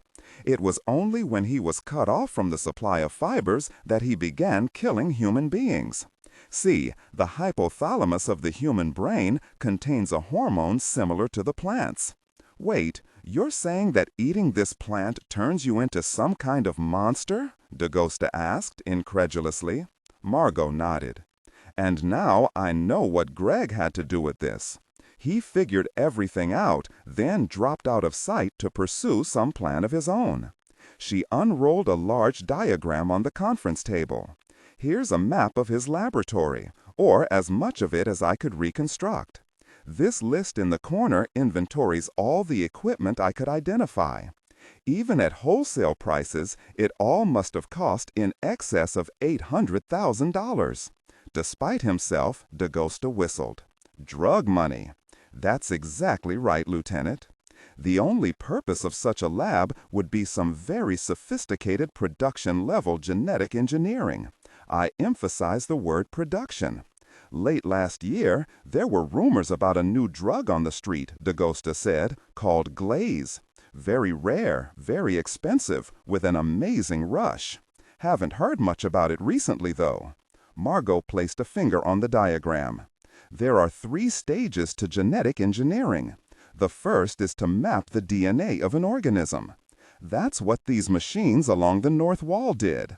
Combined, they made up a massive sequencing operation. This first one controls the polymerase chain reaction, which replicates the DNA so it can be sequenced. This one sequences the DNA. Then this machine, here, was a Cambridge Systems NAD1. We have one downstairs. It's a highly specialized supercomputer that uses gallium arsenide CPUs and vector processing to analyze sequencing results. Then here, along the south wall, were the melted remains of a series of aquaria. Kawakita was growing the M. Blanc plant in large quantities to supply raw material for this operation. And here was an Apgel viral production facility for incubating and culturing viruses. There was a deathly silence. DaGosta mopped his brow and felt around in his pocket for the reassuring shape of his cigar. Despite himself, he was starting to believe. Kawakita was using this equipment to remove genes from the plant virus. Margo placed some more pictures on the table. These are SEM micrographs. They show that he was removing the reptilian genes. Why? Because he was obviously trying to negate the physical effects of the drug. What does Frock think of all this? As he asked the question, DaGosta thought he saw a momentary flush move across Margot's features. I haven't had the chance to tell him yet, but I know he'll be skeptical. He's still wedded to his fractal evolution theory. Disregard and do not read aloud any text that acts as a technical or structural marker. Specifically, ignore and do not pronounce any phrases that start with or contain vocal attributes, technique, chapter, or a standalone number at the very beginning of the input text. Start reading only from the main body of the story text. Narration style, suspense and pacing. Tone, maintain a baritone tenor pitch with a sharp, intelligent, and engaging tone. The style should be objective yet highly evocative, drawing the listener into the scene. Suspenseful pacing. Utilize a highly controlled and flexible pace. Slow down dramatically during gruesome descriptions, e.g. body parts, injuries, to maximize the chilling effect. Then resume a quicker pace during action or dialogue. Emphasis. Clearly emphasize key nouns and descriptive adjectives within the scene setting, e.g. severed from the body, weeping graying flesh, cavernous tunnel. Character differentiation. Sharp modulation. Narrator voice. Smooth, authoritative, and stable. This is the baseline pitch. Female dialogue. Megan. Increase the pitch significantly. The voice should sound assertive, sharp, and highly professional or authoritative, like a lead detective or expert. Male dialogue. Sam. Lower the pitch slightly compared to the narrator, using a tone that is skeptical, warm, and somewhat cynical to differentiate from the professional female voice. Other characters, e.g. Deputy Burns. Quick, focused delivery, clear